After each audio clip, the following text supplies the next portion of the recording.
The silver Cybertruck weaved slightly across the yellow line on East 7th Street. Officer Maya Rodriguez had seen this pattern 1,000 times.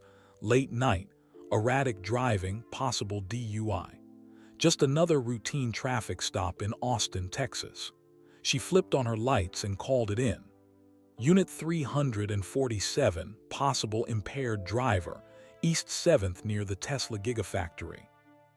But when the window rolled down and her flashlight hit the driver's face, Maya's breath caught. This wasn't routine.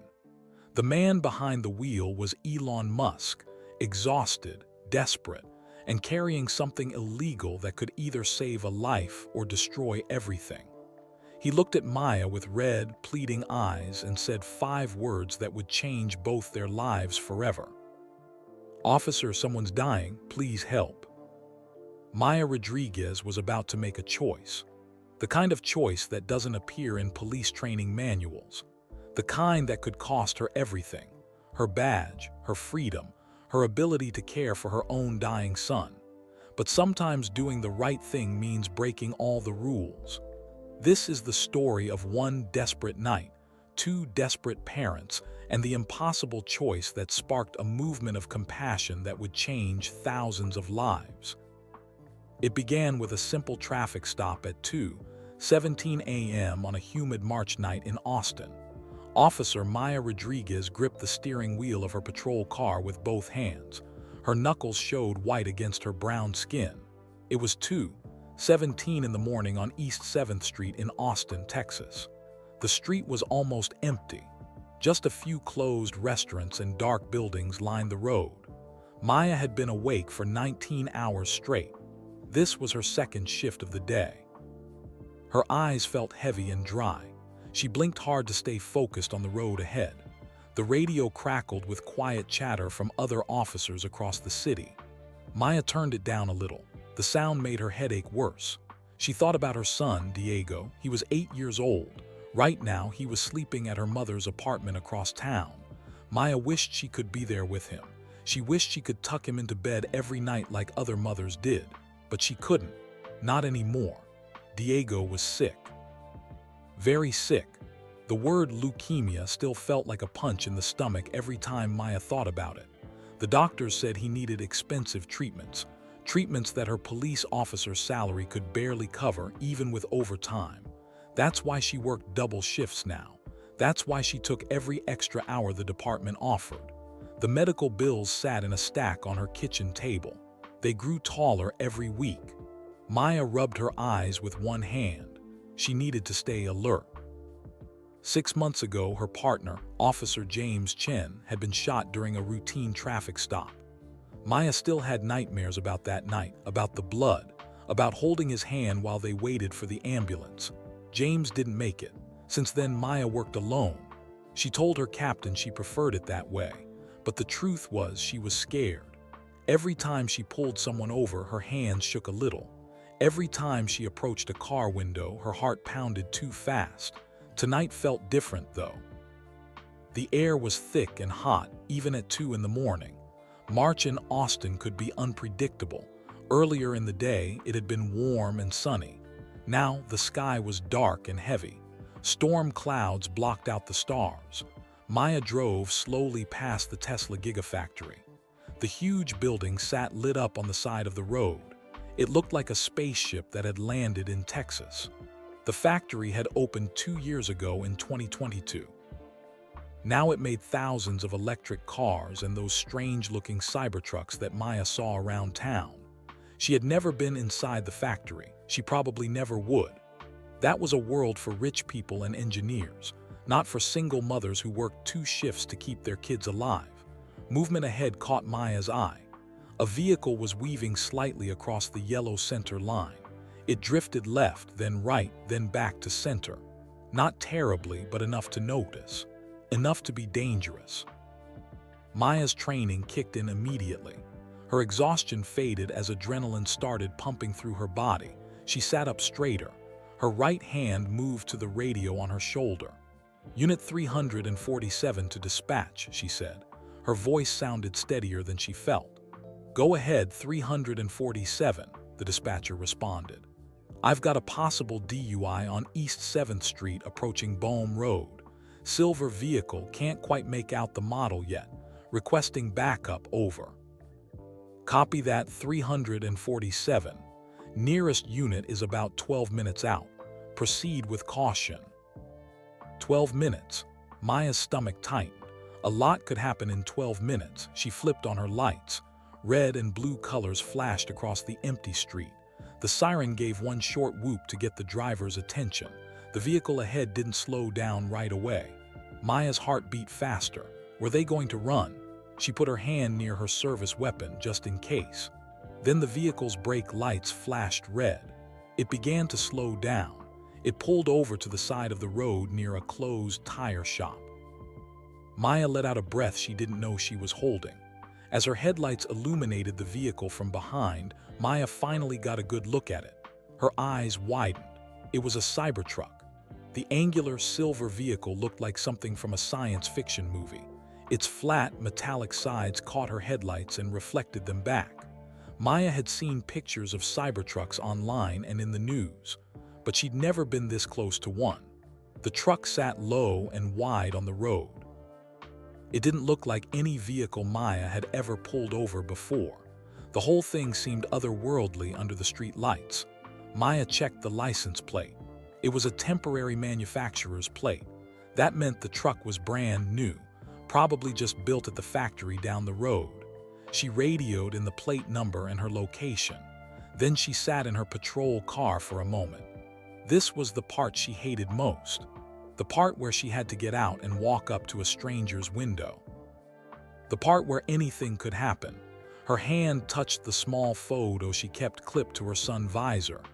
Diego smiled back at her from the picture. He had been healthy in that photo. His cheeks had been full and his eyes bright. That was before the cancer, before everything changed. "For you, baby," Maya whispered to the photo. "I'm coming home to you." She opened her car door and stepped out into the humid night air. As soon as her feet hit the pavement, Maya smelled something strange. It was a burning smell, not like fire exactly, more like overheated metal or electronics. It was coming from the Cybertruck. Maya's hand moved instinctively to her weapon. She didn't draw it, but her fingers rested on the grip. Ready.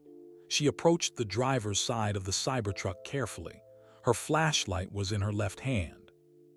She kept it pointed down for now. Her eyes scanned the vehicle for any signs of danger. Was anyone else inside? Were their weapons visible? The Cybertruck's windows were tinted but not completely dark. Maya could see one person in the driver's seat. The passenger seat looked empty. She couldn't see into the back area clearly. Maya stopped about 3 feet from the driver's door. She was positioned slightly behind the door, just like her training taught her. If something went wrong, she could move quickly back to her patrol car. "Stay calm," she told herself. "Just a routine traffic stop." But her hands were shaking. They always shook now, ever since James died. Maya took a deep breath and tapped on the window with her flashlight. For a long moment, nothing happened. The window stayed up. Maya couldn't see the driver clearly through the tint. Her heart pounded harder. Why weren't they rolling down the window? She tapped again, harder this time. "Austin Police," she called out. "Please roll down your window." There was a soft whirring sound. It was unlike any car window Maya had heard before. It sounded futuristic and smooth. The window descended slowly into the door. As it went down, Maya raised her flashlight. The beam cut through the darkness.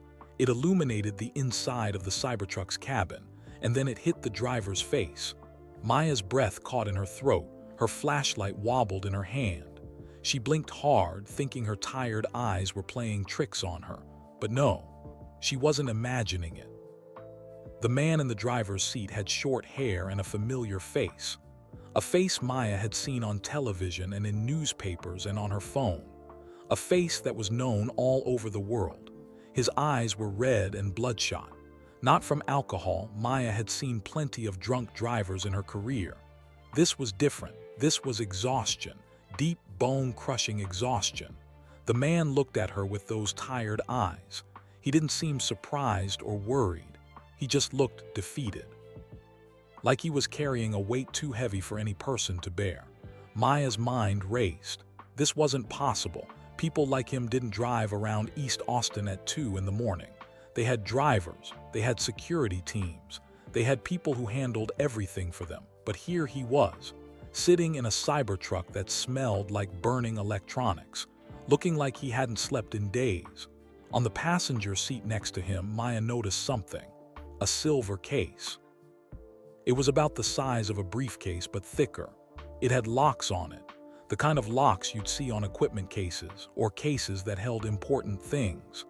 As Maya's flashlight swept over the case, the man's hand immediately moved to cover it. The gesture was protective, almost desperate. Maya's training told her to be suspicious. Why was he hiding the case? What was inside? But something in his eyes made her hesitate, something she recognized: fear. Not fear of her. Not fear of being caught doing something wrong. It was the same fear Maya saw in her own mirror every morning. The fear of losing something precious, the fear of running out of time. Mr. Musk, the words came out of Maya's mouth before she could stop them. Elon Musk looked directly at her. His jaw was tight, his shoulders were tense. He gripped the steering wheel with one hand while the other stayed protectively over the silver case. "Officer," he said. His voice was rough, like he'd been yelling or crying or both. "I know this looks bad." Maya's training screamed at her to call for backup immediately, to follow protocol, to treat this like any other traffic stop. But this wasn't any other traffic stop. "Sir, I need you to step out of the vehicle," Maya said. Her voice sounded stronger than she felt. "You were weaving across the center line back there. Have you been drinking tonight?" "No," Elon said quickly. "No alcohol, I'm exhausted. I've been driving for hours." "Where are you coming from?" "Starbase down in Boca Chica." He rubbed his face with his free hand. "I left around 11. I couldn't wait until morning. I couldn't." His voice trailed off. He looked away from Maya out the windshield at nothing. Starbase was the SpaceX facility way down in South Texas, near the border. Maya knew it was far, several hours of driving. If he'd left at 11 at night and driven straight here, that explained why he looked so tired. But it didn't explain why. "Mr. Musk, I need you to step out of the vehicle," Maya repeated. "Keep your hands where I can see them." For a moment she thought he might refuse. His hand tightened on the silver case. His eyes darted to it, then back to Maya. Then he nodded slowly. The Cybertruck's door opened with another futuristic sound. Elon stepped out onto the pavement. He was wearing jeans and a black t-shirt, simple clothes, nothing fancy. He looked smaller in person than he did on television, more human. "Sir, I'm going to need to see your license and registration," Maya said. Elon reached slowly into his back pocket and pulled out his wallet. He handed Maya his driver's license. His hands weren't steady either. Maya looked at the license. It was real. Elon Musk, California address. She'd pulled over the richest man in the world. "The registration is in the glove box," Elon said. "This truck is brand new, fresh off the production line today." "Stay here," Maya instructed. "Don't move." She walked back to her patrol car, keeping her eyes on Elon the whole time. He didn't try to run. He didn't even look around nervously. He just stood there next to his futuristic truck, looking like the weight of the world was crushing him. Maya sat in her car and stared at the license in her hand. She should call this in. She should tell dispatch who she'd pulled over. Protocol demanded it. Her finger hovered over the radio button, but something stopped her. She looked at Elon through her windshield. He was staring at the Cybertruck, at that silver case visible through the window. His expression was one Maya recognized immediately. It was the same expression she'd worn every day since Diego got sick. The expression of someone fighting against time, against fate, against a world that didn't care how much you loved someone. Maya made a decision. Maybe it was the wrong decision. Maybe it would cost her everything. She got out of her car and walked back to Elon. "Mr. Musk," she said quietly, "what's in the case?" Elon's jaw tightened. A muscle twitched in his cheek. He looked at Maya with those exhausted, red eyes. For a long moment, he didn't say anything. Then, in a voice barely above a whisper, he said, "Something that could save a life or ruin everything I've built, possibly both." Maya's radio crackled. Dispatch was asking for an update. Backup was still 10 minutes away. The humid Austin air pressed down on them both. In the distance, thunder rumbled. The storm was coming. And Maya Rodriguez, single mother and police officer, stood at a crossroads. She could do her job, follow protocol, play it safe, or she could listen to her gut. Listen to that voice inside her that recognized a desperate parent when she saw one. "Please," Elon said. His voice cracked slightly. "Officer, I know this looks bad, but I need you to trust me, just this once. Someone's life depends on it." The radio crackled again, more insistent this time. Maya looked at Elon Musk, then at the silver case in the Cybertruck, then back at Elon. She thought about Diego, about medical bills, about doing anything to save her son, and she made her choice. Maya's finger moved away from the radio button on her shoulder. She didn't call for backup yet. She didn't report who she had pulled over. "Mr. Musk," she said carefully, "I need you to be honest with me right now. Are you in danger? Is someone forcing you to do something?" Elon shook his head. "No, nothing like that. I'm here because I choose to be, because I have to be." "You have to be driving through East Austin at 2 in the morning, in a brand new truck that smells like something's burning." A ghost of a smile crossed Elon's face. It didn't reach his eyes. "The smell is just the battery system cooling down. I pushed the truck pretty hard getting here. Drove it faster than I probably should have." Maya nodded slowly. That explained the weaving, exhaustion, and speed. Not alcohol or drugs, but it didn't explain the most important thing. "What's in the case?" she asked again. Elon looked back at the Cybertruck. Through the open door, the silver case sat on the passenger seat. It seemed to glow slightly under the interior lights. "I can't tell you," Elon said quietly. "Not because I don't want to, but because if I tell you, you'll have to report it. And if you report it, people will die. Maybe just one person, maybe more, I don't know anymore." Maya felt a chill run down her spine despite the humid heat. "Mr. Musk, if someone is in danger, I need to know. That's my job." "I know," Elon said. He met her eyes directly. "But your job also says you should call for backup right now. You should follow protocol.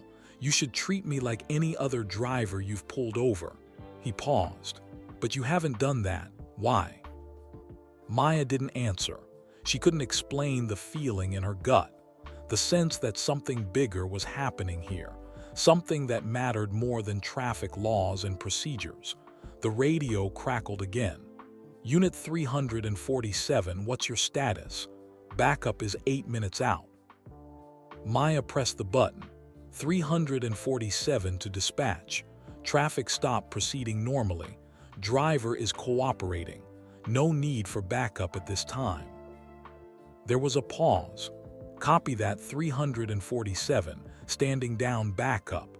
Let us know if situation changes." "Will do," Maya said. She released the radio button and looked at Elon. He was watching her with an expression she couldn't quite read. Surprise, gratitude, relief. "Thank you," he said softly. "Don't thank me yet," Maya replied. "I still need answers, and I need to see what's in that case." Elon's hand moved protectively toward the truck again. "I can't open it here. Not on the street. Not where anyone could see." "Then where?" Elon looked around. The street was empty.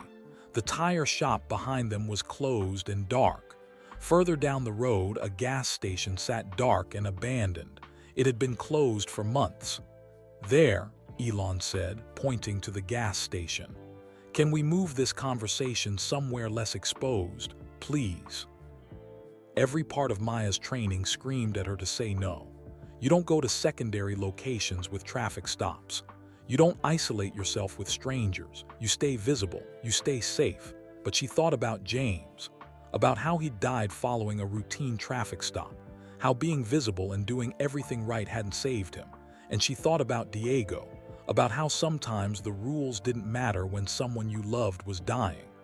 "Fine," Maya said, "but I follow you. Keep your speed down. No sudden moves. If you try to run, this goes very differently. Understand?" "I'm not going to run," Elon said. "I promise." They got back in their vehicles. Maya sat in her patrol car and watched as the Cybertruck's lights came on. The truck pulled smoothly back onto the road and drove the short distance to the abandoned gas station. Maya followed, her hand resting on her weapon the whole time. The gas station parking lot was cracked and overgrown with weeds. Old pumps stood like rusty skeletons. The building's windows were boarded up, but the lot was hidden from the main road. Private. Both vehicles pulled in and parked. Maya got out first. She positioned herself so she could see Elon clearly as he stepped out of the Cybertruck. This time, he brought the silver case with him. He held it carefully, like it was made of glass, or like it contained something precious and fragile. His whole body was tense. "Okay," Maya said. "We're private, now talk. What is going on?" Elon set the case down on the hood of the Cybertruck. His hands rested on top of it. He looked at Maya for a long moment. She could see him wrestling with something, trying to decide how much to say. "What do you know about Neuralink?" he finally asked. Maya blinked. The question wasn't what she expected. "It's one of your companies, right? Something about brain implants." "Brain-computer interfaces," Elon corrected. "We're developing technology that can help people with paralysis, with brain injuries, with conditions that conventional medicine can't treat." He paused. "We've had some success, small trials, but nothing is FDA approved yet. Nothing is legal to use in humans outside of very limited testing." Maya's stomach dropped. She looked at the case. "Is that a Neuralink device?" Elon finished. "Yes, an experimental one, cutting edge, not approved, not legal, but potentially life-saving." "For who?" Elon's expression cracked. For just a moment, Maya saw past the billionaire exterior, past the famous face and the confident public persona. She saw a man who was breaking apart inside. "I can't say," he whispered. "If I tell you who it's for, you'll have to act on that information. You'll have to report it, and then it's over. The chance is gone." Maya stepped closer. "Mr. Musk." "Elon," he interrupted. "Please just call me Elon. I'm not a Mr. right now. I'm just a person who's running out of time." The words hit Maya like a physical blow. Running out of time, she knew that feeling. She lived that feeling every single day. "How long have you been awake?" she asked suddenly. Elon rubbed his face. "I don't know, 36 hours, maybe more. I was at Starbase working on the Starship launch preparations. Then I got the call." His voice caught. "The call that changes everything. The call every parent is terrified of getting." Maya's heart began to pound. "Parent." Elon nodded. He looked away out at the dark Austin skyline. "I have 11 children, Officer Rodriguez. 11 reasons to keep building, keep working, keep pushing forward. But right now, only one of them matters. Because one of them is..." He stopped. His jaw clenched shut. He was holding back tears. Maya's professional detachment crumbled. She thought about Diego, about getting that call from the doctor 6 months ago, about how the world had stopped spinning when she heard the word leukemia. "They're hurt," Maya said softly. It wasn't a question. Elon nodded again. "Car accident 4 hours ago up near Dallas. Traumatic brain injury, the doctors say." He took a shaky breath. "They say conventional treatment might not be enough. The swelling is too severe. The damage is too extensive. And this device could help. Maybe, possibly, I don't know." Elon's hands gripped the case tighter. "It's designed to reduce neural inflammation, to bypass damaged pathways. We've tested it in animals. We've had one human trial, it worked. but it's not approved. Using it could destroy everything. My company, my reputation.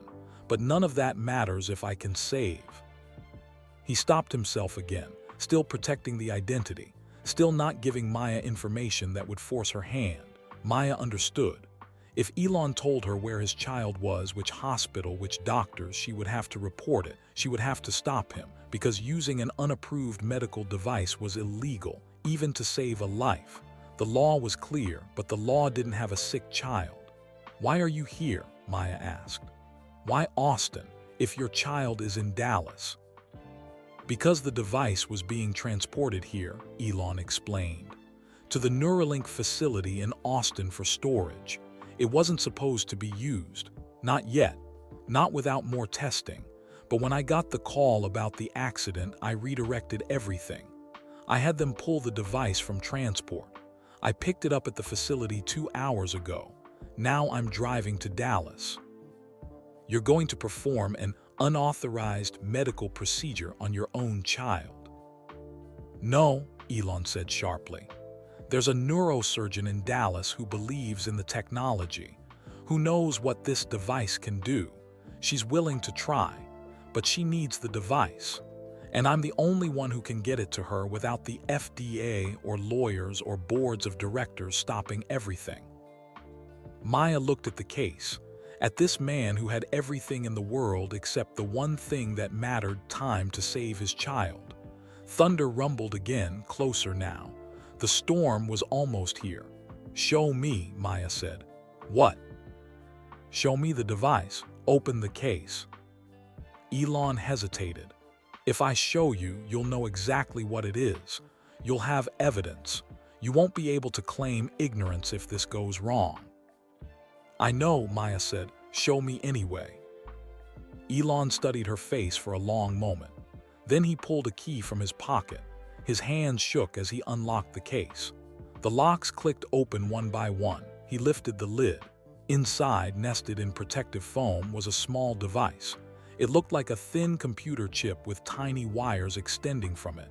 Next to it were sterile packages of surgical equipment, and a tablet computer probably containing instructions or data. Maya stared at it. This tiny thing. This piece of technology that represented hope and risk in equal measure. "It goes into the brain," Elon explained quietly, "through a small opening in the skull. The wires integrate with the neural tissue. The chip monitors brain activity and releases precise electrical impulses to reduce inflammation and reroute neural signals around damaged areas. And it works. In tests, yes. In theory, yes. In practice." Elon looked at her. "I don't know, but it's a chance, maybe the only chance." Maya thought about Diego, about his treatments, about the experimental options the doctors had mentioned that insurance wouldn't cover, about how she would do anything, break any law, take any risk if it meant saving her son. "How far is Dallas?" she asked. 3 hours, maybe less if I push it." "You can't drive," Maya said firmly. "You're exhausted. You're weaving all over the road. You'll kill yourself or someone else before you get there." "I don't have a choice." "Yes, you do," Maya interrupted. She couldn't believe what she was about to say, couldn't believe she was even considering it, but she was. "I'll take you." Elon's eyes widened. "What?" "I'll escort you. Lights and sirens. We'll make it in 2 hours, maybe less." "Officer Rodriguez, you can't." "Don't tell me what I can't do," Maya said. Her voice was stronger now, more certain. "I know exactly what I'm doing. I'm helping a parent save their child. That's my job. That's every decent person's job." "You'll lose your job," Elon said. "When this comes out, and it will come out, they'll fire you, maybe worse." Maya thought about her captain, about internal affairs, about the stack of medical bills on her kitchen table, about Diego sleeping at her mother's apartment, trusting that his mama would always come home. "I know," she said quietly, "but I also know what it's like to watch your child suffer, to feel helpless, to wish someone, anyone, would just help you." She met Elon's eyes. Someone needs to help you. Tonight, that someone is me." Elon looked like he might cry. "Why? You don't even know me. You don't know my child. Why would you risk everything?" Maya smiled sadly. "Because 6 months ago, my son was diagnosed with leukemia. Because I worked double shifts to pay for his treatments. Because I know exactly how it feels to run out of options and time." She paused. "And because my partner died 6 months ago during a traffic stop.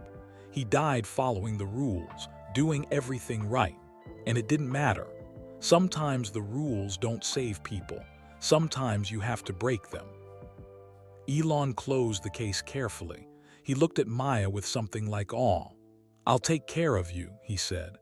"When this is over, whatever happens, I'll make sure your son gets the treatment he needs. I'll make sure you're okay. I promise." "I don't want your money," Maya said. Though even as she said it, she knew it was a lie. She did want it.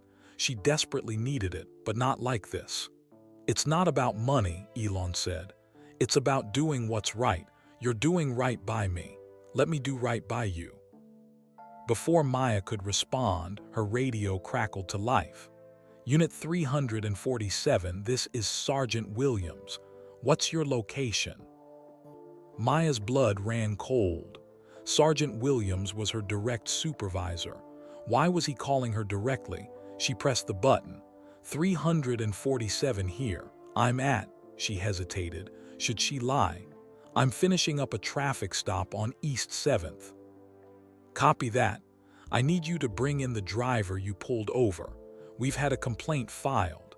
Seems someone saw you pull over a high-profile individual and called it in to the media. Now the chief wants answers." Maya's heart sank. Someone had seen them, maybe a passing car.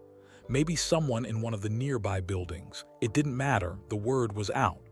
"Sergeant, the situation here is..." "Officer Rodriguez," Williams's voice was sharp now. "I'm not asking, I'm ordering. Bring him in now. If you don't comply, you're done.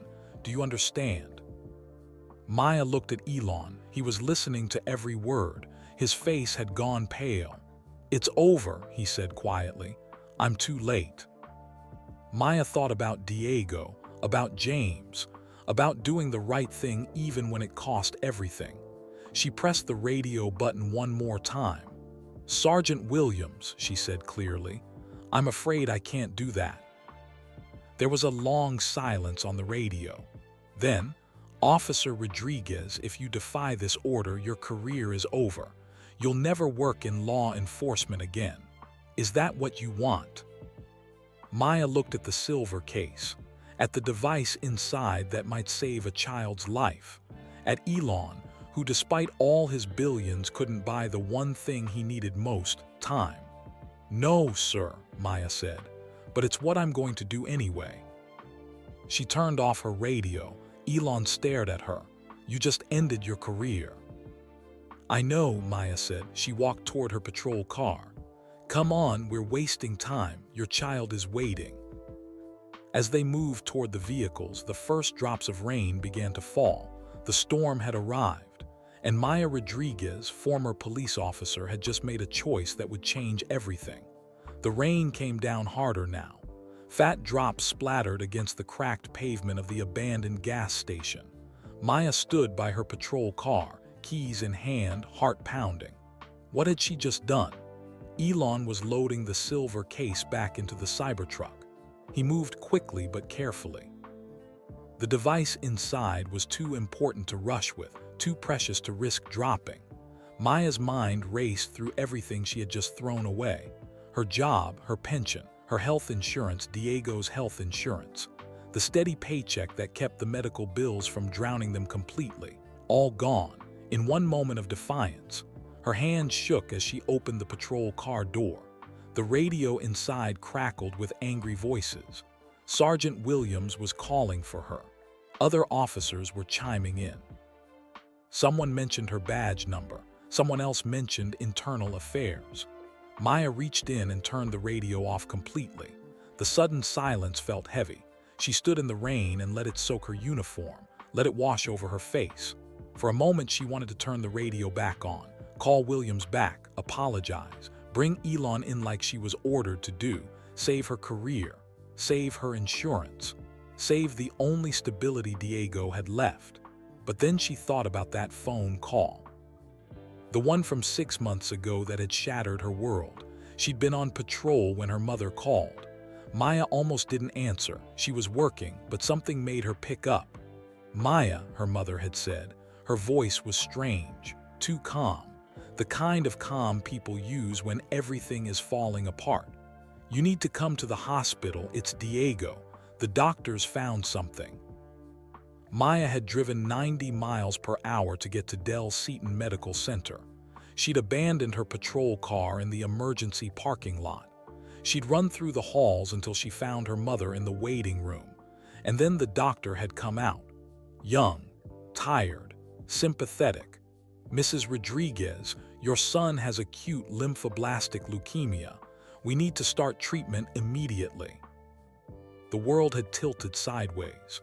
Maya remembered grabbing the wall to stay standing, remembered her mother crying, remembered thinking, not my baby, please God, not my baby. The next few weeks were a nightmare of tests and treatments and medical terms Maya didn't understand. Diego lost his hair, he lost weight, he threw up constantly, he cried in pain during the night, and the bills came. Thousands of dollars, then tens of thousands, then hundreds of thousands. Maya's insurance covered some of it.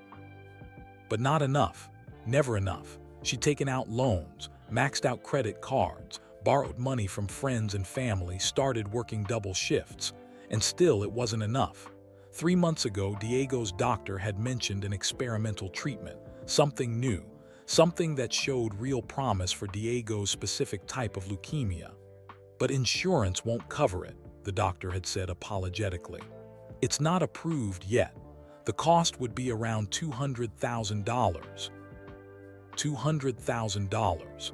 Maya had smiled and thanked the doctor. Then she'd gone to her car and cried until she couldn't breathe. She didn't have $200,000. She would never have $200,000. Diego would have to make do with the standard treatments, the ones that maybe would work or maybe wouldn't. Now, standing in the rain outside an abandoned gas station, Maya understood something clearly. Elon Musk was the richest man in the world, but right now he was just like her. A parent racing against time, a person who would break any rule, sacrifice anything to save their child. Money didn't matter when your child was dying. Status didn't matter. Fame didn't matter. Only love mattered. Only hope mattered. And Maya had just given up everything to help someone hold on to hope. Officer Rodriguez, Elon's voice cut through her thoughts. He was standing by the Cybertruck looking at her with concern. "Are you okay?" Maya wiped the rain from her face. Or maybe they were tears, she wasn't sure anymore. "No," she said honestly, "but we need to move, now, before they send other officers to find us." Elon nodded. "How do you want to do this?" Maya thought quickly. Her patrol car had GPS tracking. Dispatch could see exactly where she was at any moment. If she drove it to Dallas, they would follow. They would stop her. They would arrest both of them. "We take your truck," Maya said. "My patrol car stays here. They'll find it eventually, but it'll buy us time." "What about you?" Elon asked. "You'll be in an unauthorized vehicle, you'll be." "I'll be helping someone," Maya interrupted. "That's all that matters." She walked back to her patrol car one last time. She reached in and grabbed her phone from the center console. Then she pulled out the small photo of Diego from the sun visor. She pressed it to her chest for a moment. "I'm doing this for you, baby," she whispered. "So another kid can have what you have, a parent who won't give up." She closed the patrol car door and walked to the Cybertruck. Elon had the passenger door open already. Maya climbed inside. The interior was unlike any vehicle she'd ever been in. Everything was digital, screens everywhere. The seats felt expensive. The whole truck smelled new and clean except for that lingering burning electronic smell. "Battery overheated from pushing it too hard earlier," Elon explained, seeing her wrinkle her nose. "It's fine. The truck can handle it." Maya looked at the silver case now resting in the back seat. "Tell me about your child," she said. "I know you can't give me details that would identify them, but tell me something. Help me understand who we're racing to save." Elon was quiet as he started the truck. The engine made almost no sound, just a soft electric hum. He pulled out of the gas station parking lot and headed for the highway entrance. "She's 16, he finally said. His voice was soft, sad. "Smart as hell, wants to be an aerospace engineer. She's been coming to SpaceX launches since she was 5 years old." "She sounds special," Maya said. "She is." Elon gripped the steering wheel tighter. 4 hours ago, she was driving home from a friend's house. Some drunk driver ran a red light, hit her car on the driver's side. Her head hit the window, then the car rolled. Maya's stomach twisted. She'd worked accident scenes. She knew how bad rollover crashes could be. "The paramedics got her to the hospital fast," Elon continued. "But the brain swelling is severe. They've tried everything, medication, surgery to relieve pressure. Nothing is working well enough. The doctors say if the swelling doesn't stop in the next few hours, the damage could be permanent, or worse." "I'm sorry," Maya said. The words felt hollow, useless, but she didn't know what else to say. "The Neuralink device," Elon said, "it can target specific areas of brain tissue. It can reduce inflammation faster and more precisely than any drug. In our animal trials, it cut recovery time by 70%. In our one human trial, a man with a traumatic brain injury from a construction accident, it worked. He made a full recovery. But it's not approved. No, the FDA wants more data, more trials, more time." Elon's voice hardened. "But I don't have more time, she doesn't have more time." Maya understood that feeling. Time was the enemy. Time didn't care how much money you had or how many rockets you'd built or how famous you were. Time just kept moving, and sometimes it ran out. "This neurosurgeon in Dallas," Maya said. "She's willing to risk her career too." Elon nodded. "Dr. Patricia Chen. She's brilliant. She's been following the Neuralink research closely. She believes in it. When I called her 2 hours ago and explained the situation, she said yes immediately. She's preparing the operating room now." "Even though it's illegal." "Even though it's illegal," Elon confirmed. "Because she's a doctor, and doctors are supposed to save lives, even when the rules say they can't."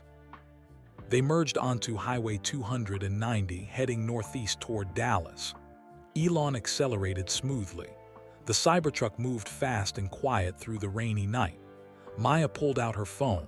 She had 17 missed calls, 12 from the police department, 3 from her mother, 2 from her captain. She also had text messages, lots of them. One from Sergeant Williams, "Call me immediately, you're in serious trouble." One from her mother, "Mija, what's happening? They called me asking where you are, I'm worried." One from her best friend, Officer Sarah Martinez, "Maya, what are you doing? Everyone is freaking out. Call me, please."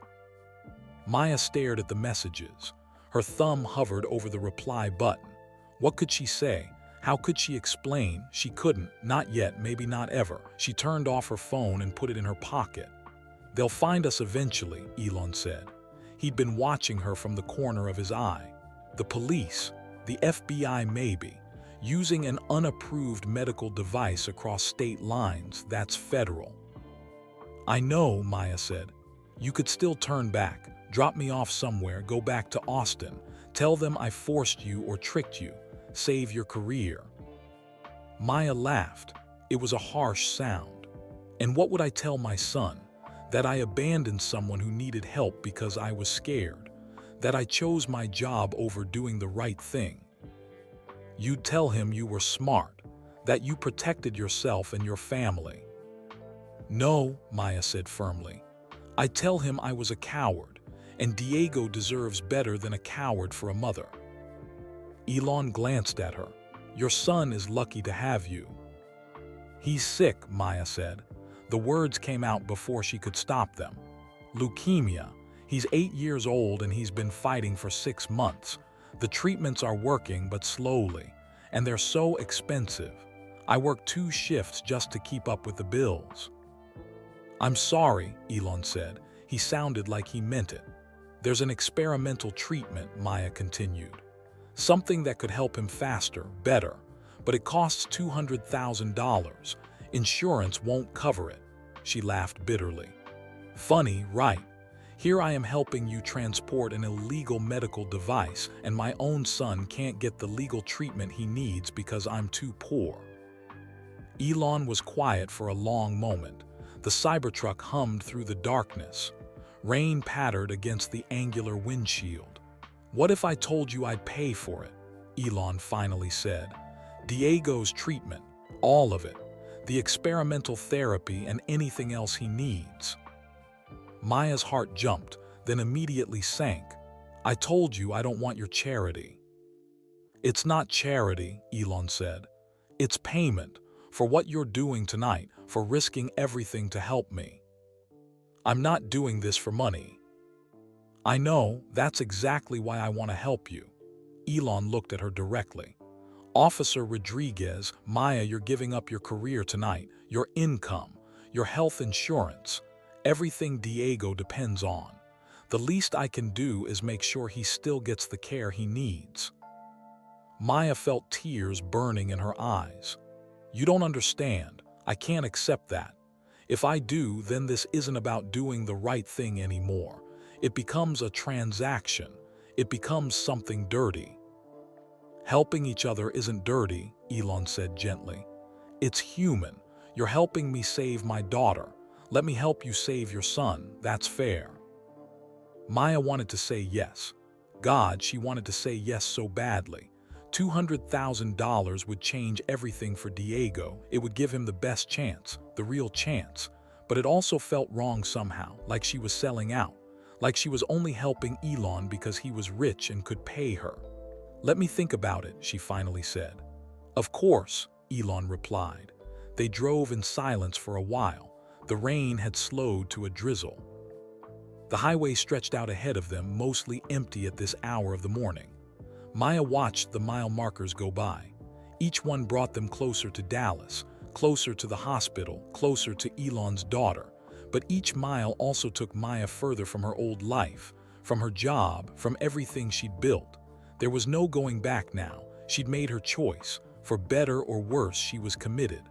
Can I ask you something? Maya said. Anything. Why did you come to Austin first? Why not have someone bring the device directly to Dallas? Why drive it yourself? Elon was quiet. His jaw worked like he was chewing on the answer. Because I couldn't trust anyone else, he finally said. Because this device represents years of work, billions of dollars in research, the future of Neuralink. If something went wrong, if it was stolen or damaged or used incorrectly, it could destroy everything. But you're using it without approval, Maya pointed out. Isn't that destroying everything anyway? Maybe, Elon admitted. Probably. But if it saves her life, then it's worth it. I can rebuild a company. I can make more money. I can't make another her. Maya understood completely. She would burn down the world for Diego if she had to. Also, Elon added quietly, I needed to be doing something. I couldn't just sit and wait for someone else to handle it. I needed to feel like I was fighting, like I was taking action. Does that make sense? Yes, Maya said, perfect sense. Her phone buzzed in her pocket. She ignored it. The Cybertruck's dashboard displayed their route, 2 hours and 43 minutes to Dallas Medical Center. They were making good time, but was it good enough? Tell me she's going to make it, Maya said suddenly. Tell me we're not too late. Elon's hands tightened on the wheel. I don't know, I hope so, I pray so, but I don't know. It was an honest answer, more honest than false reassurance would have been. They drove through the night, 2 strangers bound together by love for their children. by desperation and hope and the willingness to break rules that seemed wrong when measured against a child's life. Behind them, Maya knew the Austin Police Department was searching. Squad cars were probably checking her usual routes. Detectives were calling her family and friends. Ahead of them, in a Dallas hospital, a teenage girl was fighting for her life. And between those 2 points, in a silver Cybertruck racing through the Texas darkness, 2 parents held on to hope with everything they had. Maya looked at the silver case in the back seat one more time.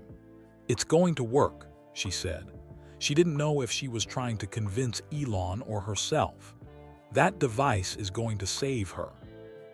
"It has to," Elon whispered, "because I don't know what I'll do if it doesn't."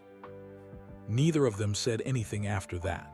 There was nothing left to say, only the road ahead, only the race against time, only hope. The Cybertruck sliced through the darkness like a silver arrow. Elon kept the speed steady at 85 miles per hour, fast enough to make time, not so fast that they'd attract more attention. Maya watched the landscape blur past her window. Small Texas towns appeared and disappeared. Gas stations with glowing signs. Truck stops where big rigs sat sleeping. The world looked different at 3 in the morning. Quieter, lonelier. Her phone buzzed again. She pulled it out and looked at the screen, another text from her mother. "Maya, poor favor, tell me you're okay. Diego keeps asking where you are. I don't know what to tell him." Maya's heart clenched. Diego would be awake soon for his morning medication. Her mother always got up early to give it to him. He'd ask for his mama like he did every morning, and Maya wouldn't be there. She started to type a response, then stopped. What could she say that wouldn't make things worse? That wouldn't worry her mother more. "You should answer," Elon said. "Let your family know you're safe." "And tell them what? That I threw away my career. That I'm helping a billionaire break federal law. That I might go to prison and leave Diego without a mother." "Tell them you're helping someone," Elon said quietly. "Tell them you're doing what you think is right. They'll understand eventually." Maya doubted that, but she typed out a simple message. "I'm okay, Mama. Can't explain right now. Kiss Diego for me. Tell him I love him. I'll call when I can." She hit send before she could change her mind. Almost immediately, her mother started typing back. Maya could see the 3 dots indicating a response, but she turned off her phone before the message could arrive. She couldn't handle more questions right now. More worry. "Tell me about the Neuralink device," Maya said, changing the subject.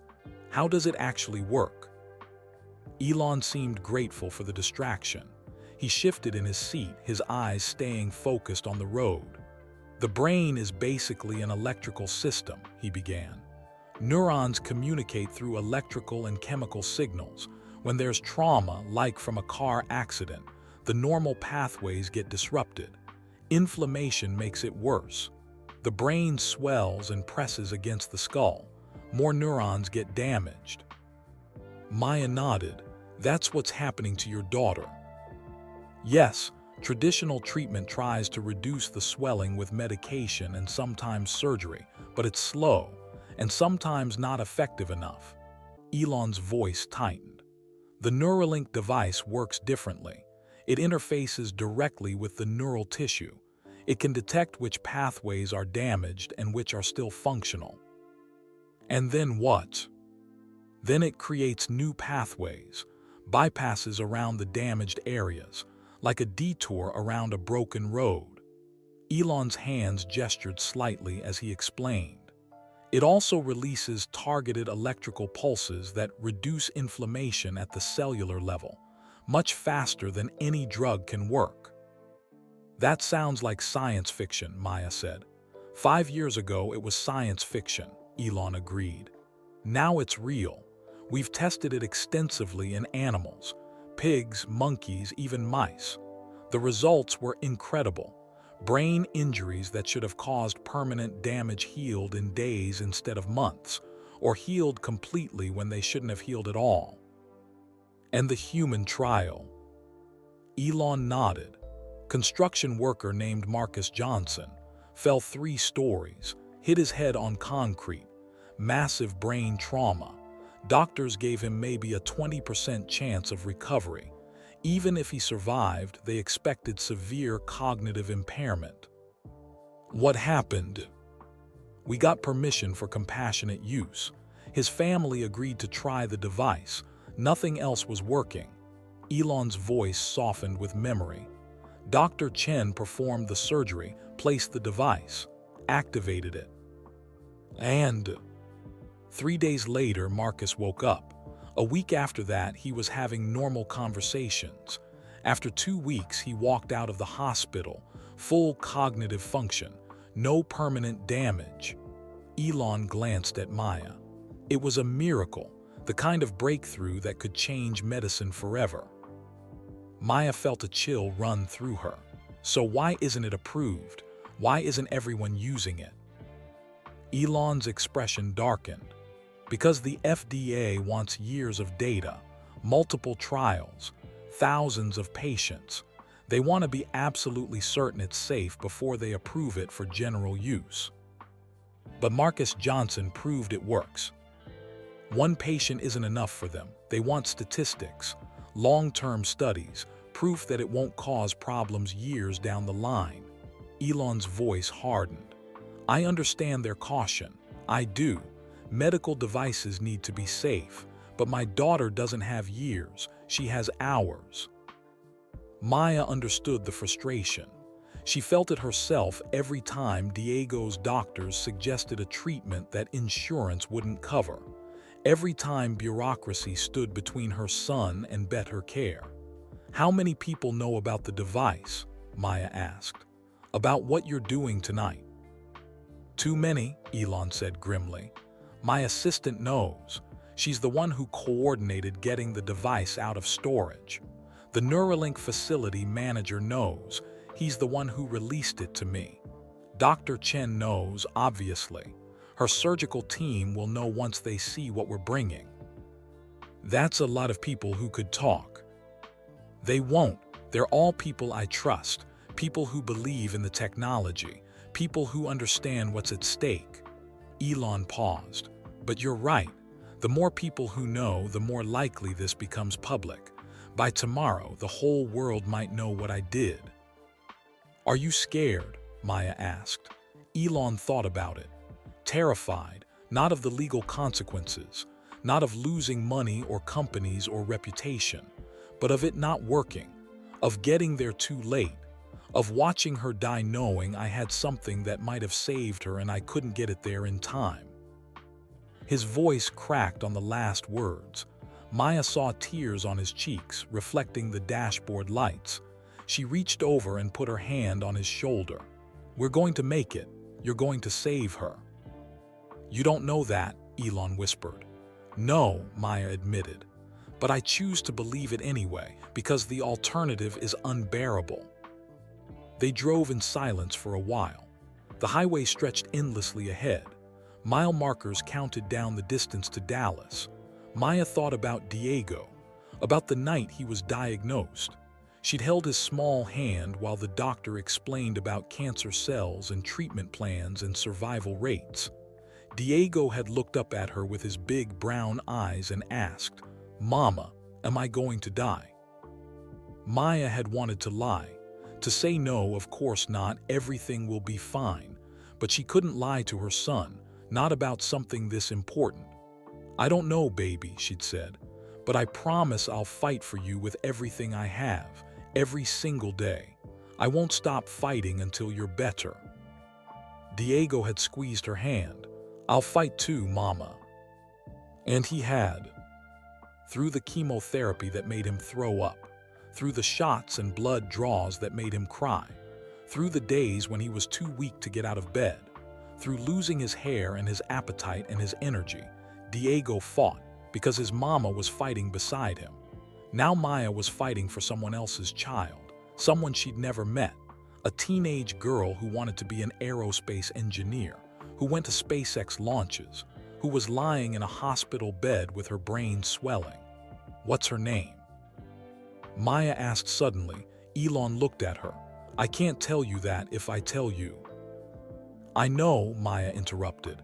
You can't give me identifying information, I get it, but she's a person, not just your daughter. She has a name, a life, dreams. I need to know something about who we're racing to save. Elon was quiet for a long moment. The Cybertruck hummed through the darkness. Okay, he finally said, but this stays between us. You can never repeat it. I promise. Her name is, Elon started again. I'll call her Emma. That's not her real name, but it's close. It's what her little brother calls her sometimes. Emma, Maya fixed the name in her mind. Not just Elon Musk's daughter, Emma, a real girl with a real name. Tell me about Emma, Maya said. Elon's face softened. Despite the tears, despite the fear, talking about his daughter brought something gentle to his expression. She's brilliant, he said. Scary smart. She taught herself calculus when she was 12 because she wanted to understand orbital mechanics. She builds model rockets in the garage. Some of them actually fly. Maya smiled. Sounds like her father. Better than her father, Elon said. She has my drive but none of my social awkwardness. She's kind, patient with her siblings. She volunteers at a science camp for underprivileged kids every summer. She wants everyone to love space as much as she does. She sounds wonderful. She is. Elon's voice broke. And she's lying in a hospital bed right now with tubes and monitors and machines keeping her alive. Her mother is there, her little brother. They're all waiting for me to arrive with something that might save her or might be too late. It's not too late, Maya said firmly. How do you know? Because we're not going to let it be. Maya looked at the silver case in the back seat. That device is going to work. Dr. Chen is going to perform the surgery, and Emma is going to wake up and build more rockets and go to more launches and become an aerospace engineer, because that's what's supposed to happen. Elon wiped his eyes. You sound very sure. I have to be sure, Maya said. If I start doubting, if I start thinking about all the things that could go wrong, I'll fall apart. So I choose to believe we're going to make it. I choose to have faith. Faith in what? God, science, luck. Faith in love, Maya said simply. You love your daughter enough to risk everything. I love my son enough to help you. Dr. Chen loves medicine enough to break the law. That much love has to mean something. It has to be enough. Elon looked at her with something like wonder. You're either very wise or very naive. Maybe both, Maya admitted. But I'd rather be naive and hopeful than realistic and hopeless. The dashboard display updated. 2 hours and 18 minutes to Dallas Medical Center. They were making good time, better than expected. Maya's stomach growled. She couldn't remember the last time she'd eaten. Sometime during her first shift yesterday, before Diego's doctor appointment, time had blurred together. There's food in the compartment, Elon said, nodding toward the center console. Energy bars, water, help yourself. Maya opened the compartment and found several protein bars and bottles of water. She took one of each and offered another bar to Elon. I can't eat, he said. My stomach is in knots. You need to eat something, Maya insisted. You've been awake for 36 hours. You need energy. Reluctantly, Elon took the bar. They ate in silence. The food tasted like cardboard to Maya, but she forced it down anyway. She needed strength for whatever was coming.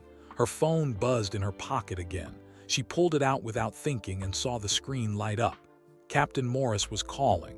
Maya stared at the name. Captain Morris had been her mentor when she first joined the force. He'd believed in her when others doubted. He'd promoted her, supported her through James's death, helped her get the overtime shifts she needed for Diego's bills. And now she'd betrayed his trust. The phone kept ringing. Maya's thumb hovered over the answer button. You should answer, Elon said quietly. I can't. He deserves an explanation. They all do. Maya knew he was right. but she couldn't face it. Not yet, not while they were still racing toward Dallas. Not while Emma's life hung in the balance. She let the call go to voicemail. A minute later, a notification appeared. Captain Morris had left a message. Maya's hand shook as she pressed play. "Maya," Captain Morris's voice was heavy, disappointed. "I don't know what's going on, I don't know why you've done this, but you need to turn around and come back. Right now, you're throwing away everything you've worked for. Everything we've built together. Please, call me back. We can fix this, but only if you stop now before this goes any further." The message ended. Maya felt tears burning in her eyes. She'd let him down, let everyone down. "I'm sorry," she whispered to the phone, to Captain Morris. To everyone she was disappointing tonight, but she wasn't sorry enough to turn back. "Do you want to know what the worst part is?" Maya said to Elon. "What?" "He's right. I am throwing everything away. My career, my reputation, my future. And I know it's the wrong choice by every logical measure, but it still feels like the right thing to do." "Maybe logic isn't always the right guide," Elon said. "Maybe sometimes you have to trust your gut, your heart." "Is that what you're doing, following your heart?" "I don't have a choice," Elon said. "My heart is lying in a hospital bed in Dallas. I can't abandon her. I won't. Even if it costs me everything I have." Maya understood perfectly. Her own heart was sleeping at her mother's apartment right now. Diego was her everything, and if he were dying, she would move mountains to save him. Just like Elon was moving mountains for Emma. The rain had stopped completely now. The clouds were breaking up. Through the gaps, Maya could see stars, millions of them stretching across the Texas sky. "Do you ever feel small?" Maya asked suddenly. "Looking at all those stars, knowing how big the universe is." Elon looked up through the windshield. "Every day. That's why I want to go to Mars. Why I built SpaceX, because we're so small and fragile. One asteroid, one disease, one disaster could wipe us out. We need to spread beyond Earth, become a multiplanetary species." But tonight, all of that doesn't matter. Tonight, it's just about one girl. "Yes," Elon said quietly. "Tonight, the whole universe narrows down to one operating room, one surgery, one chance." They passed a sign, Dallas 87 miles, less than an hour away now. Maya's heart beat faster. They were close, so close, but close might not be close enough. What if we're too late? Maya voiced the fear they'd both been avoiding. What if the damage is already too severe? Elon's jaw tightened. "Then at least I tried. At least I did everything I possibly could. I won't have to live with regret. Won't have to wonder if I could have saved her if I'd just been braver or faster or more willing to break the rules." Maya thought about Diego again, about the experimental treatment she couldn't afford, about all the nights she'd lain awake wondering if there was something more she could do. "After tonight," Maya said, "assuming Emma survives, assuming the device works, what happens then? To you, to Neuralink, to everyone involved?" Elon shrugged. "Lawsuits, investigations, probably criminal charges. The FDA will come down hard. Maybe I lose the company, maybe I go to prison, I honestly don't know." "And you're okay with that?" "I have to be." Elon looked at her. "What about you? What happens to Officer Maya Rodriguez after tonight?" Maya laughed, but there was no humor in it. "Former Officer Maya Rodriguez. I'll lose my badge, probably face charges too. Aiding and abetting or something like that. I'll have a criminal record. No job, no insurance for Diego, no way to pay his medical bills." "I meant what I said earlier," Elon said seriously. "I'll take care of you. Diego will get his treatment. You'll be financially secure, I promise." "Even if Emma doesn't make it?" Maya asked. "Even if this all fails?" "Even then," Elon said without hesitation. "You're risking everything to help me. The least I can do is make sure you and your son are okay." Maya wanted to refuse again, wanted to maintain her pride, but she thought about Diego, about the experimental treatment he needed, about having to tell him they couldn't afford it. "Okay," she said quietly. "Thank you." Elon nodded. Another sign appeared, Dallas 52 miles. Closer, getting closer. Maya's phone lit up again. This time it was a text from Sarah Martinez, her best friend on the force. "Maya, please talk to me. Everyone is worried. Your mom called me crying. Diego is asking for you. Whatever you're doing, whatever is happening, you don't have to do it alone. Call me, please." Maya read the message twice. She wanted to respond, wanted to explain, but there was no explanation that would make sense. No words that would make this okay. She put the phone away without responding. "We're going to make it," Elon said suddenly. He sounded like he was trying to convince himself as much as Maya. "Dr. Chen is ready. The device will work. Emma will survive. This is all going to work out." "Yes," Maya agreed. "It has to." Because the alternative, that they were racing through the night for nothing, that Emma would die anyway, that all these sacrifices would be meaningless, was unbearable. So they chose to believe, chose to hope, and they drove on through the darkness, two desperate parents united by love and fear and the willingness to break every rule to save their children.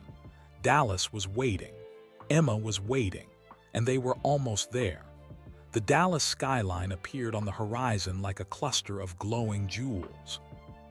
Tall buildings reached toward the early morning sky. The city was just beginning to wake up. A few cars appeared on the highway now, early commuters, people starting their normal days. Maya envied them. Their lives were simple, predictable. They weren't racing against death. They weren't throwing away everything they'd built. "Take the next exit," Elon said. His voice was tight with tension. "Dallas Medical Center is 10 minutes from here." Maya's heart hammered in her chest. 10 minutes. They were so close now. Elon guided the Cybertruck off the highway and onto city streets. Even at 4 in the morning, Dallas felt alive. Street lights illuminated empty sidewalks. A few restaurants were opening for breakfast. A homeless man pushed a shopping cart down an alley. Normal life, continuing as if nothing extraordinary was happening. But in one hospital room somewhere in this city, a girl named Emma was fighting for her life. "3rd Street on the left," Elon said. His hands gripped the steering wheel so hard his knuckles were white. "Then straight for 2 blocks. Maya could see the hospital now, a massive building of glass and steel. Lights blazed in most of the windows. The emergency entrance glowed bright red. Elon pulled the Cybertruck into the parking garage. He drove past the normal visitor parking and headed straight for a reserved section near the elevators. A sign said, "Medical staff only." He parked and sat for a moment, just breathing. His whole body was shaking. "We're here," he whispered. "We made it." But making it here was only the first step. Now came the hard part. Maya grabbed the silver case from the back seat. It was heavier than she expected. She held it carefully like it was made of glass. In a way, it was just as fragile. This device represented Emma's best chance, maybe her only chance. They got out of the truck and headed for the elevators. Maya's legs felt weak.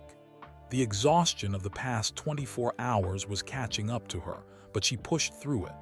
There was no time for weakness now. The elevator doors opened. They stepped inside. Elon pressed the button for the 7th floor. As the elevator rose, Maya watched the numbers light up. 3, 4, 5. "What if they stop us?" Maya asked suddenly. "What if hospital security sees an unapproved medical device and calls the police?" "They won't," Elon said. He sounded more confident than he looked. "Dr. Chen has arranged everything. She's cleared the operating room. Her team knows what's happening. We just need to get the device to her." 6, 7. The elevator dinged.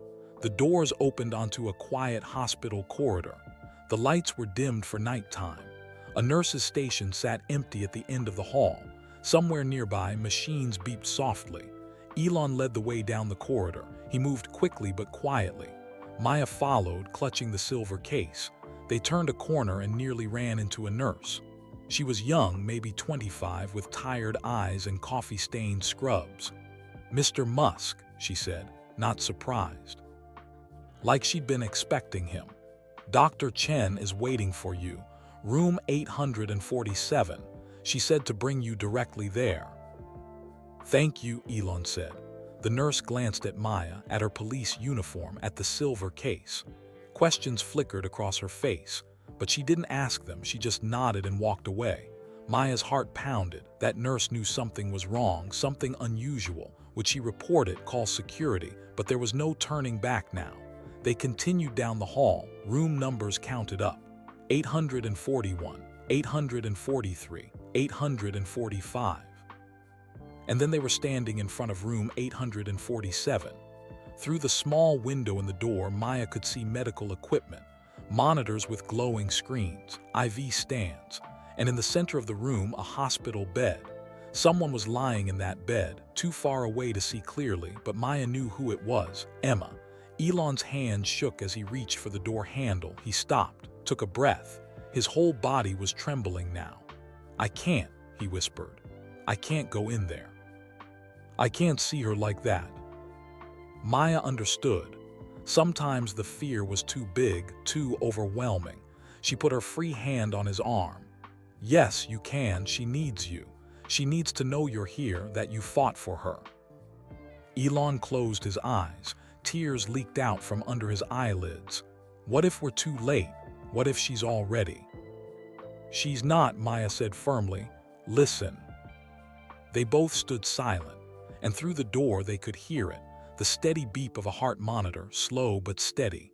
Emma was alive. Elon opened his eyes. He nodded once. Then he pushed open the door. The room was bigger than Maya expected. Medical equipment filled every corner. Monitors displayed heart rate, blood pressure, oxygen levels, brain activity. An IV drip fed clear liquid into Emma's arm, and in the bed lay a teenage girl. She was small, fragile-looking. Her head was wrapped in bandages. Tubes ran from her mouth and nose.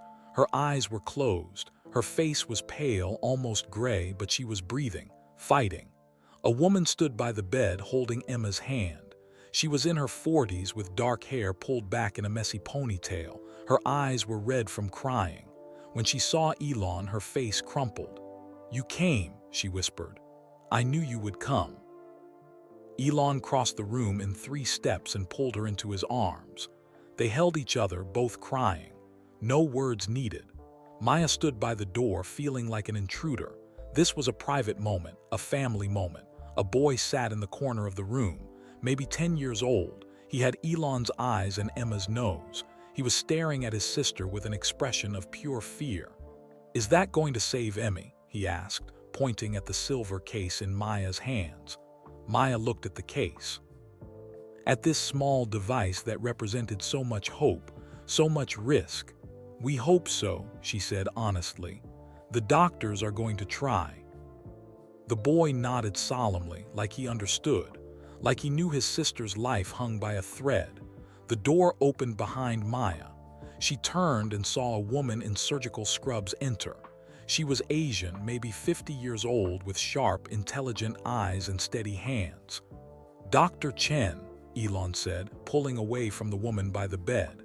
"Thank God, we made it." Dr. Chen looked at the silver case, then at Maya, then at Elon. "You understand what you're asking me to do," she said quietly. "Using an unapproved device, performing an experimental surgery, I could lose my license, go to prison, ruin my career." "I know," Elon said, "and I know I have no right to ask this of you, but she's dying. The conventional treatments aren't working. This is her only chance." Dr. Chen walked to the bedside. She checked Emma's monitors. Her expression was grave. "The swelling has increased in the last hour," she said. "We're running out of time. Even with the Neuralink device, I'd say her chances are maybe 50-50 at best." "But there's a chance," Elon pressed. "That's more than we have without it." Dr. Chen was quiet for a long moment. She looked at Emma's pale face, at the monitors showing a brain under siege, at a young life slipping away. "Yes," she finally said, "there's a chance." She turned to Maya. "You're a police officer." Maya nodded. "Yes, ma'am." "And you know what you're involved in, the legal implications." "I know," Maya said. Dr. Chen studied her face. "Why? Why would you risk your career for people you don't even know?" Maya thought about Diego, about desperate parents, about doing anything to save your child. "Because it's right," she said simply. "Because some rules need to be broken, because lives matter more than laws." Dr. Chen smiled sadly. "I wish more people thought like you." She held out her hands. "Let me see the device." Maya handed over the silver case. Dr. Chen took it to a nearby table and opened it carefully. She examined the Neuralink device with expert eyes. She studied the wires, the chip, the surgical tools. "It's beautiful," she murmured. "Elegant. Whoever designed this is a genius." "We have a good team," Elon said. Dr. Chen closed the case. "I need 20 minutes to prep the operating room, to get my team in place. We'll need to move fast once we start. Brain surgery is always delicate, but in her condition," she trailed off. "I understand," Elon said. "Mr. Musk, I need you to sign consent forms. I need documentation that you understand the risks, that you're choosing this course of action freely." "Of course." Dr. Chen pulled papers from a clipboard. Elon signed them without reading. His hand was shaking so badly he could barely hold the pen.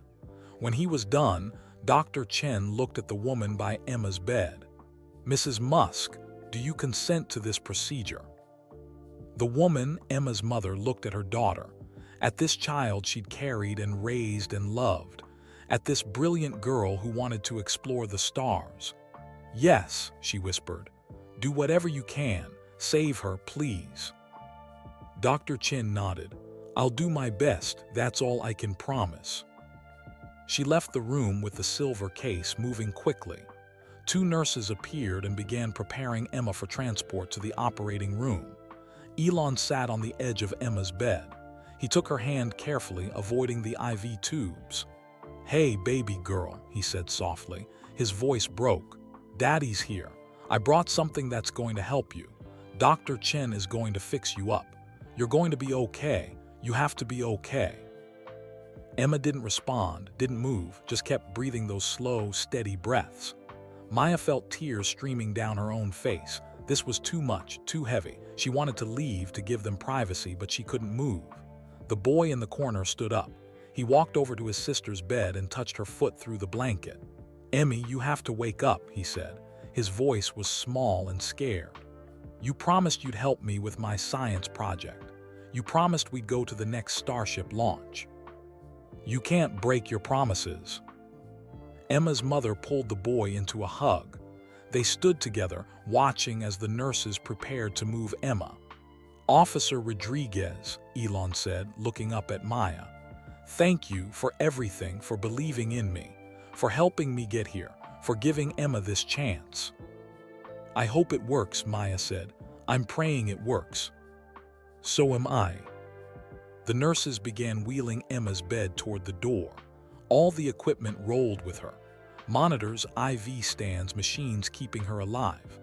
As they passed Maya, she reached out and touched the edge of the bed, just for a moment. A silent prayer, a wish sent into the universe. "Live, Emma, fight, come back." The bed rolled out of the room and down the hallway, toward the operating room, toward surgery, toward either miracle or tragedy. Elon, his wife, and their son followed behind. A family united by fear and love and hope. Maya stood alone in the empty room. Medical equipment beeped softly. The smell of antiseptic hung in the air. She pulled out her phone. 7 missed calls now. 15 text messages. The Austin Police Department was definitely looking for her. Captain Morris had sent another text. "Maya, we know you're in Dallas. We're coming to get you. Don't make this worse, please." They knew they were coming. Maya's time was running out. She should leave, should run, should try to get away before they arrived. But she couldn't. Not yet. Not until she knew if Emma would survive. Not until she knew if all of this had been worth it. She sank into the chair by the window and looked out at Dallas. The sun was starting to rise. Pink and orange light painted the sky. A new day beginning. Somewhere in this hospital, surgeons were cutting into Emma's skull. Dr. Chen was placing the Neuralink device. Tiny wires were integrating with neural tissue. Electrical pulses were fighting inflammation. Science and hope working together, trying to cheat death. Maya closed her eyes and prayed. She wasn't sure she believed in God anymore. Not after James died. Not after Diego got sick. Not after so much suffering, but she prayed anyway. Please, let Emma live. Let this work. Don't let these sacrifices be for nothing. Her phone buzzed. A call from an unknown number. Maya answered without thinking. Hello. Officer Rodriguez, an official-sounding male voice. This is Special Agent Marcus Webb with the FBI. I need you to stay exactly where you are. Do not leave the hospital. Do not attempt to flee. We have agents en route to your location. You are not under arrest at this time, but we need to speak with you immediately about your involvement in the transportation of an unapproved medical device across state lines. Maya's stomach dropped. The FBI, this was even worse than she'd thought. I understand, she said quietly. Where is Elon Musk? He's with his daughter. She's in surgery. There was a pause. We're aware of the situation. We'll need to speak with Mr. Musk as well, but we'll wait until the surgery is complete. Where are you exactly? Which floor? Maya told him, stay there. Agents will arrive within 15 minutes. Do not leave. Do not warn Mr. Musk. Do you understand? Yes, Maya said. The call ended. 15 minutes. That's all the freedom she had left. Maya stood and walked to the window. She looked down at the parking garage 7 floors below. She could see the silver Cybertruck from here. Sitting alone in the medical staff section, that truck had brought them here. Through the rain and darkness, through fear and desperation. It had carried hope across 300 miles of Texas highway. And now it was over. Maya thought about running. She could take the stairs. Get to her mother's apartment. Grab Diego, disappear somehow. But where would she go? She had no money, no plan, and Diego was too sick to be on the run. There was nowhere to go, nothing to do but wait and face the consequences. The door opened. Maya turned, expecting to see FBI agents. Instead, it was Elon's son, the 10-year-old boy with scared eyes. Are you going to arrest my dad? He asked. Maya knelt down so she was at his eye level. I don't know, sweetheart, I hope not. He was just trying to save Emmy. That's not bad, that's good. I know, Maya said. Sometimes good people have to break rules to do the right thing. The boy thought about this. Are you in trouble too? Yes, Maya said honestly, I am. But you helped. You helped my dad save my sister. I tried to help. Then you're a good person too. The boy looked at her seriously. Good people shouldn't get in trouble for being good. Maya smiled through her tears. You're right, but sometimes the world doesn't work the way it should. The boy hugged her suddenly, a tight, desperate hug. Thank you, he whispered into her uniform, for helping Emmy, for helping my family. Maya hugged him back. This innocent child who didn't understand the complexity of what had happened, who only knew that people were trying to save his sister. You're welcome, she said. Footsteps echoed in the hallway, multiple sets, walking quickly.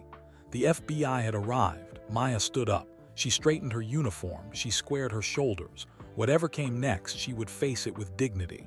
She'd made her choice. She'd helped save a child, or at least tried to. She'd done what she believed was right. And she wouldn't apologize for that, not to anyone. The door opened. 3 people in dark suits entered. FBI badges hanging from their necks, serious expressions. Officer Maya Rodriguez, the lead agent asked. Yes, Maya said. I'm Special Agent Webb. We need you to come with us. We have questions about your activities tonight. I understand. Where is Elon Musk? His daughter is in surgery. I'd appreciate it if you'd let him stay with his family until it's over." Agent Webb looked at the boy who was clinging to Maya's hand. His expression softened slightly. "We can wait," he said, "but Mr. Musk will need to speak with us as soon as the surgery is complete." "Thank you," Maya said. Agent Webb gestured to the door. "Officer Rodriguez, please come with us." Maya looked down at the boy. "Go be with your mom and dad, okay? Your sister needs you all to be strong for her." The boy nodded. He let go of Maya's hand reluctantly and ran out of the room toward his parents. Maya followed the FBI agents into the hallway. They walked in silence to the elevators, down to the first floor, through the lobby where early morning patients were checking in. A police cruiser was parked outside. Austin Police Department. Captain Morris stood beside it, his face grave. When he saw Maya, his expression twisted with disappointment and anger and something that might have been concern. "Maya," he said, "what the hell have you done?" Maya looked at him, at this man who'd believed in her, who'd mentored her, who'd given her chances. "I helped save a child," she said simply. "I'd do it again." Captain Morris shook his head. "You threw away your career, your future, everything we worked for. For what? For some billionaire who could have afforded the best lawyers to make this happen legally." "It wasn't about the money," Maya said. "It was about time. His daughter didn't have time for legal battles and paperwork." "And your son?" Captain Morris asked. "What about Diego? What happens to him when you're in prison? When you have no job, no income, no way to pay for his treatments?" The words hit Maya like a punch. Diego, her baby. What had she done? "Mr. Musk promised to help," she said weakly. "Promises from billionaires," Captain Morris scoffed. "You bet your son's life on a promise from someone you met 4 hours ago. That's not courage, Maya, that's stupidity." Maya felt tears burning her eyes. He was right. What had she been thinking? But then she remembered Emma, pale in that hospital bed, fighting for her life. And she remembered that feeling in her gut, that certainty that she was doing the right thing. "I'm sorry I disappointed you," Maya said. "But I'm not sorry I helped. I can't be sorry for that." Captain Morris stared at her for a long moment. Then he sighed heavily. "Get in the car," he said. "We're going back to Austin. You've got a lot of explaining to do." Maya climbed into the back of the police cruiser. The door closed behind her with a heavy thunk. She was trapped now, a prisoner. Through the window she could see the hospital. 7 floors up, surgeons were working on Emma, fighting to save her life with an illegal device and desperate hope. And Maya prayed one more time, "Please let it work. Please let her live. Please let all of this mean something." The cruiser pulled away from the hospital, heading back to Austin, back to face the consequences. Maya closed her eyes and thought of Diego, of his sweet face and bright eyes and brave heart. "I'm sorry, baby," she whispered. "Mama did something crazy, but I did it for love. I hope you understand someday." The Dallas skyline disappeared behind them as they drove into the morning light. And Maya Rodriguez, former police officer, waited to learn if she'd sacrificed everything for a miracle, or for nothing at all. The back seat of the police cruiser smelled like stale coffee and fear. Maya sat with her hands folded in her lap, watching the Dallas skyline shrink in the rearview mirror. Captain Morris drove in silence. His jaw was tight. His knuckles were white on the steering wheel. In the passenger seat, a younger officer named Thompson kept glancing back at Maya. He looked uncomfortable, like he didn't know what to say. Maya's phone buzzed in her pocket. She pulled it out, a text from an unknown number. "This is Elon. They told me the FBI took you. I'm so sorry. Emma is in surgery now. I'll keep you updated. And I meant what I said. Diego will be taken care of, I promise. Thank you for everything." Maya read the message 3 times. Then she typed back, "Tell me when she wakes up, please. I need to know she made it." 3 dots appeared immediately. Elon was typing, "I will, I promise." Maya put the phone away. Captain Morris was watching her in the rearview mirror. "Was that him?" he asked. "Musk." Maya nodded. "Unbelievable," Captain Morris muttered. "You know he's just using you, right? Rich people like him don't care about people like us. Once this blows over, he'll forget you exist." "You don't know him," Maya said quietly. "And you do, after one night." Captain Morris shook his head. "Maya, you're smarter than this, you know better." But Maya wasn't sure she did know better. Maybe she'd been foolish. Maybe she'd bet everything on a stranger's promise. Maybe she'd ruined her life and Diego's future for nothing. Or maybe she'd done the only thing a decent person could do when faced with a dying child. The highway stretched ahead of them. They were heading south, back toward Austin. Back to face internal affairs. Back to answer questions about why Officer Maya Rodriguez had defied direct orders and helped transport an illegal medical device across state lines. Maya's stomach churned. What would they charge her with? Obstruction of justice? Aiding and abetting? She had no idea how the legal system would handle this. And what about Diego? If she went to prison, who would take care of him? Her mother was too old and too tired. She loved Diego, but she couldn't handle a sick child full time. Maya felt panic rising in her chest. Her breathing got faster. Her hands started to shake. "Pull over," she said suddenly. Captain Morris glanced at her in the mirror. "What?" "Pull over, I'm going to be sick." Captain Morris swore under his breath but steered the cruiser to the shoulder of the highway.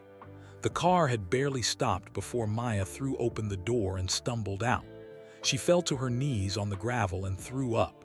The protein bar from earlier, everything in her stomach, fear and stress and exhaustion all coming out in painful heaves. Thompson got out and stood awkwardly nearby. "You okay, Officer Rodriguez?" Maya wiped her mouth with the back of her hand. "No, I'm really not." She sat back on her heels and looked at the sky. The sun was fully up now. Golden light spread across the Texas landscape. Fields and farms stretched in every direction. It was going to be a beautiful day, and Maya's life was falling apart. Captain Morris got out of the car too. He stood looking down at her with an expression she couldn't read. 20 years, he said quietly. "I've been doing this job for 20 years. I've seen good cops go bad. I've seen bad cops pretend to be good. But I've never seen anything like this." Maya looked up at him. "I know I messed up. I know I broke every rule. But Captain, if it were your child dying, if it were someone you loved, wouldn't you do anything to save them?" Captain Morris was quiet for a long moment. "Maybe, but that doesn't make it right. That doesn't make it legal." "Legal and right aren't always the same thing," Maya said. "In our job, they have to be. We're law enforcement, Maya. We enforce the law, all of it. Even the parts we don't like, even when it's hard." Captain Morris crouched down so he was at eye level with her. "The minute we start picking and choosing which laws to follow, we stop being police officers. We become vigilantes, and that's chaos." "But what about compassion?" Maya asked. "What about mercy? What about understanding that sometimes the rules don't fit the situation?" "Then you work to change the rules. You don't just break them." Captain Morris stood up. "Come on, we need to get back." Maya got slowly to her feet. Her legs felt weak. Thompson offered her a bottle of water from the trunk. She took it gratefully and rinsed out her mouth. As she climbed back into the cruiser, her phone buzzed again. Another text from Elon. "Surgery is underway. Dr. Chen says it's going well so far. The device is in place. Now we wait to see if it works." Maya's heart leaped. The device was in place. Emma had survived the surgery so far. That was something. That was hope. She typed back, "Praying for her and for all of you." The response came immediately. "Thank you. Your prayers mean more than you know." Captain Morris pulled back onto the highway. They drove in silence for a while. Maya watched the landscape blur past. Small towns appeared and disappeared. She wondered if she'd ever be free again. if she'd ever drive Diego to school or tuck him in at night or watch him play in the park, or if those days were over forever. "What's going to happen to me?" Maya asked suddenly. Captain Morris sighed. "Honestly, I don't know. Internal Affairs is involved. The FBI is involved. The FDA might press charges. It's a mess, Maya, a big mess." "Will I go to prison?" "Maybe, probably not for long if you cooperate. If you're honest about everything. If you show remorse." "I can't show remorse for something I don't regret," Maya said. Thompson turned around in his seat. "Officer Rodriguez, you should probably stop talking. Anything you say could be used against you. You should wait for a lawyer." He was right. Maya knew he was right, but she was too tired to care about protecting herself anymore. "I helped save a child's life," she said. "Or I tried to. That's all I did. That's all I regret, not being able to do more." Captain Morris shook his head but said nothing. They drove for another hour. The Austin skyline appeared on the horizon. Maya had never thought she'd dread coming home, but now the city looked like a prison, a place where she would face judgment and punishment. Her phone buzzed constantly. News alerts, her mother calling, friends texting, everyone wanting to know what was happening. Maya turned off her phone. She couldn't deal with it all right now. As they entered Austin city limits, Captain Morris's radio crackled to life. "Captain Morris, this is dispatch. We need you to divert to Del Seaton Medical Center immediately. We have a situation." Maya's heart stopped. Del Seaton Medical Center. That's where Diego was being treated, where he had his appointments and treatments. "What kind of situation?" Captain Morris asked. "We have reports of media gathering at the hospital. They're looking for Officer Rodriguez's son. Reporters are trying to interview family members. It's becoming a scene." Maya felt ice in her veins. No, they can't bother Diego. He's just a child. He's sick. They can't." "Calm down," Captain Morris said. He spoke into the radio. "Dispatch, send units to secure the hospital. No media contact with minors. Make sure the Rodriguez family is protected." "Copy that, Captain." Maya was shaking. This was her worst nightmare. Diego being exposed, being scared. Reporters shoving cameras in his face while he was sick and vulnerable. "I need to get to him," Maya said. "Please, I need to see my son." Captain Morris looked at her in the mirror. For a moment, his expression softened. "We're going there now. But Maya, this is bad. The story is everywhere. You pulling over Elon Musk, helping him transport illegal medical equipment, defying orders. It's national news." "I don't care about the news. I care about Diego." "I know, but the world cares about the news, and right now you're the story." They pulled into the hospital parking lot 20 minutes later. Maya could see the news vans immediately, at least 10 of them, reporters with cameras, satellite trucks, a circus. Captain Morris pulled around to a back entrance. "Thompson, call hospital security. Get them to clear a path to the pediatric wing. No cameras, no reporters, nothing." "Yes, sir," Thompson said, already on his phone. Maya's hands were shaking so badly she could barely unbuckle her seatbelt. Diego was in there somewhere, probably confused and scared, probably asking for his mama. And his mama was in the back of a police car being brought in like a criminal. Hospital security met them at the back entrance. They formed a protective barrier as Maya was escorted inside. Even so, she could hear reporters shouting questions. "Officer Rodriguez, why did you help Elon Musk? Is it true you defied direct orders? Are you facing criminal charges? What about your son?" Maya kept her head down and followed Captain Morris through the hospital corridors. They took an elevator to the 3rd floor, the pediatric oncology unit. Maya had been here so many times over the past 6 months. She knew every hallway, every painting on the walls, every nurse by name. This had been her second home, the place where she fought for Diego's life every single day. Now it felt different, tainted somehow.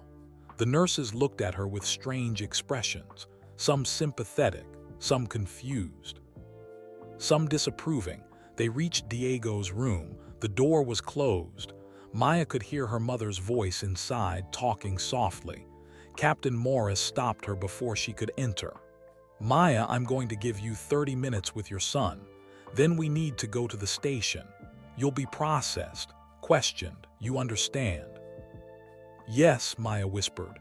"And Maya," Captain Morris's voice was gentler now, "I'm sorry it came to this. I really am. You were a good officer, one of the best." "We're past tense."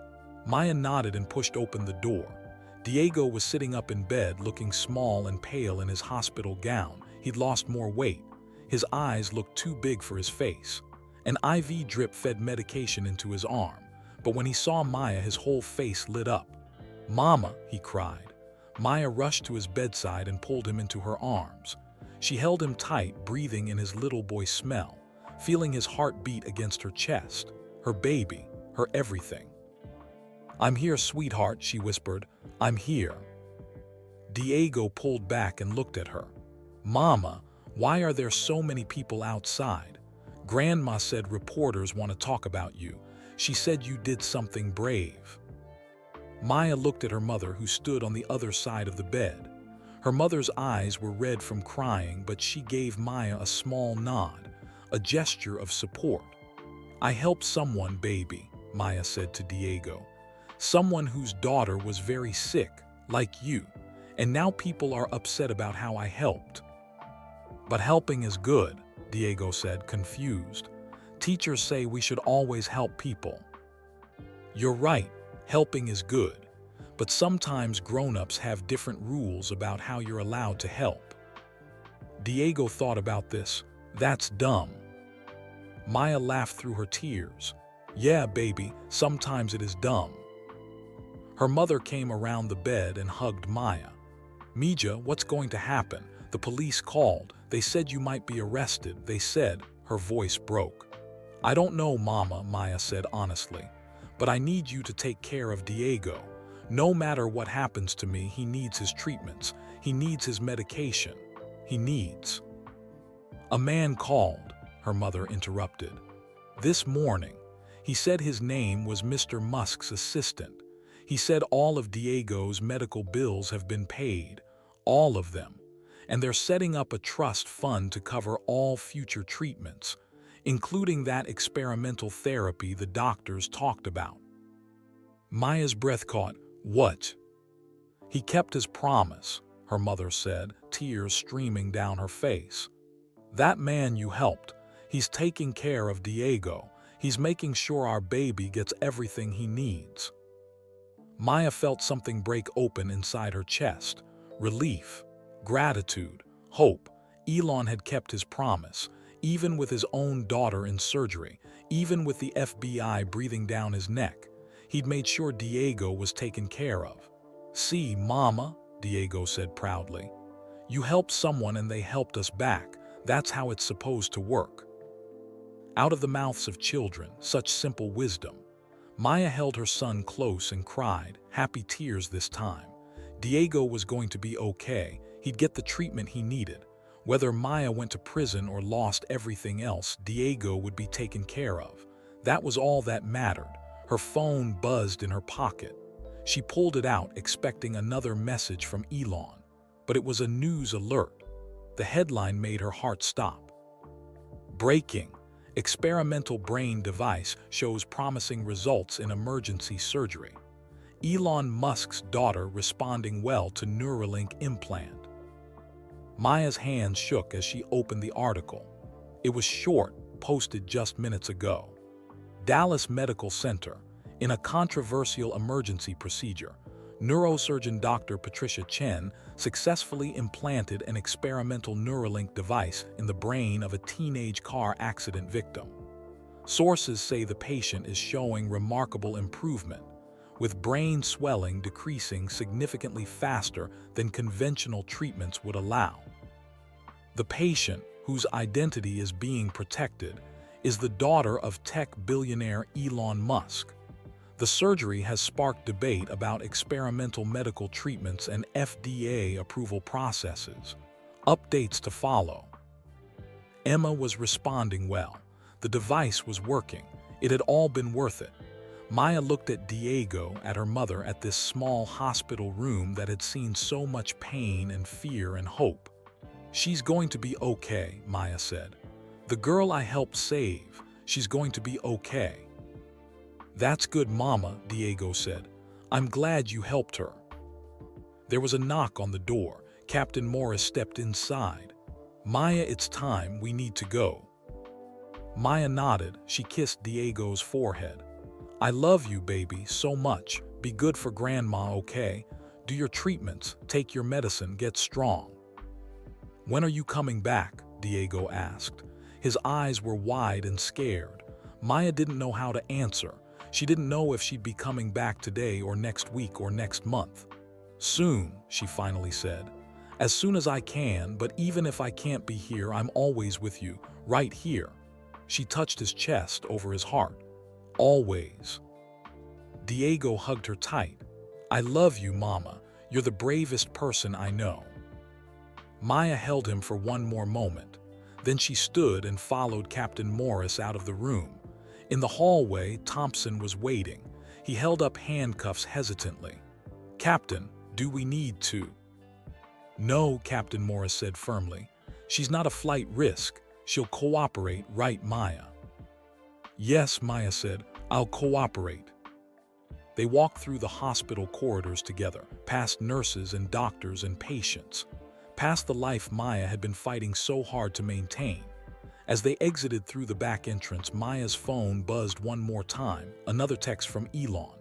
Emma opened her eyes. She squeezed my hand. "Dr. Chen says the device is working better than expected. Maya, you helped save my daughter's life. I will never forget what you did. Never. Whatever happens next, I'm with you. We'll fight this together. You have my word." Maya read the message as she climbed into the police cruiser for the second time that day. Emma had opened her eyes. She was going to live. And Maya Rodriguez, former police officer, felt something she hadn't felt in months: peace. She'd done the right thing. No matter what happened next, no matter what consequences she faced, she'd done the right thing. She'd helped save a child's life. And in the end, wasn't that what really mattered? The cruiser pulled out of the hospital parking lot. Reporters shouted questions. Cameras flashed. The circus continued, but Maya closed her eyes and smiled. Emma was alive. Diego would get his treatment. And two families brought together by desperation and hope would face whatever came next together. The Austin Police Department headquarters looked different in the morning light. Maya had been here thousands of times. It was her workplace, her second home. But now, arriving in the back of a police cruiser, it felt foreign, hostile. Captain Morris led her through the back entrance. They avoided the front lobby where reporters were gathering. The building was buzzing with activity. Officers stopped and stared as Maya walked past. Some looked sympathetic. Others looked angry. Most just looked confused. Maya kept her head up. She wouldn't give them the satisfaction of seeing her broken. They took her to interview room 3. The same room where Maya had questioned suspects dozens of times. Now she was on the other side of the table. The suspect herself. Captain Morris gestured to a chair. "Sit. Someone from Internal Affairs will be here soon. Do you want a lawyer present?" Maya thought about it. She probably should want a lawyer. That's what everyone always said. Don't talk without a lawyer, but she was too tired to fight. Too tired to play games. "No," she said. "I'll tell them everything. I have nothing to hide." Captain Morris looked at her sadly. "Maya, that's not smart. At least wait for the union rep." "I don't care about smart anymore," Maya said. She sat down in the hard plastic chair. "I did what I did. I'll face the consequences." Captain Morris started to say something else, but the door opened. Two people entered. One was Commander Rachel Walsh from Internal Affairs, stern, by the book. She'd never liked Maya much. The other was someone Maya didn't recognize, a man in his 50s wearing an expensive suit. He carried a leather briefcase and had the confident air of someone important. "Officer Rodriguez," Commander Walsh said coldly. "This is Assistant District Attorney Michael Chen. He's handling the criminal aspects of your case." Ada Chen. Maya's stomach dropped. They were already talking about criminal charges. Chen sat down across from Maya and opened his briefcase.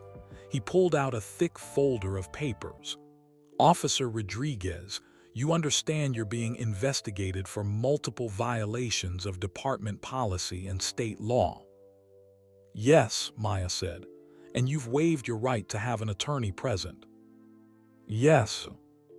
Chen exchanged a glance with Commander Walsh.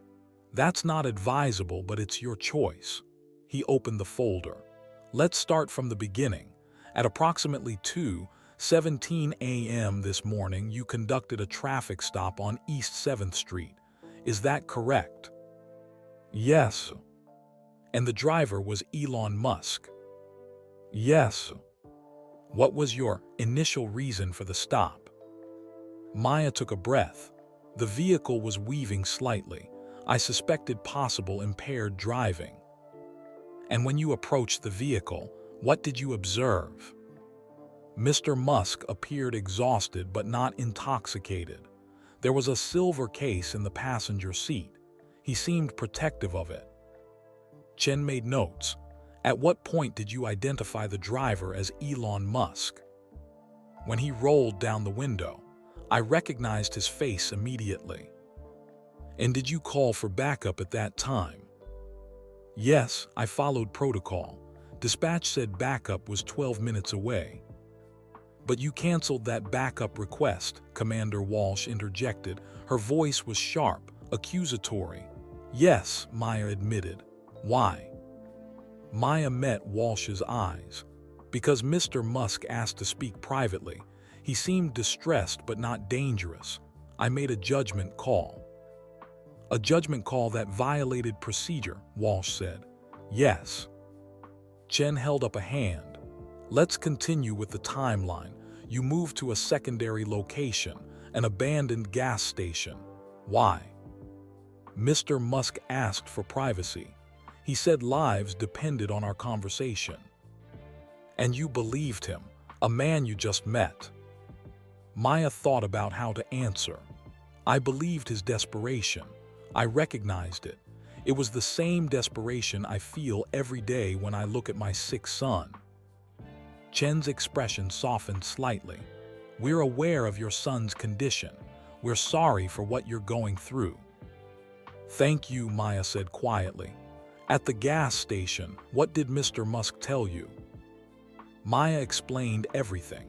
The Neuralink device, Emma's car accident, the experimental surgery, the race against time. She left nothing out. When she finished, Commander Walsh was shaking her head. "So you knowingly helped transport an unapproved medical device across state lines. You defied direct orders from your sergeant. You abandoned your patrol vehicle. You fled the scene. Officer Rodriguez, do you understand the severity of what you've done?" "Yes," Maya said, "but I'd do it again." Walsh's face turned red. "You do it again. You're proud of breaking the law, of violating every oath you took." "I'm not proud," Maya said firmly, "but I'm not ashamed either. A child was dying. I helped save her. That's not something I'll apologize for." "The law doesn't care about your intentions," Walsh said. "Only your actions, and your actions were criminal." "Then charge me," Maya said. She was done being questioned, done defending herself to people who would never understand. "Charge me with whatever crimes you think I committed. I'll accept the consequences. But I won't say I was wrong to help a desperate father save his daughter." Chen closed his folder. "Officer Rodriguez, you're making this very difficult. If you showed some remorse, if you acknowledged your mistakes, we might be able to work out a deal. Reduced charges, probation instead of prison time. But if you insist on this attitude—" "I'm not playing games," Maya interrupted. "I did what I did because it was right. Not legal, Not by the book, but right. And if our justice system can't tell the difference between someone trying to help and someone trying to hurt, then maybe the system is broken. The room fell silent. Commander Walsh looked furious. Chen looked frustrated. Captain Morris, standing by the door, looked sad. The door opened again. An officer Maya didn't recognize stuck his head in. "Commander Walsh, there's a situation developing. You need to see this."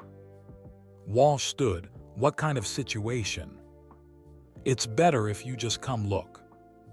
They all filed out of the interview room and down the hall to the squad room.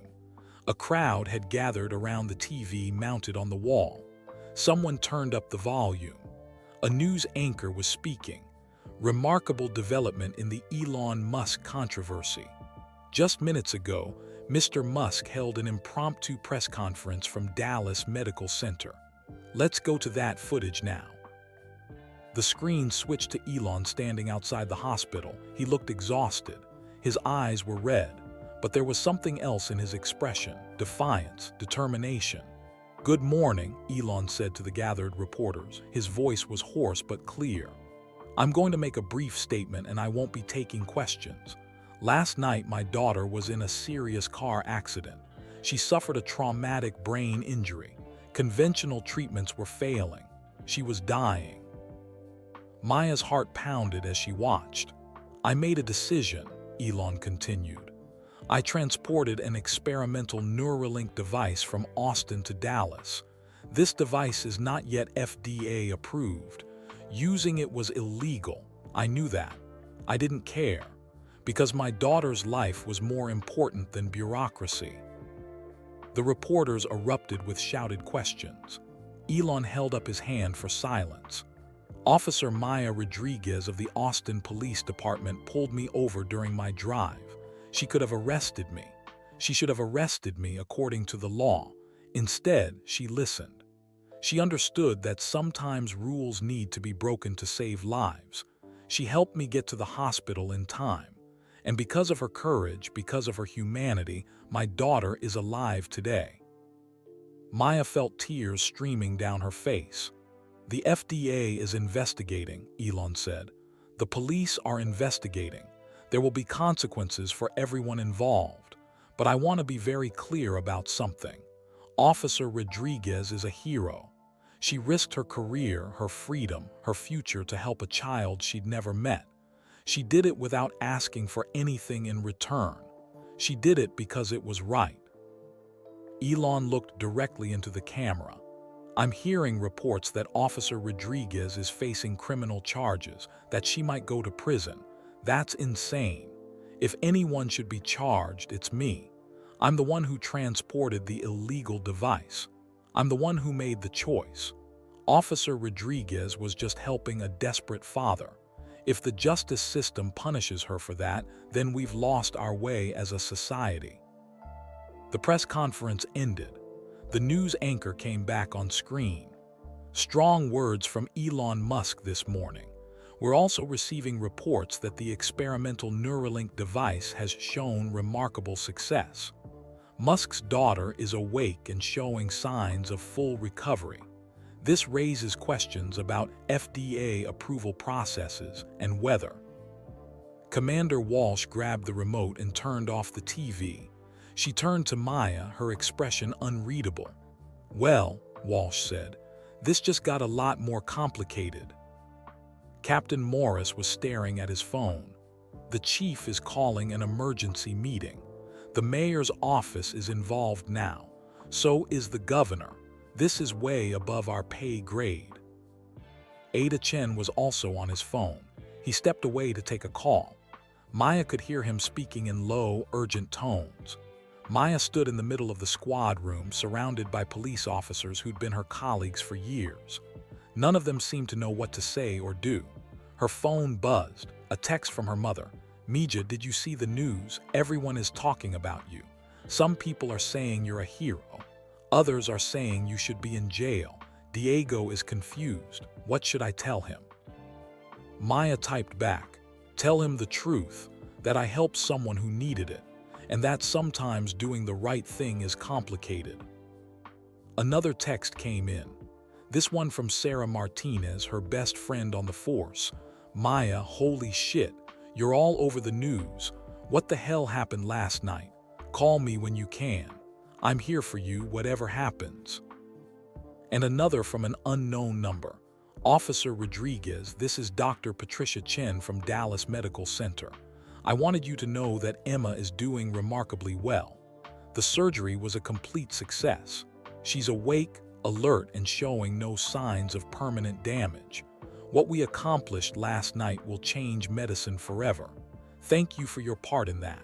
If you need me to testify on your behalf, I will, without hesitation.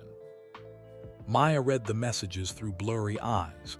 Emma was okay, really okay, not just surviving but thriving. It had worked. The crazy, desperate, illegal plan had actually worked. Ada Chen came back into the room. His expression was different now, less confident, more uncertain. Officer Rodriguez, he said, I just spoke with my supervisor. Given the developments this morning, given the public attention this case is receiving, we're going to need time to reassess our approach. What does that mean? Maya asked. It means we're not charging you today. It means the situation is more complex than we initially thought. It means, he paused, it means politics is involved now. And when politics gets involved, everything changes. Commander Walsh looked furious. We can't just let her walk away. She violated multiple policies. She saved a child's life, Captain Morris interrupted. In front of the entire world. You charge her now, you make her a martyr. You make the department look heartless. Since when do we make decisions based on public opinion? Walsh demanded. Since always, Chen said quietly. Every case we prosecute, we consider public interest. This case has enormous public interest. And right now, public opinion is on Officer Rodriguez's side. Maya couldn't believe what she was hearing. So I'm free to go. For now, Chen said. You're suspended pending investigation. Don't leave the state. Don't talk to the media. We'll be in touch as we figure out how to proceed. Maya nodded. She felt numb, exhausted, like she'd been running for days and suddenly stopped. Captain Morris touched her shoulder. Come on, I'll drive you home. They walked out of the building through a back exit, avoiding the media circus out front. The morning sun was bright and hot. Maya squinted against it. That was something, Captain Morris said as they got in his car. I've never seen anything like it. Me neither, Maya admitted. You know this isn't over, right? The investigation will continue. There will be hearings, maybe even a grand jury. You're not out of the woods yet. I know. They drove through Austin in silence, past familiar streets and neighborhoods, past the elementary school where Diego had gone before he got sick, past the park where Maya used to take him on weekends, her old life, the one that felt like it belonged to someone else now. Captain Morris pulled up in front of her apartment building. Maya, for what it's worth, I'm glad the girl is okay. I'm glad you helped save her, but I wish you'd found another way. A legal way. There wasn't time for a legal way, Maya said. That's the problem with our system. It prioritizes procedure over people, rules over results. Maybe, Captain Morris said, or maybe rules exist to protect people from abuse, to prevent the powerful from doing whatever they want. Where's the line, Maya? If we let Elon Musk break the law because he's rich and his daughter needed help, what about the poor father whose daughter also needs unapproved treatment? Does he get to break the law too, or only the billionaire? Maya didn't have an answer. He was right. There was a line somewhere, and she'd crossed it. I don't know, she finally said. I just know I couldn't watch that girl die when I had the power to help. Maybe that makes me a bad cop, but I think it makes me a decent human being. Captain Morris looked at her for a long moment. Get some rest, Maya. This is far from over. Maya got out of the car and watched him drive away. Then she climbed the stairs to her apartment and let herself inside. The place was quiet, empty. Her mother and Diego were still at the hospital. Maya was alone for the first time in what felt like forever. She walked to the kitchen and looked at the stack of medical bills on the table. Only now they were marked paid in full. Elon had kept his promise. Every single bill was paid. Maya picked up one of the statements. Diego's chemotherapy. $14,000 paid. Another statement, hospital stay. $22,000 paid, all of them, every crushing, impossible debt. Gone. Maya sank into a chair and let herself cry, really cry. All the fear and stress and exhaustion of the past 24 hours pouring out. Her phone buzzed, another text from Elon. Maya, I just wanted you to know. Emma asked about you. I told her everything you did. She wants to meet you. When this is all over, when things calm down, I'd like to bring her to Austin. She wants to thank you personally. You gave her a future. We'll never forget that. Maya typed back through her tears. I'd love to meet her. Tell her to keep chasing her dreams. Tell her to build those rockets and reach for the stars. That's the best thank you I could get. 3 dots appeared. Then, she will. Because of you, she will. Maya put the phone down and looked around her small apartment. At Diego's drawings on the refrigerator. At photos of happier times on the walls. At the life she'd built despite every obstacle. She didn't know what would happen next, if she'd go to prison, if she'd ever wear a badge again, if the legal system would crush her for doing what she thought was right. But she knew one thing with absolute certainty. She would do it all again in a heartbeat, because some things were more important than rules. More important than careers or reputations or even freedom. Love was more important. Compassion was more important. Helping someone in desperate need was more important. And Maya Rodriguez, former police officer, would never apologize for that. Never. Maya woke up on her couch 4 hours later. Someone was knocking on her door. Loud, insistent knocking that wouldn't stop. She sat up, disoriented. For a moment, she forgot where she was, forgot everything that had happened. Then it all came rushing back. The traffic stopped. Elon, Emma, the FBI, the press conference, the knocking continued. Maya stood and walked to the door. She looked through the peephole and saw Sarah Martinez standing in the hallway, her best friend, her sister in blue for the past 5 years. Maya opened the door. Sarah took one look at her and pulled her into a fierce hug. You crazy, beautiful, stupid woman. What were you thinking? Maya hugged her back. I was thinking a girl was dying and I could help. Sarah pulled away and looked at her. You're all over the news, CNN, Fox, MSNBC, everyone. Some people are calling you a hero, others want you in prison. The department is a mess. Nobody knows what to think. What do you think? Maya asked quietly. Sarah was quiet for a moment. Then she smiled sadly. I think you did something incredibly brave and incredibly foolish. I think you helped save a life, and I think you might have destroyed your own in the process. Maya stepped aside to let Sarah in. They sat on the couch together, 2 police officers who'd seen too much, done too much, carried too much. Diego is okay, Sarah said. I stopped by the hospital before coming here. Your mom says all his bills are paid. They're starting that experimental treatment next week. The doctors are optimistic. Maya felt relief wash over her. Thank God. Elon Musk kept his promise, Sarah said. That's all anyone can talk about. Billionaire pays medical bills for cop who helped him. It's like something out of a movie. It doesn't feel like a movie, Maya said. It feels like a nightmare I can't wake up from. Sarah took her hand. What happens now? I don't know. They suspended me pending investigation, told me not to leave the state. The FBI might still press charges. The district attorney is deciding what to do. It's all up in the air. And if they charge you, if you go to trial? Maya shrugged. Then I go to trial, I'll tell my story. A jury will decide if helping save a child's life is a crime worth punishing. Maya, you could go to prison, real prison for years. I know. And you'd do it anyway. You'd sacrifice everything for someone you don't even know.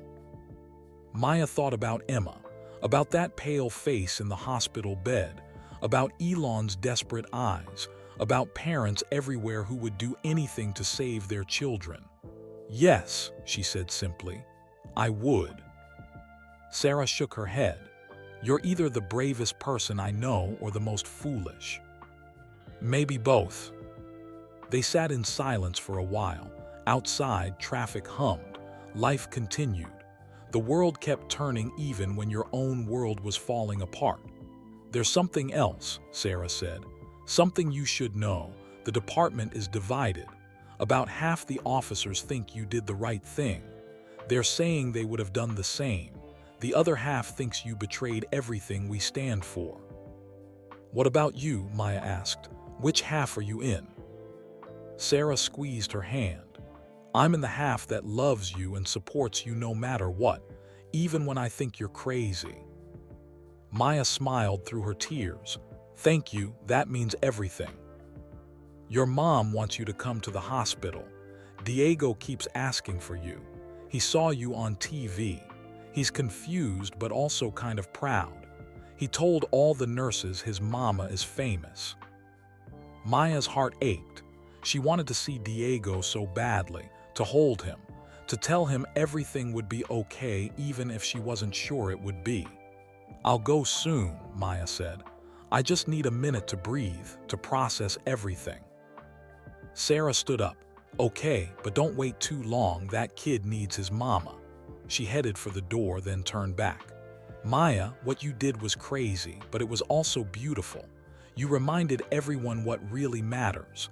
Not rules or procedures or politics, just people helping people. Don't lose that, okay? Whatever happens next, don't let them make you regret your compassion. After Sarah left, Maya took a shower. The hot water felt good on her tired muscles. She stood under the spray and let it wash away some of the stress and fear. When she got out, she checked her phone. 53 missed calls, over 100 text messages. Her voicemail was full. Most were from reporters wanting interviews. Some were from old friends offering support. A few were from people she didn't know, saying terrible things about her choices. But one message caught her attention. It was from a lawyer named Jennifer Walsh. The message said, Officer Rodriguez, my name is Jennifer Walsh.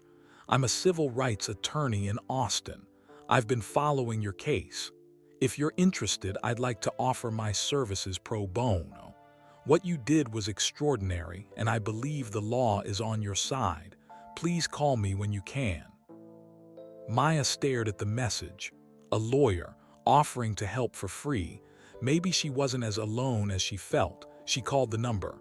A woman answered on the second ring. Jennifer Walsh. Ms. Walsh, this is Maya Rodriguez. You left me a message about legal representation. Officer Rodriguez, thank you for calling. I know you're going through a difficult time. I want you to know that what you did has inspired thousands of people. My firm wants to help you fight whatever charges they try to bring. Why? Maya asked. Why would you help me for free? Because your case is important, Jennifer said. It raises fundamental questions about compassion, justice, and when rules should bend for humanity. Because the FDA and law enforcement need to understand they can't punish people for saving lives. And because, frankly, I have a daughter. If she were dying and someone helped save her, I'd want that person protected. Maya felt tears welling up again. Thank you, I accept your help. Good, can you come to my office tomorrow? We need to prepare your defense. Even if they don't charge you criminally, there will be civil matters, licensing issues. We need to be ready. I'll be there, Maya promised. After the call ended, Maya felt a tiny bit of hope. Maybe she could fight this. Maybe she wouldn't lose everything. Her phone rang. This time it was her mother. Mija, when are you coming? Diego is getting upset. He wants his mama. I'm coming now, Mama. I'll be there in 20 minutes. Maya dressed quickly. She put on jeans and a t-shirt, normal clothes instead of her uniform. The uniform was hanging in her closet, possibly for the last time. She couldn't think about that right now. She drove to Del Seaton Medical Center, her hands tight on the steering wheel. A few reporters were still camped outside, but they didn't recognize her without the uniform. She slipped in through a side entrance. The pediatric oncology floor was quiet this afternoon. Maya walked the familiar halls to Diego's room. She could hear his voice before she even opened the door. And then Mama helped the man save his daughter. That's what the TV said. Mama is a hero. Maya pushed open the door. Diego was sitting up in bed talking to one of his nurses. When he saw Maya, his face lit up like the sun. Mama. Maya rushed to his bedside and pulled him into her arms. He felt so small, so fragile, but also so strong, her fighter, her survivor. I missed you, baby, she whispered into his hair. I saw you on TV, Diego said excitedly. They showed your picture. They said you helped Elon Musk, the guy who makes rockets. Is that true? Maya pulled back and looked at her son. Yes, baby, it's true. His daughter was very sick. I helped him get to the hospital to save her. Is she okay now? Yes, she's getting better. Diego smiled proudly. You're like a superhero, Mama, saving people. If only it were that simple. If only the world saw it the way an 8-year-old did. Maya's mother stood by the window watching them. She came over and hugged Maya tight. I don't understand everything that happened, her mother said in Spanish. But I know my daughter. You did what you thought was right. That's all a mother can ask. Gracias, Mama, Maya whispered back. They spent the afternoon together. Maya read to Diego from his favorite book about astronauts. They played card games. They watched cartoons. For a few hours, Maya forgot about the investigation and the media and the uncertain future. She just focused on being Diego's mama, the most important job she'd ever had. Around 5 o'clock, Dr. Stevens came in for Diego's examination. She was a kind woman in her 40s who'd been Diego's oncologist since his diagnosis. Officer Rodriguez, she said with a warm smile, you've had quite a day. That's one way to put it, Maya said. Dr. Stevens checked Diego's vital signs and looked at his charts.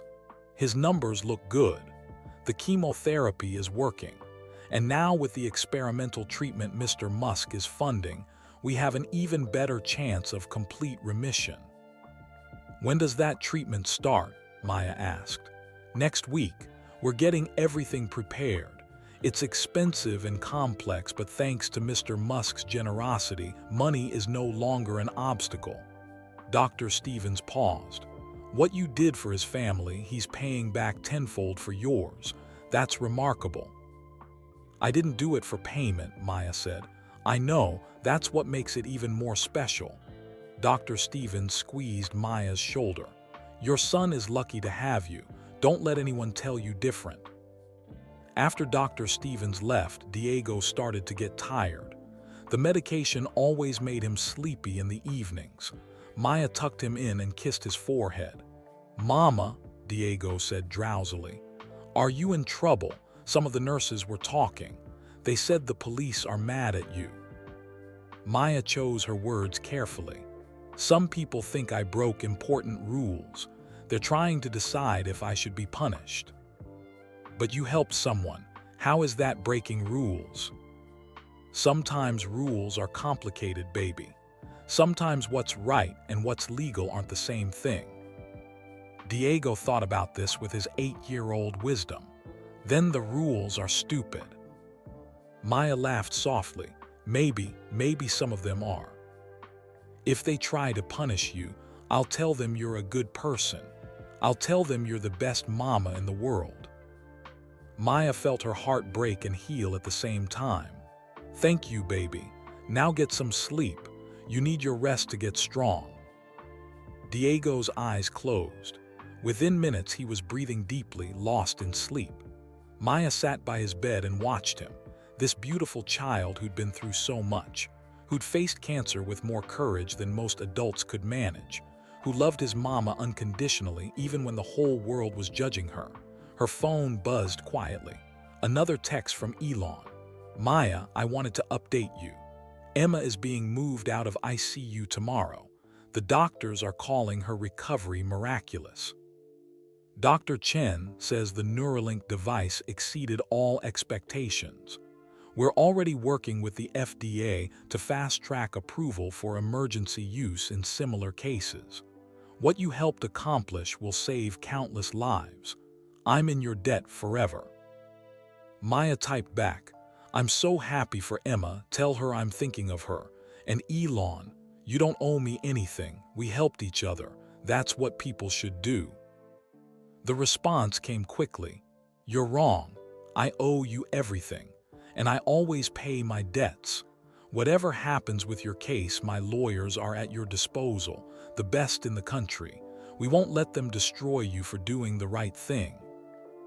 Maya put her phone away and looked at Diego again, at her mother dozing in the chair by the window, at this small room that held her whole world.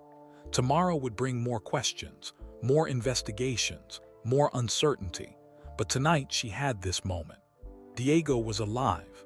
Emma was alive. 2 children saved by desperate measures and desperate love. And Maya Rodriguez, suspended police officer, allowed herself to believe that maybe, just maybe, everything would work out. Outside the window, the sun was setting over Austin. The sky turned orange and pink and purple, beautiful colors painting the end of a day that had changed everything. Maya closed her eyes and made a silent promise. Whatever came next, she would face it with courage, with dignity, with the same determination that had carried her through the darkest night of her life. She had helped save Emma, and Elon had helped save Diego.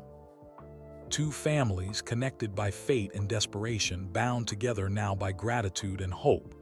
The future was uncertain, but for the first time in months, Maya felt something she'd almost forgotten. Faith. Faith that things would work out.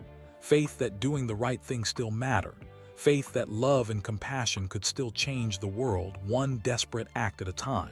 She opened her eyes and looked at Diego's peaceful face. I love you, baby, she whispered. Everything I do is for you, always. And in his sleep, Diego smiled. 3 days passed, 3 days of waiting, 3 days of reporters camped outside Maya's apartment, 3 days of phone calls from lawyers and investigators and people she'd never met. Maya stayed mostly at the hospital with Diego. The media couldn't get to her there. Hospital security kept them out. It was a safe bubble where she could just be a mother. On the 3rd day, Diego started his new experimental treatment, the one Elon's money had made possible. Maya held his hand while the doctors administered the medication through his IV. Does it hurt, baby? She asked. Diego shook his head. No, Mama, I'm brave like you. The doctors said it would take a few weeks to see results, but they were hopeful, more hopeful than they'd been in months. This treatment had shown remarkable success in other children with Diego's type of cancer. Maya watched the clear liquid drip into her son's arm and sent a silent thank you to Elon, to a stranger who'd become something like a friend, who'd kept his promise when so many others would have forgotten. That afternoon, Jennifer Walsh came to the hospital to meet with Maya. They sat in a small conference room on the 2nd floor. Jennifer spread papers across the table. Okay, Jennifer said. Let's talk about where we stand. The good news is the district attorney is under enormous pressure not to prosecute you. Public opinion is overwhelmingly in your favor. Thousands of people have called the DA's office supporting you. And the bad news? Maya asked. The bad news is the FBI is still investigating. Federal charges are possible for transporting an unapproved medical device across state lines. Those charges would be harder to fight. Jennifer tapped her pen on the table. But here's what's interesting. Elon Musk has been very vocal.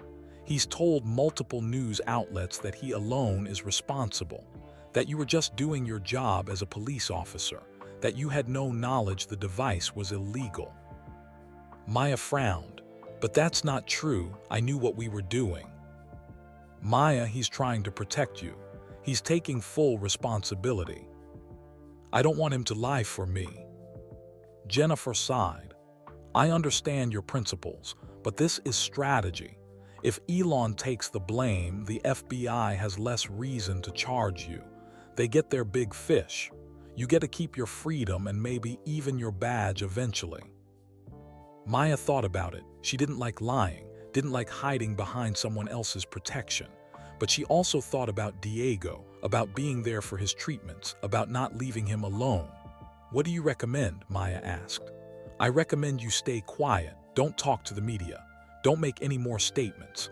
Let Elon's lawyers handle the federal side. Let me handle the local side. We wait and see what charges, if any, get filed.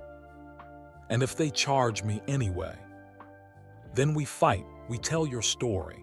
We make a jury understand that you acted out of compassion, not malice, that you saved a life. Jennifer leaned forward. Maya, I've been a lawyer for 20 years. I've seen a lot of cases, but I've never seen public support like this. People understand what you did. They admire it. A jury would too. Maya nodded slowly. Okay, I'll follow your advice. Good, now there's one more thing. Elon Musk wants to meet with you. In person. He's flying to Austin tomorrow. He wants to bring Emma. She wants to thank you personally. Maya's breath caught. Emma is coming here. Yes, she's recovered enough to travel. Elon says she's been asking about you constantly. She wants to meet the woman who helped save her life. Maya felt tears welling up. She was going to meet Emma, the girl she'd risked everything for, the girl she'd only seen unconscious in a hospital bed. When? Maya asked. Tomorrow evening, 6 o'clock, at Elon's office in the Tesla building. He thought it would be more private than a public place. I'll be there, Maya said. That night, Maya couldn't sleep. She kept thinking about Emma, about what she would say. How do you talk to someone whose life you helped save? What words could possibly be enough? She got up at 5 in the morning and went for a run, something she hadn't done in weeks. Her body protested, but the movement felt good. The early morning air was cool and fresh. As she ran through her neighborhood, she noticed something. People were looking at her. Some waved. Some gave her thumbs up. One older woman stopped her. You're that police officer, the woman said. The one who helped Elon Musk's daughter. Maya nodded, suddenly nervous. The woman smiled. You did a good thing, a brave thing. Don't let them tell you different. Thank you, Maya said. My grandson has cancer, the woman continued. He's only 6. We can't afford all the treatments the doctors recommend. When I heard what you did, what Elon Musk did for your son afterward, it gave me hope. Hope that good people still exist, that helping each other still matters. Maya felt her throat tighten. I hope your grandson gets better. Me too, dear, me too. Maya finished her run with tears on her cheeks. Not tears of sadness, but of connection, of understanding that her story had touched people, had reminded them of what really mattered. She spent the day with Diego. They played games. She read to him. They watched his favorite movies. Normal things, beautiful things. The simple joy of a mother and son spending time together. At 5 o'clock, Maya left the hospital. Her mother would stay with Diego for the evening. Maya drove across Austin toward the Tesla building. Her phone rang as she drove. An unknown number. She almost didn't answer, but something made her pick up. Hello. Officer Rodriguez, a female voice, young, uncertain. This is Emma Musk. Maya nearly swerved off the road. She pulled over quickly. Emma. Yes, I'm sorry to call like this. I got your number from my dad. I just wanted to thank you before we meet tonight. I wanted to tell you that I know what you did, what you risked, and I'm so grateful. You saved my life. Maya's hands were shaking. Emma, I'm so glad you're okay. So glad the surgery worked. Dr. Chen says it's a miracle. The device did things they didn't think were possible. My brain is healing faster than anyone expected. Emma's voice cracked. I remember the accident, the car rolling, the pain. I remember thinking I was going to die. And then I woke up and my dad told me what you did, how you helped him, how you threw away everything to give me a chance. I would do it again, Maya said, without hesitation. My dad told me about your son, about Diego, about his cancer. I'm so sorry you're going through that. Thank you, he's getting better now. Your father made that possible. Good, that's good. Emma paused. Officer Rodriguez, can I ask you something? Of course, and please call me Maya.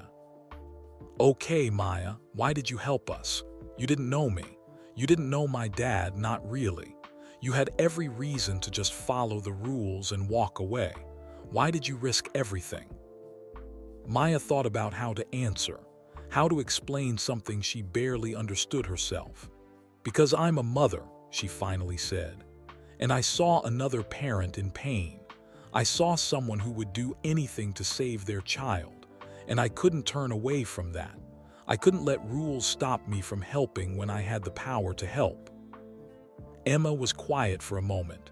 You're a hero, Maya, a real one, not like in movies. A real person who made a real sacrifice for someone else. I'll never forget that. Never. You don't owe me anything, Emma. Just live your life. Chase your dreams. Build those rockets your dad told me about. Emma laughed. I will. I'm going back to school next month. I'm not going to waste the second chance you gave me. I'm going to do something important with my life. Something that matters. I believe you will. I'll see you tonight, Maya. I can't wait to hug you in person. Me too, Emma, me too.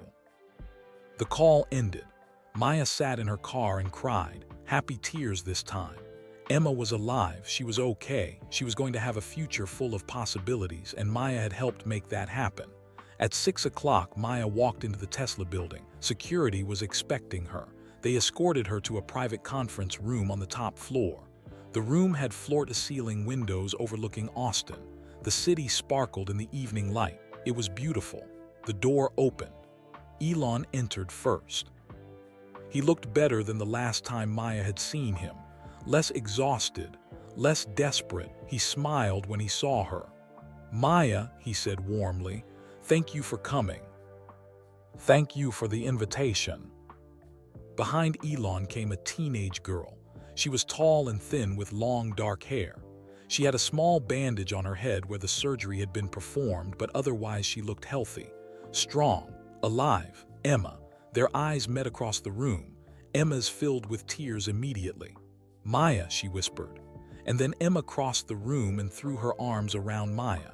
She hugged her tight, crying into Maya's shoulder. Maya hugged her back. This girl she'd risked everything for. This stranger who'd become connected to her in the most profound way possible. Thank you, Emma said between sobs. Thank you for saving my life. Thank you for being brave. Thank you for caring about someone you didn't even know. You're welcome, Maya whispered. You're so welcome. They stood like that for a long time. Two people bound together by a desperate night and a miracle of science and compassion. Finally, Emma pulled back. She wiped her eyes and smiled. I'm sorry. I promised myself I wouldn't cry, but seeing you in person, knowing you're real, it's overwhelming. I understand, Maya said. Elon gestured to the conference table. Please sit. We have a lot to talk about. They sat together. Elon poured water for everyone. For a moment, they just looked at each other. Three people who'd been through something extraordinary together. First, Elon said, I want to update you on the legal situation. My lawyers have been working nonstop. The FBI has agreed to focus their investigation on me, not you. I'm taking full responsibility for transporting the device, for making the decision to use it. Elon, you don't have to do that, Maya said. Yes, I do. You helped me save my daughter. The least I can do is protect you from the consequences. Elon leaned forward. Maya, I'm a billionaire. I can afford the best lawyers in the world. I can fight this for years if I have to.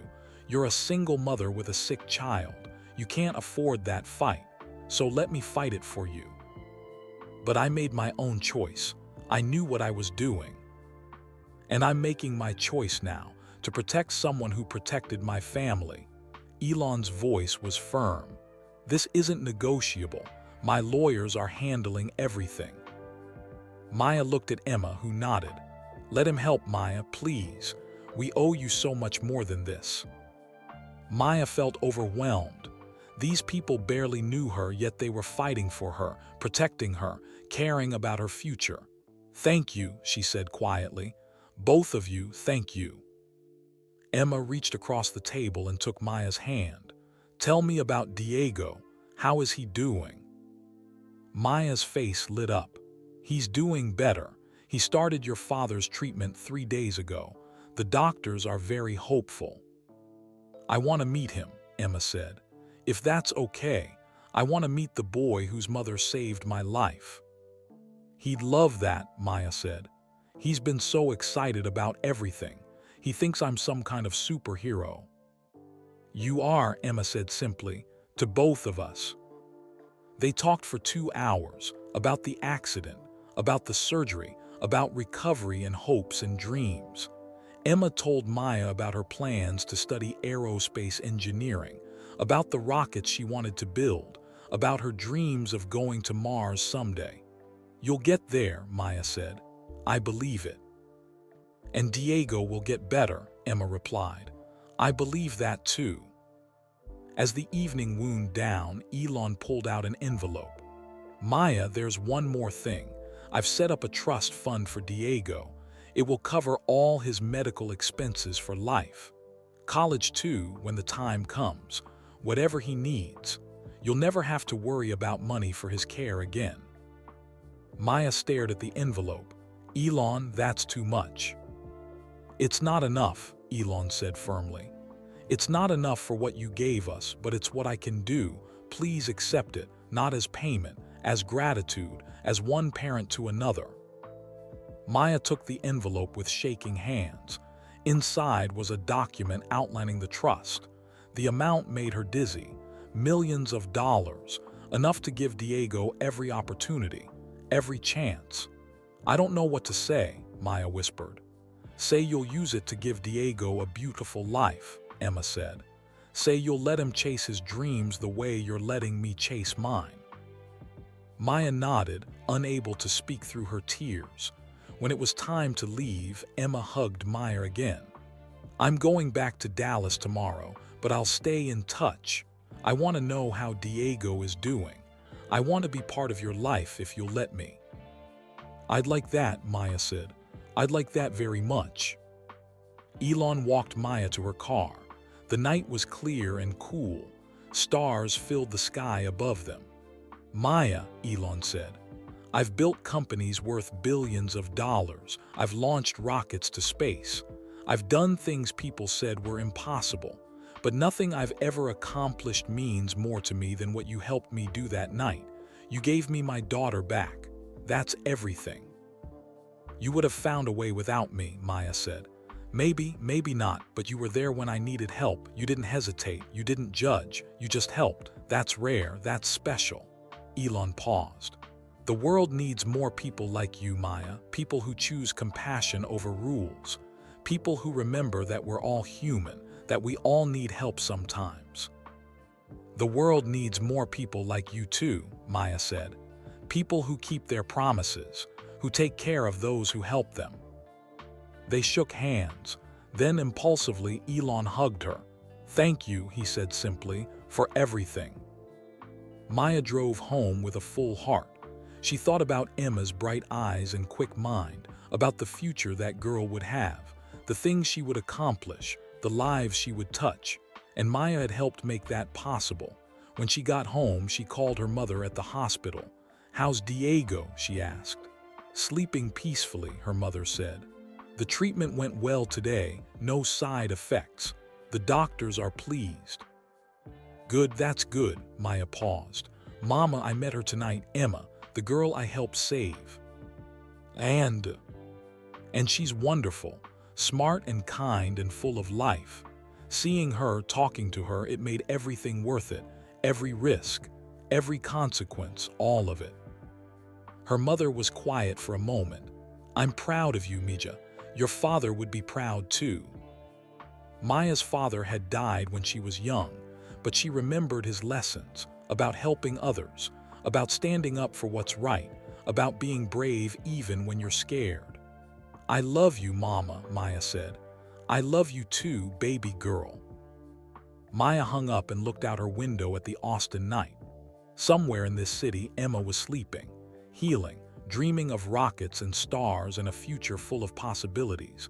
And somewhere else, Diego was sleeping too, fighting his battle, growing stronger. 2 children, 2 families, connected by one desperate night and the choice to help instead of walking away.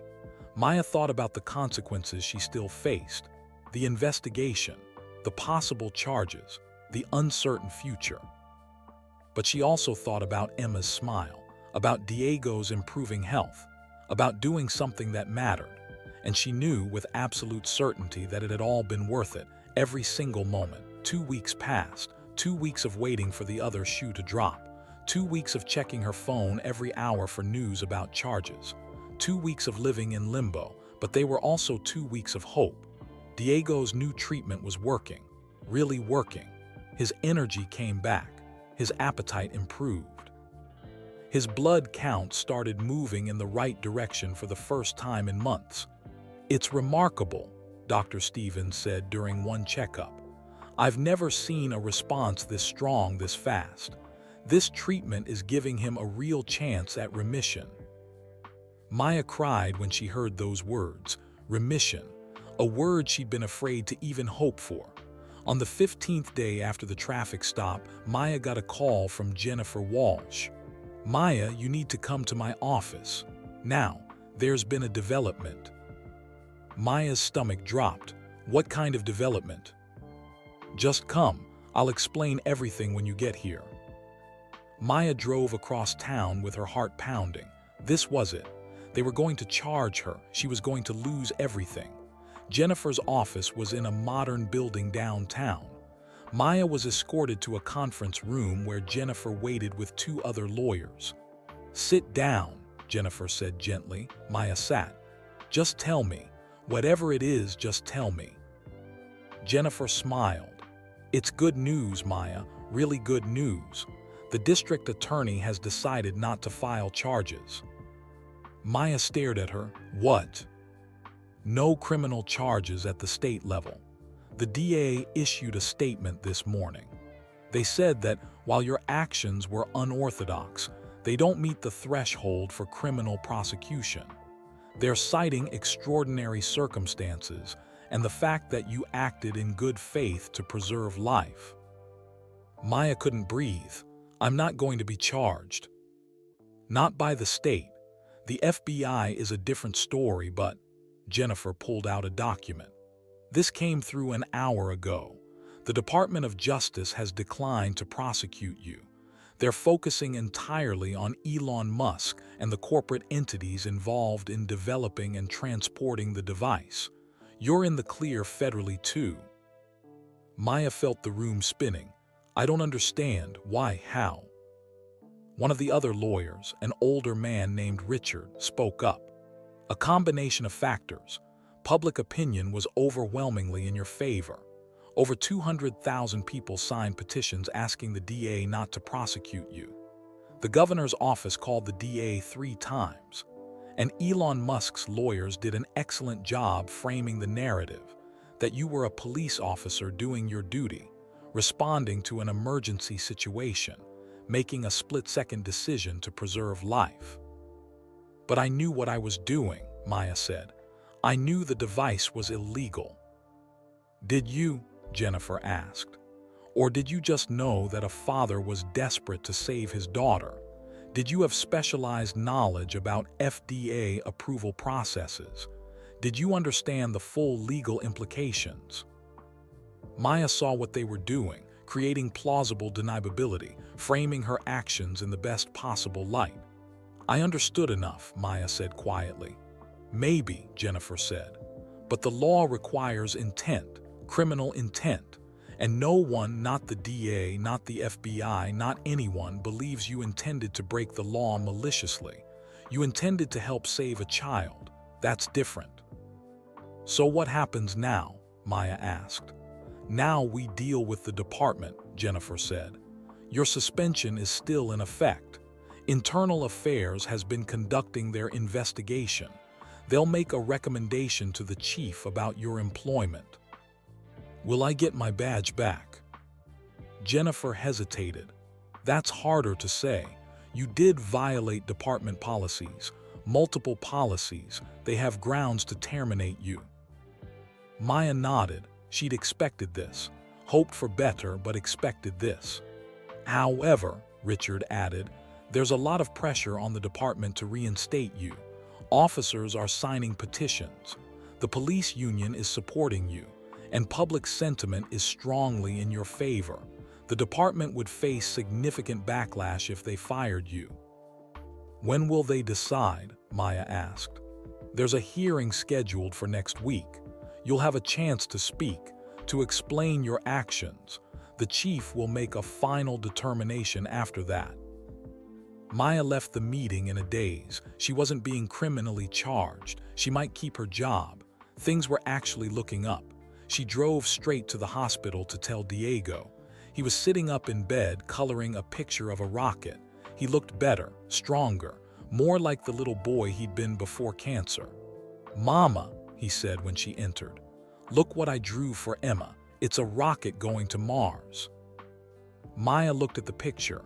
It was colorful and imaginative, full of stars and planets. "It's beautiful, baby. She's going to love it." "Are you going to mail it to her?" "We can do that. Or maybe she'll visit again soon and you can give it to her yourself." Diego's eyes lit up. "Really? Can I meet her?" "I think so. She wants to meet you too." Maya sat on the edge of the bed. "Diego, I have good news. The police decided I'm not in trouble anymore. I'm not going to jail." Diego threw his arms around her neck. "I knew it. I knew they'd see you were a hero." If only it were that simple, but Maya didn't correct him.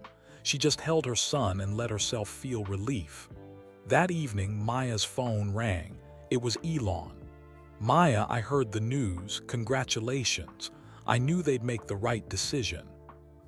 "Thank you for everything. Your lawyers made the difference. They just helped tell the truth, that you're a good person who made a compassionate choice." Elon paused.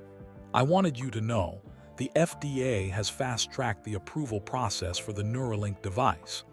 Emma's case, combined with our other data, convinced them this technology needs to be available for emergency use. They're creating a new pathway for compassionate use in similar situations." "That's incredible," Maya said. "It means what happened to Emma, what we went through that night, it won't have to happen this way again. People will have legal access to potentially life-saving technology. You helped make that possible." "We all did," Maya said. "You, me, Dr. Chen, Emma, we all played a part." "Emma wants to know if she can video chat with Diego sometime. She's been asking about him constantly." "He'd love that." He drew her a picture. "That's perfect. I'll have my assistant set up a call." After they hung up, Maya sat on her couch and looked around her small apartment. This place that had felt like a prison of poverty and stress for so long. Now it felt different, lighter, full of possibility. The medical bills were gone. Diego was getting better. She wasn't going to prison. Her life wasn't over. Maybe it was just beginning. The next day, Maya went for a run. As she jogged through her neighborhood, she noticed something. People recognized her, and most of them smiled, waved, gave her thumbs up. "Thank you for what you did," one man called out. "You're an inspiration," a woman shouted from her porch. Maya was overwhelmed. She'd expected judgment, criticism. Instead, she was finding support, community, connection. She ran past Franklin Barbecue, past the East Austin landmarks she knew so well. This city had been her home for 10 years. She'd patrolled these streets, protected these people, and now they were lifting her up in return. When she got home, there was a letter waiting at her door. No return address, just her name written in neat handwriting. Maya opened it carefully. Inside was a handwritten note. Dear Officer Rodriguez, you don't know me. My name is Patricia Johnson. My husband Marcus was the first person to receive a Neuralink device. The one that worked, the one that saved his life. When I heard about what happened with Elon Musk's daughter, when I heard you helped make that surgery possible, I cried. Because I remembered what it felt like. The desperation, the fear, the hope that something, anything might work. You gave that family the same gift someone gave mine. The gift of a miracle when there were no other options. I wanted to thank you, to tell you that your courage mattered, that your compassion made a difference, that the world needs more people like you. My husband went back to work last month. He's fully recovered. He's coaching our daughter's soccer team. He's living a life we thought was over. That's what these miracles mean. That's what you helped create. Thank you from the bottom of my heart. Patricia Johnson. Maya read the letter 3 times. Then she folded it carefully and put it in a drawer with other precious things. Diego's first drawing, James's badge number which she'd kept after he died, photos of her father, reminders of what mattered. The week passed quickly. Diego continued to improve. The video chat with Emma was a huge success. The two of them talked about space and science and their dreams for the future. Diego showed her his rocket drawing. Emma told him about the new Starship launch happening next month. Maybe you can come watch it with me, Emma said. If your doctors say it's okay, my dad can arrange everything. Diego looked at Maya with pleading eyes. Can I, Mama, please? Maya thought about Diego in remission, watching rockets launch, dreaming big dreams, a future she'd been afraid to imagine. We'll see, baby. Let's get you better first. The day of Maya's hearing arrived. She dressed in her uniform for the first time since the suspension. It felt strange, familiar but different, like putting on clothes that belonged to someone else. Jennifer met her outside the police headquarters. Ready. As ready as I'll ever be, Maya said. They walked inside together. The building was crowded, news crews, reporters, officers both in uniform and plain clothes. Maya saw Sarah in the crowd. Her friend gave her an encouraging smile. The hearing room was packed. Captain Morris sat at a table up front with Commander Walsh and Chief Patricia Hernandez. The chief was a tough woman in her 50s who'd worked her way up through the ranks. Maya sat at a table facing them. Jennifer sat beside her. Chief Hernandez called the room to order. This hearing will determine Officer Maya Rodriguez's employment status with the Austin Police Department. Officer Rodriguez, you were suspended pending investigation into your actions on the night of March 15th. That investigation is now complete. Do you understand why we're here? Yes, ma'am, Maya said. Commander Walsh will present the findings of the internal investigation. Then you'll have an opportunity to speak. After that, I'll make my decision. Chief Hernandez looked at Commander Walsh. Proceed. Walsh stood and read from a document. Officer Rodriguez violated the following department policies on the night in question. She failed to properly report the identity of a traffic stop subject. She canceled backup without sufficient cause. She abandoned her patrol vehicle. She traveled out of jurisdiction without authorization. She failed to follow direct orders from her superior officer. She engaged in conduct that brought negative attention to the department. Each violation felt like a punch.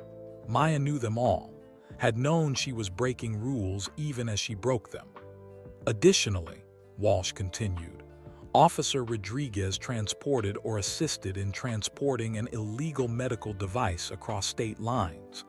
While she was not criminally charged for this action, it represents a serious lapse in judgment and adherence to law enforcement principles. Walsh sat down. Chief Hernandez looked at Maya. Officer Rodriguez, do you dispute any of these findings? No, ma'am, I don't dispute them. I did all those things. Do you wish to make a statement? Maya stood. Her legs were shaking, but her voice was steady. Chief Hernandez, Commander Walsh, Captain Morris, I understand I violated policies. I understand I made choices that went against my training, but I want to explain why. She took a breath. That night I pulled over a vehicle driven by Elon Musk. When I approached, I saw a man who was desperate, exhausted, terrified. He told me his daughter was dying, that he had something that might save her, that he needed help. Maya paused. I had a choice: follow procedure or follow my conscience. I knew following procedure meant calling for backup, reporting the situation, letting the system handle it. But I also knew the system moves slowly, and his daughter didn't have time. I thought about my own son, about watching him suffer, about feeling helpless, about wishing someone would just help us. Maya's voice cracked. I couldn't watch another parent lose their child when I had the power to help, even if it meant breaking rules, even if it meant losing everything. The room was silent. I'm not asking you to excuse what I did, Maya continued. I'm just asking you to understand why I did it. I became a police officer to help people, to protect people, to serve my community. That night, I served someone who desperately needed it. Maybe I served them in the wrong way, but I served them with my whole heart. Maya sat down. She'd said what she needed to say. Now it was up to the chief. Chief Hernandez was quiet for a long moment. Then she spoke. Officer Rodriguez, what you did was wrong by every measure we use to evaluate police conduct. You broke rules. You defied orders. You put yourself and potentially others at risk. Maya's heart sank. But, the chief continued, you also saved a life. You showed compassion in a situation where many officers would have simply followed procedure. You reminded this department and this city that we're not just law enforcement. We're human beings serving human beings. Chief Hernandez looked around the room. I've been getting calls all week, from citizens, from other officers, from community leaders. Everyone has an opinion about Officer Rodriguez, and you know what? Most of them support her. They understand what she did and why. The chief turned back to Maya. This department exists to serve the public, and the public is telling us that what you did mattered, that your actions reflected the kind of officer they want protecting their streets. Maya held her breath. However, Chief Hernandez said, I can't simply ignore policy violations. That sets a dangerous precedent. So here's my decision. Officer Rodriguez, you're reinstated to active duty, but you'll receive a formal reprimand in your personnel file. You'll also undergo additional training on procedure and protocol, and you'll be on probation for 6 months. Any further violations during that time will result in immediate termination. Do you understand? Maya felt tears streaming down her face. Yes, ma'am. I understand, thank you. Don't thank me yet, Chief Hernandez said. You've got a lot to prove, but I believe you can prove it. Now get back to work, Officer Rodriguez. This city needs good cops like you. The hearing ended. Maya stood on shaky legs. Jennifer hugged her. Sarah rushed over and threw her arms around both of them. You did it, Sarah said. You got your badge back. Maya couldn't speak. She could only cry and hug her friend and feel overwhelming relief. Captain Morris approached. Maya, welcome back. Report Monday morning for duty assignment. Yes, sir. Thank you, sir. He smiled slightly. You gave us all gray hairs, Rodriguez. Don't do it again. I won't, sir. I promise. Maya walked out of the building into the afternoon sunshine. Reporters shouted questions. Cameras flashed, but she didn't stop to answer. She just smiled and kept walking. She got in her car and immediately called her mother. Mama, I got my job back. Her mother cried with joy. Thank God, Omija, I'm so proud of you. Can I talk to Diego? Her mother handed the phone over. Diego's excited voice came through. "Mama, did you win?" "I won, baby. I get to be a police officer again." "I knew you would, because you're a hero." Maya laughed through her tears. "I'm just your mama, baby. That's all I need to be." That evening, Maya sat on her couch and called Elon. "Maya," he answered immediately. "I heard the news. Congratulations." "Thank you for everything. Your support made the difference." "You earned it. You earned all of it." Elon paused. "Emma and I are coming to Austin next week. There's a Starship presentation at the University of Texas. We'd love it if you and Diego could join us. If the doctors say it's okay for him." "I'll ask them, but I think he'd love that."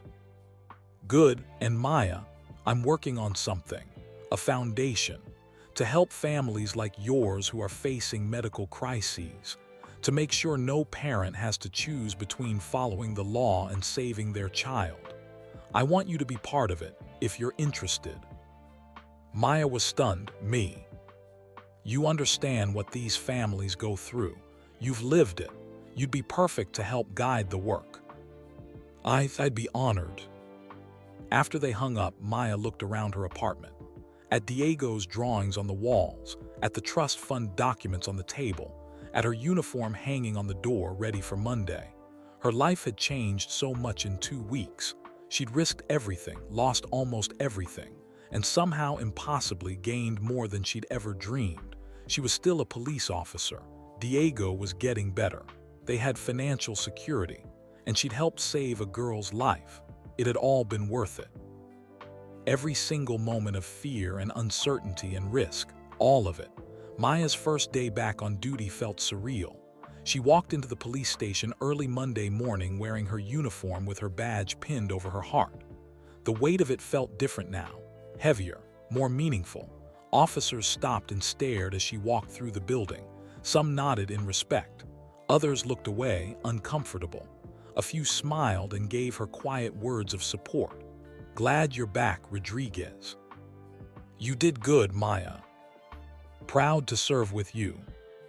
Sarah met her at the locker room. "Ready for this?" "I don't know," Maya admitted. "Everything feels different." "That's because you're different. You went through something most people never face. You made an impossible choice. That changes you." Maya changed into her tactical vest and checked her equipment. Gun, radio, flashlight, everything in its place.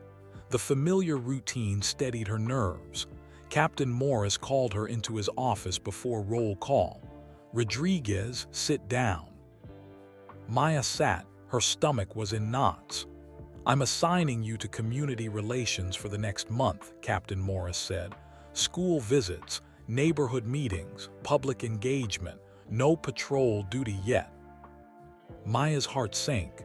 "Sir, I want to be back on the street. That's where I belong." "I know, but the chief thinks it's better to ease you back in. Let the public see you in a positive light. Build trust. Show everyone that you're still committed to serving this community." Captain Morris leaned forward. "Maya, whether you like it or not, you're famous now. People recognize you. We need to use that positively, for you and for the department." Maya understood, but she didn't like it. Community relations felt like being sidelined, like she was being punished despite being reinstated, but she nodded. "Yes, sir. I'll do whatever you assign." "Good. Report to Sergeant Davis. She'll brief you on this week's schedule." Maya spent her first day visiting an elementary school in East Austin. She talked to third graders about safety and stranger danger and why police officers are there to help. One little girl raised her hand. "Are you the lady from TV? The one who helped Elon Musk?" Maya smiled. "Yes, that's me. My mama says you're a hero." "I'm just a police officer doing my job." "But you saved that girl's life. That's hero stuff." The other children nodded in agreement. Their teacher smiled at Maya with understanding. These kids saw the world simply. Someone needed help. Maya helped. That made her a hero. If only adults could see things as clearly. That afternoon, Maya attended a neighborhood meeting in the community center near her apartment. About 40 residents gathered to discuss safety concerns and police relations. An older black man stood up. "I want to address Officer Rodriguez directly. We've had issues with police in this neighborhood. Excessive force, lack of respect, racial profiling. But what you did, Officer Rodriguez, that showed us something. That showed us not all cops are the same, that some of you actually care about people over rules." A woman added, "My son has special needs. Last year, police responded to a call when he was having a meltdown. They treated him like a criminal instead of a child who needed help. I wish more officers had your compassion, Officer Rodriguez." Maya listened to their stories, their frustrations, their hopes for better policing. She realized that her actions had opened a door, had started conversations that needed to happen. "I hear you," Maya said, "and I promise to do better, to be the kind of officer this community deserves, to see people as people first, not as problems to be managed." People applauded. Not everyone, some still looked skeptical, but it was a start. After the meeting, a young mother approached Maya. "Officer Rodriguez, can I talk to you privately?" They stepped outside. The woman's hands were shaking. "My daughter has a rare genetic disorder," the woman said. "She needs an experimental treatment, the only thing that might help her, but insurance won't cover it and we can't afford it. It costs over $300,000. She started crying. "When I heard what Elon Musk did for your son, I thought, I don't know what I thought, that maybe miracles could happen for us too." Maya's heart broke. "What's your daughter's name?" "Sophia, she's 5 years old. She's my whole world." Maya took the woman's hand. "Give me your contact information. I can't promise anything, but I know someone who might be able to help." That evening, Maya called Elon. She explained about Sophia, about the desperate mother, about families everywhere facing impossible medical bills. "This is exactly why I'm starting the foundation," Elon said. "Send me her information, we'll help. And Maya, keep track of people you meet like this, families in crisis. That's who the foundation is for." 2 days later, Elon's assistant called the young mother. Sophia's treatment would be funded completely. The family broke down in tears of gratitude. The mother came to the police station to thank Maya in person. "You saved my daughter's life.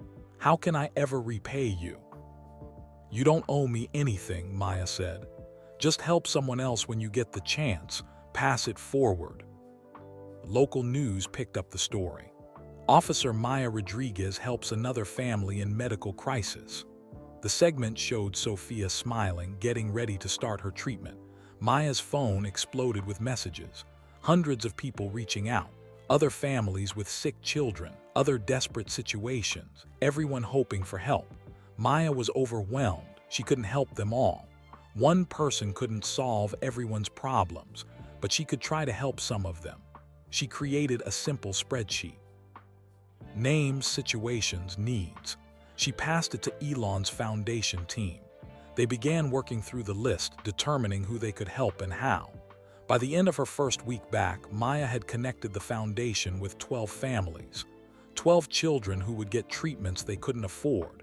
12 families who would have hope instead of despair. On Friday evening, Emma video called Maya. "I saw the news. You're helping so many people." "I'm trying," Maya said. "Your father's foundation is doing the real work. I'm just connecting people who need help with people who can provide it." "That's important too. You're building bridges, making miracles possible." Emma paused. "Maya, I've been thinking about what I want to do with my life. I still want to build rockets, but I also want to help people like you helped me. I'm thinking about medical engineering, using technology to solve health problems." "That's wonderful, Emma. You inspired me. You showed me that the most important thing we can do is help each other. Everything else is just details." After the call, Maya sat with Diego on the couch. He was having a good day. His energy was up. His color was better. The experimental treatment was working even better than the doctors had hoped. "Mama, when can I go back to school?" Diego asked. The question made Maya's heart sore. Weeks ago, she'd been terrified Diego might never go back to school. That cancer would take him before he got the chance. Now he was asking when, not if. Dr. Stevens says maybe in a month. "If your counts stay good, if you stay strong." "I'm going to be so strong, Mama. I'm going to be the strongest kid in my class." Maya hugged him tight. "You're already the strongest person I know." The next week brought more changes. The Austin Police Department announced a new initiative, a crisis response team that would focus on compassionate policing in medical and mental health emergencies. Officers would receive special training on how to handle situations where strict protocol might cause more harm than good. Captain Morris asked Maya to help develop the training program. "You understand nuance," he explained. "You understand when to follow rules and when to trust your judgment. That's what we need to teach." Maya threw herself into the work. She interviewed social workers, doctors, therapists. She studied programs from other cities. She developed scenarios and training modules. The goal was simple: teach officers to see people in crisis as human beings who needed help, not problems that needed solving. It was hard work. Some officers resisted. They wanted clear rules, black and white guidance. They didn't like the gray areas Maya was describing, but others understood. They shared their own stories of times when they'd had to make judgment calls, times when following procedure would have made things worse. "We're not robots," one veteran officer said. "We're humans dealing with humans. We need to be allowed to use our judgment, to show compassion." A month after Maya's reinstatement, the foundation officially launched. Elon held a press conference at Tesla headquarters. Emma stood beside him, looking healthy and strong. "6 weeks ago, my daughter was dying," Elon said to the gathered reporters. "An experimental medical device saved her life, but getting access to that device required desperate measures, illegal measures. That should never have been necessary. Medical care should never require breaking the law." He gestured to Emma.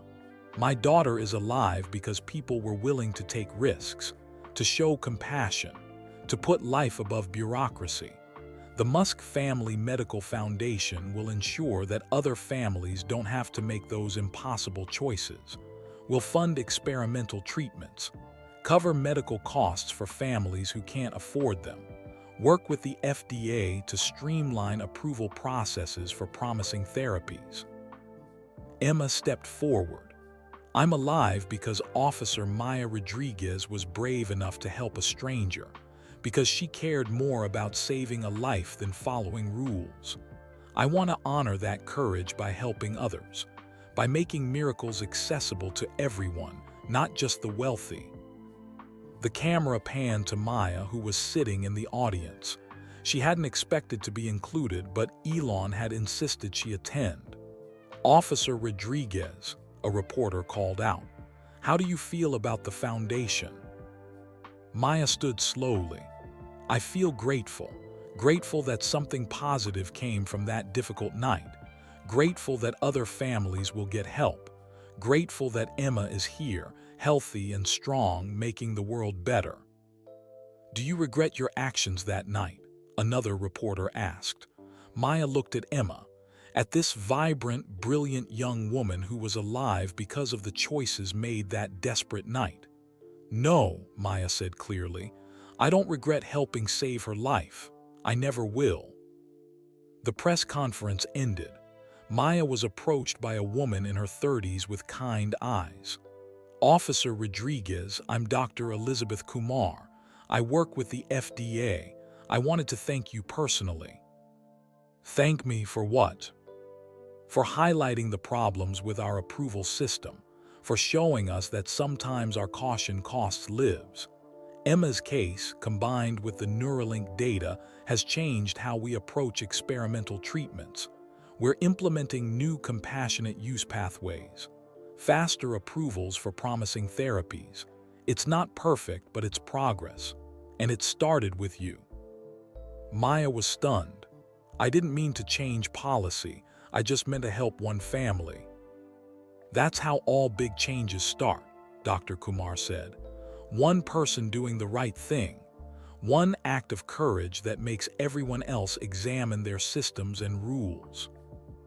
That evening, Maya received a text from a number she didn't recognize. Officer Rodriguez, this is Marcus Johnson.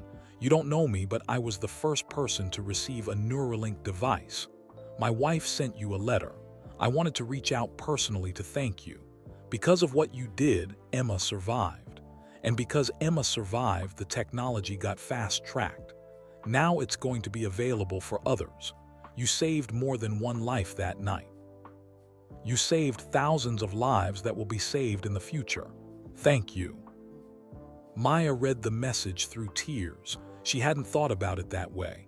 Hadn't considered the ripple effects of her choice. She just wanted to help one family, one desperate father and his dying daughter. But that one act had changed so much more. Diego came out of his bedroom in his pajamas. Mama, why are you crying? Happy tears, baby. Just happy tears. Did something good happen? Yes, sweetheart, something very good happened. A lot of good things happened. Diego climbed into her lap, even though he was getting too big for it. Tell me. Maya held her son and told him about the foundation, about the families getting help, about Emma's recovery and her plans to make the world better, about the changes in police training and FDA policies. All because you helped that man and his daughter, Diego said. You started all of that. I just made one choice, Maya said. Other people did the rest. But your choice was the first one, the important one. Diego looked up at her with his wise 8-year-old eyes. Mama, you taught me that helping people matters, that being brave matters, that doing the right thing matters even when it's scary. You're my hero. Maya hugged him tighter. This beautiful, brave boy who'd fought cancer with courage, who'd supported his mama through her own battle, who saw the world with such clarity and hope. You're my hero too, baby.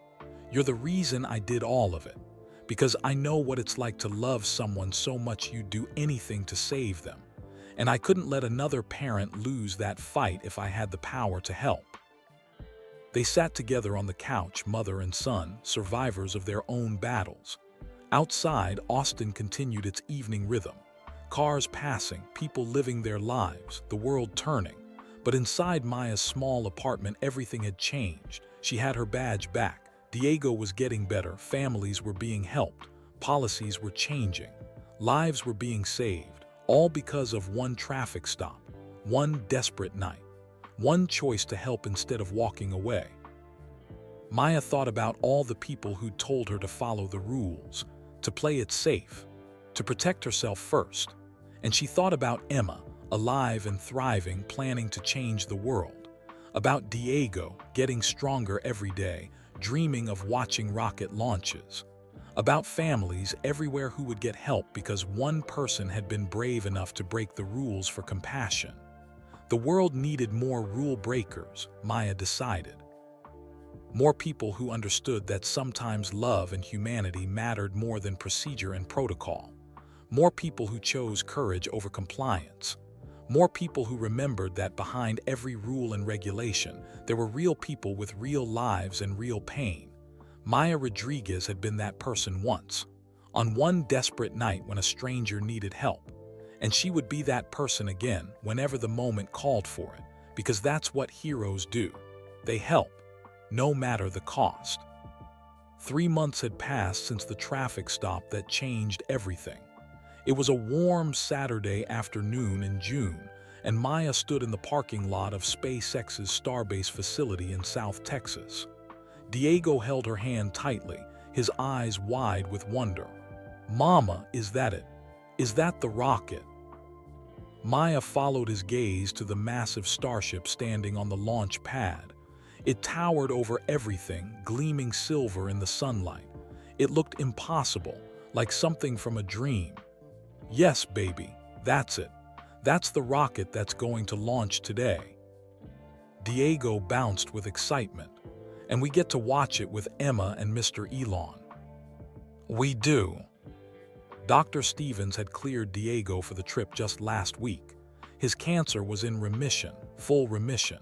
The experimental treatment had worked beyond anyone's expectations. Diego still had regular checkups, still took some medication, but he was healthy. He was going to be okay. Maya felt a hand on her shoulder. She turned to see Emma, grinning widely. The girl looked completely recovered. No bandages, no signs of the trauma she'd endured. Just a healthy, vibrant 16-year-old with her whole life ahead of her. Diego, Emma said, I'm so glad you made it. Come on, I want to show you the control room. Diego looked at Maya for permission. She nodded. Go ahead, I'll be right here. Emma took Diego's hand and led him toward the facility buildings. Diego chattered excitedly, asking a million questions. Emma answered each one patiently, clearly delighted to share her passion for space with him. Elon walked up beside Maya. He looks great. The treatment really worked. It saved his life, Maya said simply. Just like the Neuralink device saved Emma's. We're both living on borrowed miracles. Not borrowed, Elon said. Earned. You earned Diego's health by working yourself to exhaustion for months, by never giving up, by being willing to help a stranger in desperate need. He paused. The universe rewards courage, Maya. Sometimes it just takes a while. They walked together toward the viewing area. Hundreds of people had gathered for the launch. SpaceX employees, journalists, space enthusiasts, and special guests. Maya recognized several faces from the news, senators, scientists, business leaders, and mixed among them regular families. People Elon had invited personally. Maya saw Patricia Johnson with her husband Marcus, the construction worker who'd been the first Neuralink recipient.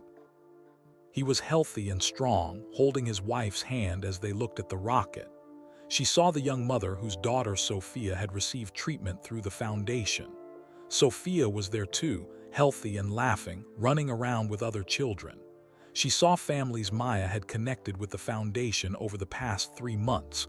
12 families had become 50, then 100. The foundation was growing, helping more people every week. All of them were here because Elon had wanted to celebrate. To show what was possible when people helped each other, when technology and compassion worked together. Sarah Martinez appeared beside Maya. This is incredible. I still can't believe you know Elon Musk, that you get invited to rocket launches. Maya laughed. Neither can I, it feels surreal. How's Diego doing? Amazing. Better than I dared to hope. The doctors say his prognosis is excellent. And how are you doing, really? Maya thought about it. 3 months ago, she'd been terrified of losing everything. Her job, her freedom, her ability to care for Diego. Now she had her badge back. Diego was healthy. Her medical debt was gone. She was working on police reform that might help thousands of people. I'm good, Maya said honestly. Better than I've been in years. It feels like I can finally breathe again. You deserve it, Sarah said. After everything you've been through, everything you risked. The loudspeaker crackled. T-minus 30 minutes to launch. All personnel to designated viewing areas. The crowd moved toward the observation stands. Maya found Diego with Emma. They were deep in conversation about orbital mechanics. Diego didn't understand most of it, but he listened with rapt attention. Elon gathered everyone in the VIP section.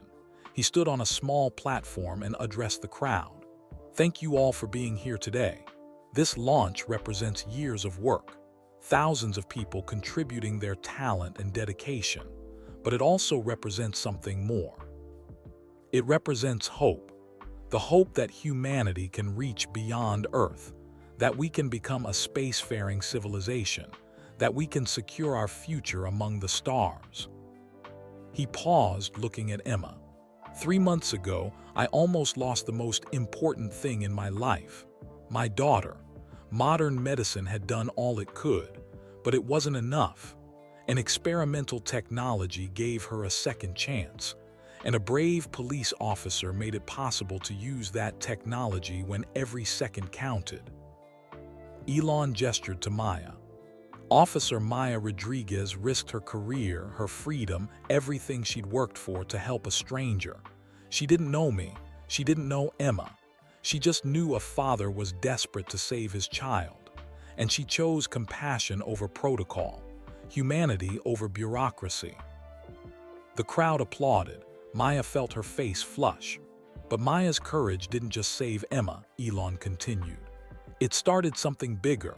It showed us that our systems need to bend for humanity, that rules exist to serve people, not the other way around. Her actions led to FDA reforms, police training programs, and the foundation that's now helping hundreds of families. One choice, one brave choice, and look at the ripples. He smiled at the crowd.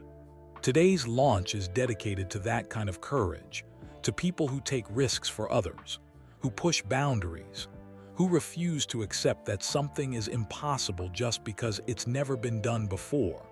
Whether it's launching rockets to Mars or saving a life when the rules say you can't, both require the same thing: the courage to try. The applause grew louder. Diego tugged on Maya's hand. "Mama, everyone is clapping for you." "They're clapping for courage, baby, for people who help each other."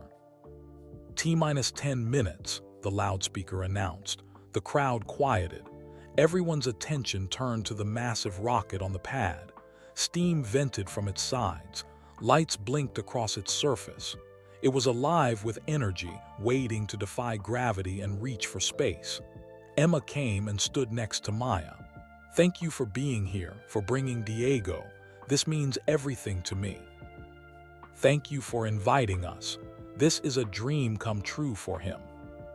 He's a sweet kid, smart too.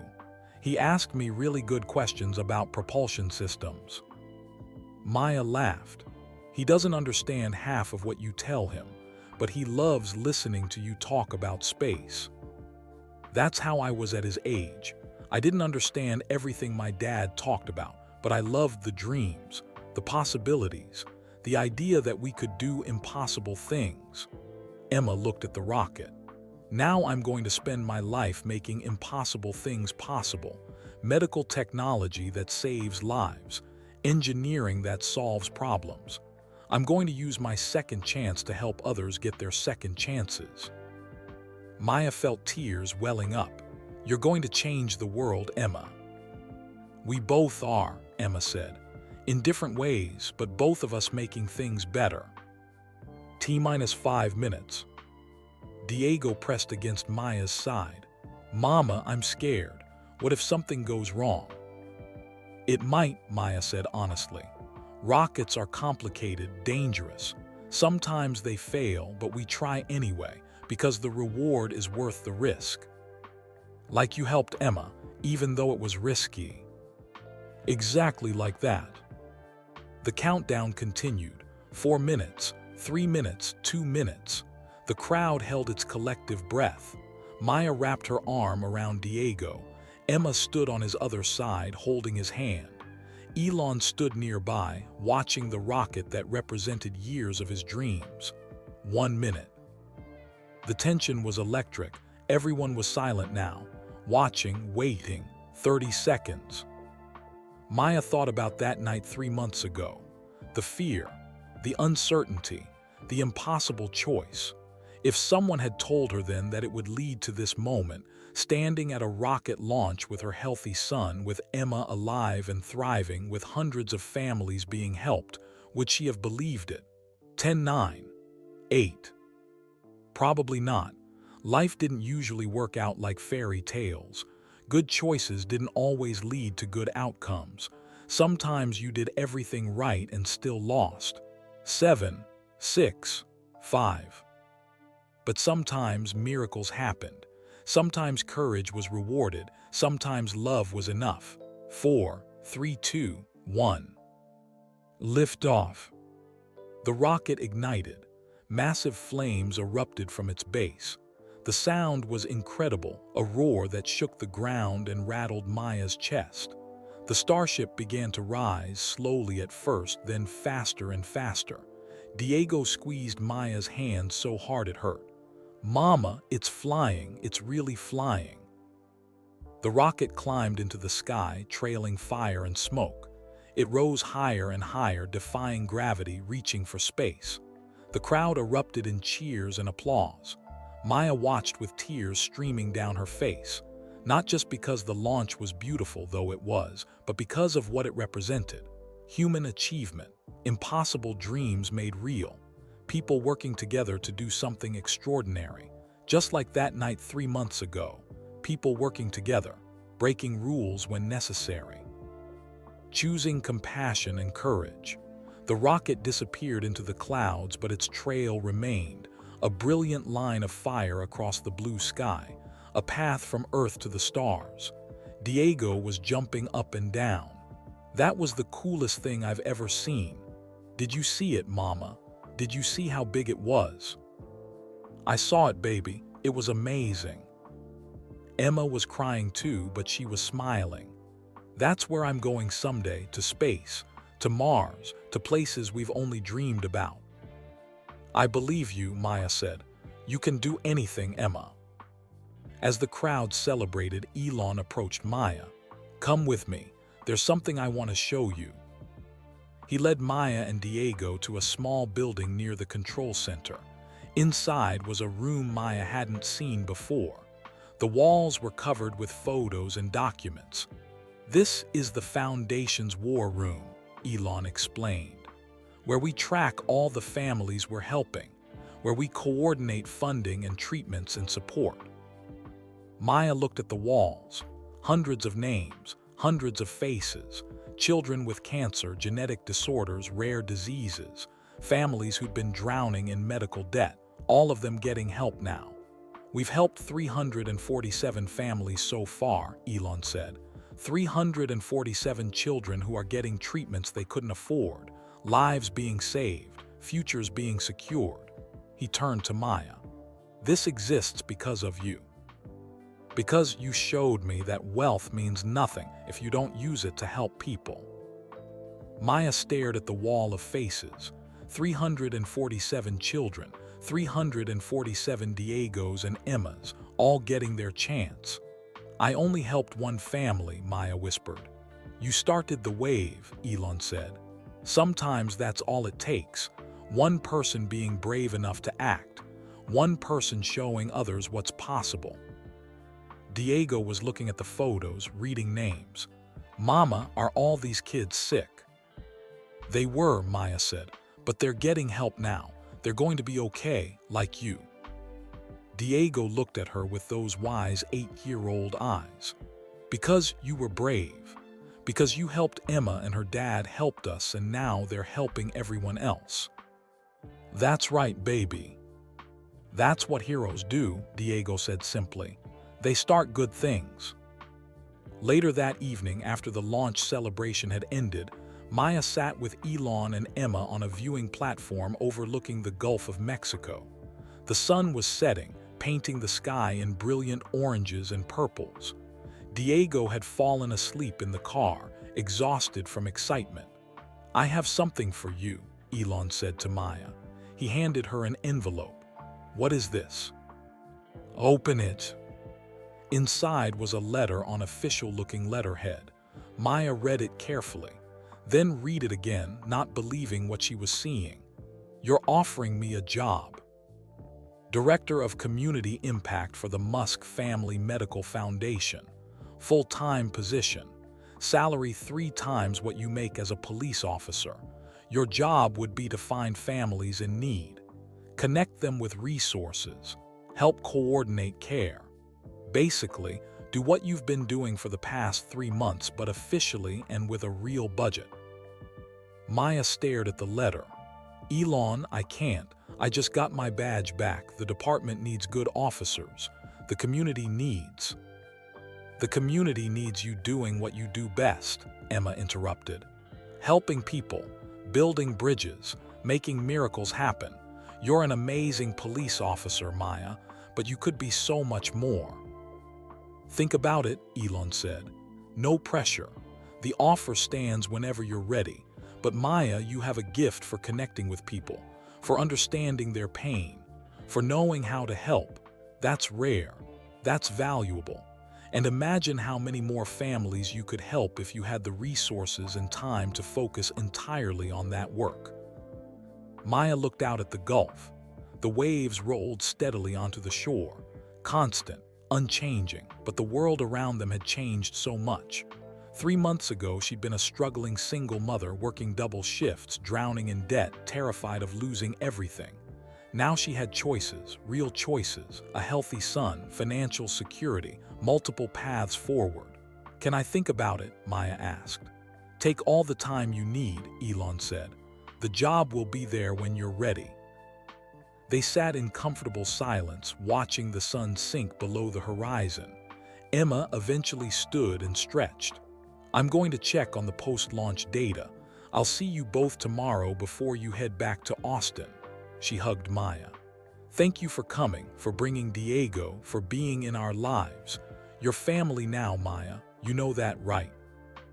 Maya hugged her back. I know you're family to us too.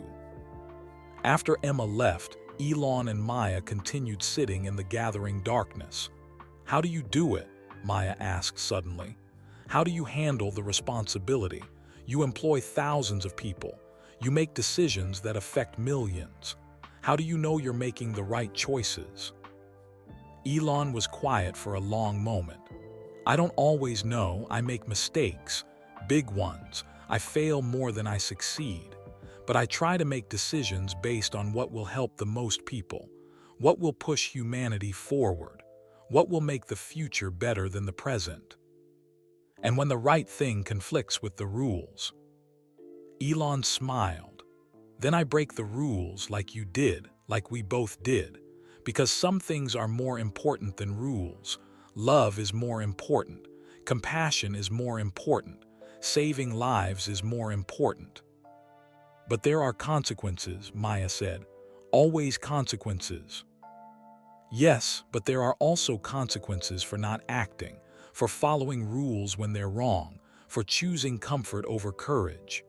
Elon looked at her.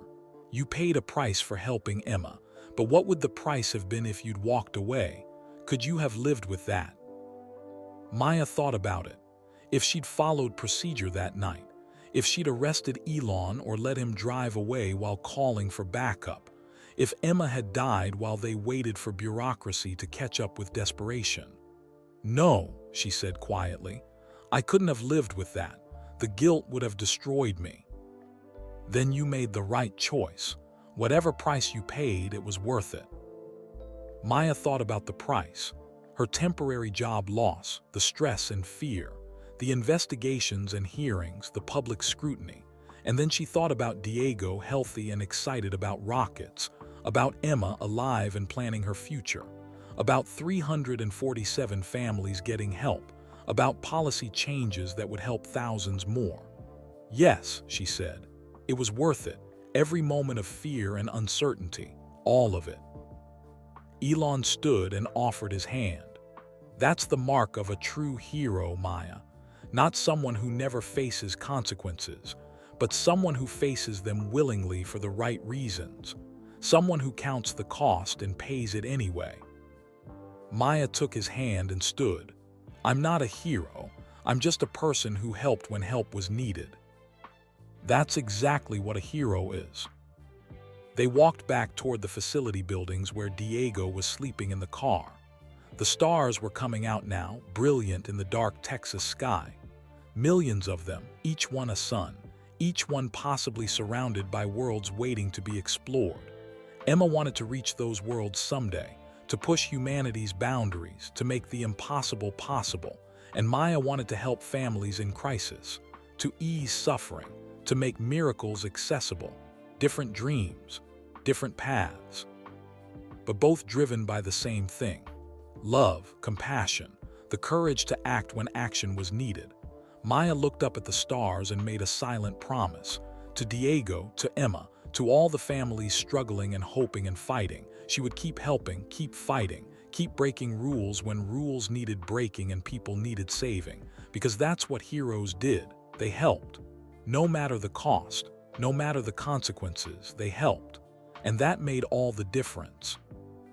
Maya spent the next 2 weeks thinking about Elon's job offer. She carried the letter with her everywhere, reading it during quiet moments. Director of Community Impact.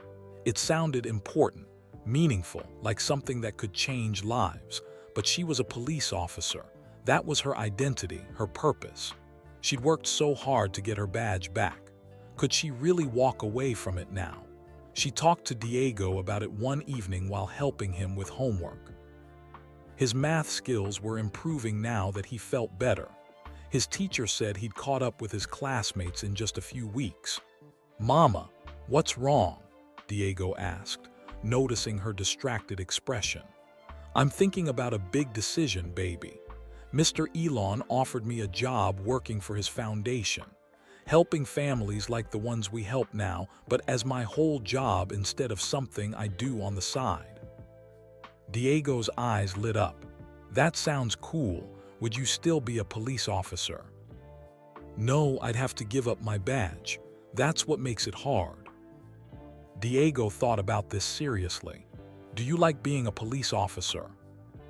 "I do. I love serving our community, protecting people, making them feel safe." "But you also love helping sick kids and their families, right? Like you helped me, like you helped Emma." "Yes, I love that too."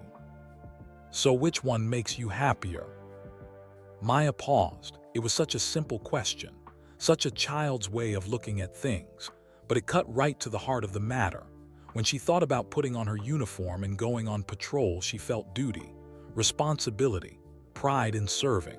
But when she thought about connecting families with the help they needed, about seeing children get treatments that would save their lives, about making impossible things possible, she felt joy, pure, deep joy. "The foundation work makes me happier," Maya admitted. "But being a police officer is what I know. It's safe. It's familiar." "Mama, you taught me to be brave even when I'm scared, to try new things even when they're hard." Diego looked at her seriously. "Maybe you should be brave too. Try the new thing, help more people." Maya hugged her son. "When did you get so wise?" "I learned from the best," Diego said, hugging her back. That night Maya called Sarah. They met for coffee at their favorite cafe on South Congress Avenue. The place was busy with young professionals and college students, the energy of Austin's creative culture buzzing around them. "So," Sarah said, stirring her latte, "you're really thinking about leaving the force?" "I don't know, maybe. The foundation job is incredible, triple the salary. Flexible hours so I can spend more time with Diego, work that feels meaningful." "Police work is meaningful too," Sarah pointed out. "I know, but it's different. As a cop, I help people in moments of crisis. At the foundation, I could help prevent the crisis. Does that make sense?" Sarah nodded. "It makes perfect sense. Maya, you've been through hell this year. Diego's cancer, James's death, the whole Elon Musk situation. Maybe it's time for something new, something that doesn't come with the trauma and danger of police work." "But I just got my badge back. What will people think if I quit now?" "Who cares what people think?" Sarah said firmly. "This is your life, your choice. You don't owe anyone anything. You've served this city well. If you want to serve it differently now, that's okay."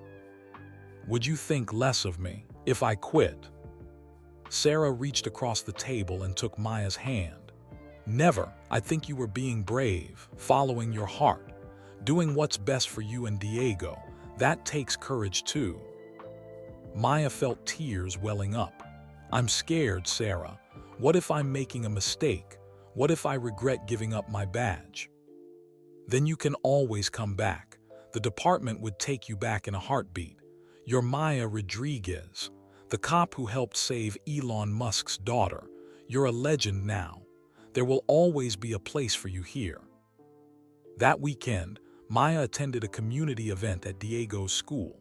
The principal had organized a health fair with information about medical resources, insurance enrollment, and wellness programs. Maya was there representing the foundation, connecting families with information about financial assistance for medical care. She'd been doing this kind of work for months now, but always on her own time, squeezing it in around her police shifts. A mother approached her table. She was young, maybe 30, with worry lines already etched deep around her eyes. "Are you Officer Rodriguez, the one from the news?" Maya nodded. "Yes, how can I help you?" The woman's eyes filled with tears. "My son has a heart defect. He needs surgery. We have insurance, but our deductible is $40,000. We don't have that kind of money. I work 2 jobs already. My husband works 3. We're drowning and my baby is getting sicker." Maya's heart clenched. She'd heard this story so many times now. Good people working hard, doing everything right, but still unable to afford necessary medical care. "What's your son's name?" Maya asked gently. "Marcus. He's 7. Maya took detailed notes. "I'm going to connect you with the Musk Family Medical Foundation. They help families in exactly your situation. I can't promise anything, but I'll make sure your case gets reviewed quickly." The woman sobbed. "Thank you. Oh God, thank you. I've been so scared. So terrified that I'm going to lose him because we're poor." Maya hugged her. "You're not going to lose him. We're going to help. That's what we do." After the woman left, Maya sat at her table and looked at the families walking through the school gym. So many of them struggling. So many carrying burdens they shouldn't have to carry. She could help them. Not as much as she wanted to, not as many as needed help, but she could help some of them. As a police officer, she could help people in different ways. Protect them from crime. Respond to emergencies. Keep neighborhoods safe. But this work, connecting desperate families with life-saving resources, this felt like her calling. That evening, Maya made her decision. She called Elon. "I want to accept the job, Director of Community Impact for the Foundation." "Are you sure?" Elon asked. "You don't have to rush. Take more time if you need it." "I'm sure. This is what I'm meant to do. Help families. Make miracles possible. Connect people who need help with people who can provide it." "When can you start?" "I need to give the department notice. 2 weeks, then I'm yours." "Welcome to the team, Maya. We're lucky to have you." The next day, Maya sat in Captain Morris's office. Her resignation letter sat on the desk between them. Captain Morris read it slowly. Then he looked up at her. "You're sure about this?" "Yes, sir, it's time. The foundation can use me full time. And honestly, after everything that's happened, I think I need a change. Need to heal from James's death, from Diego's illness, from all of it." Captain Morris was quiet for a moment. "You've been a good officer, Maya. One of the best I've had the privilege to work with. This department is losing someone special." "Thank you, sir. That means everything." "But I understand.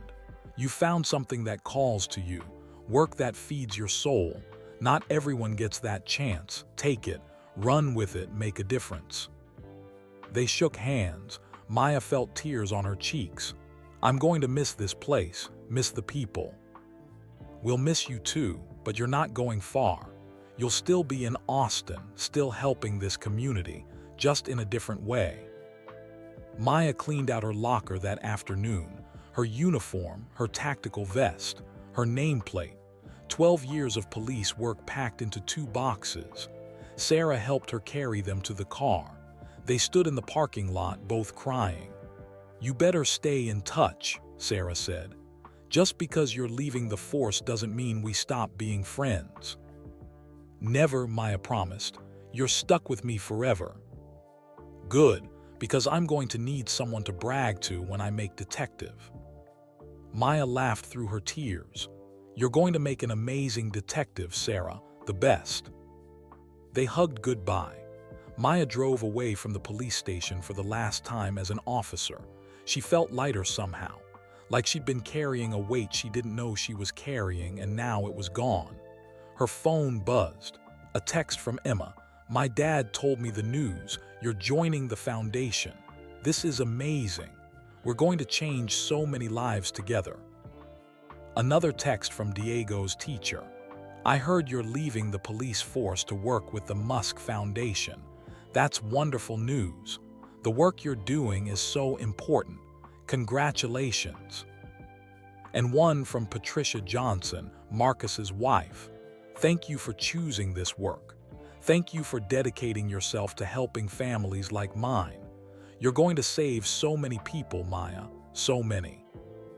Maya arrived home and found Diego doing homework at the kitchen table.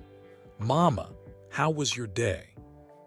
"It was good, baby, really good. I turned in my resignation at the police department. In 2 weeks, I start my new job." Diego jumped up and hugged her. "I'm proud of you, Mama, for being brave, for trying something new." That night, Maya couldn't sleep. She lay in bed thinking about the future, about the work ahead, about all the families she would help, all the children who would get second chances. She thought about Emma, healthy and strong, planning her future in aerospace engineering. She thought about Marcus Johnson back at work, coaching his daughter's soccer team. She thought about little Sophia getting treatment for her genetic disorder. She thought about the mother at the school fair, crying with relief that someone would help her son Marcus. All of them connected by desperation and hope and the willingness of people to help each other. Maya got up and walked to Diego's room. He was sleeping peacefully, his chest rising and falling with steady breaths, healthy breaths, strong breaths. She watched him for a long moment, this miracle child who'd survived cancer, who'd faced death and won, who was her entire world. "I'm doing this for you," she whispered. "For all the kids like you who need help, who need someone to fight for them. I'm going to fight, baby, every single day. I'm going to make sure no parent has to feel the terror I felt when you were sick. No family has to face impossible choices alone." Diego stirred in his sleep but didn't wake. Maya kissed his forehead and returned to her room. The next 2 weeks passed quickly. Maya finished her shifts, said goodbye to colleagues, attended a small retirement party where officers shared stories about her years of service. Captain Morris presented her with a plaque. "Officer Maya Rodriguez, 12 years of dedicated service to the Austin Police Department. You made us better. You made our city safer. You reminded us why we do this work. Thank you." Maya accepted the plaque with tears in her eyes. "This job taught me everything, about courage, about service, about putting others first. I'll carry those lessons into my new work. Thank you for believing in me, for giving me a second chance when I needed it most." On her last day, Maya drove through East Austin one more time in her patrol car, past the street where she'd pulled over Elon, past the gas station where they'd talked, past the hospital where Diego had fought for his life. This city had been her beat, her responsibility, her home, and it still would be. She was just serving it differently now. Maya returned to the station, turned in her badge and gun, and walked out into the warm Austin afternoon as a civilian for the first time in 12 years. She felt lighter, free, ready for what came next. Her phone rang. It was Jennifer Walsh, her lawyer who'd become a friend. "Maya, I heard the news. Congratulations on the new job." "Thank you, Jennifer. I'm excited and nervous." "You're going to be amazing. But I wanted to tell you something.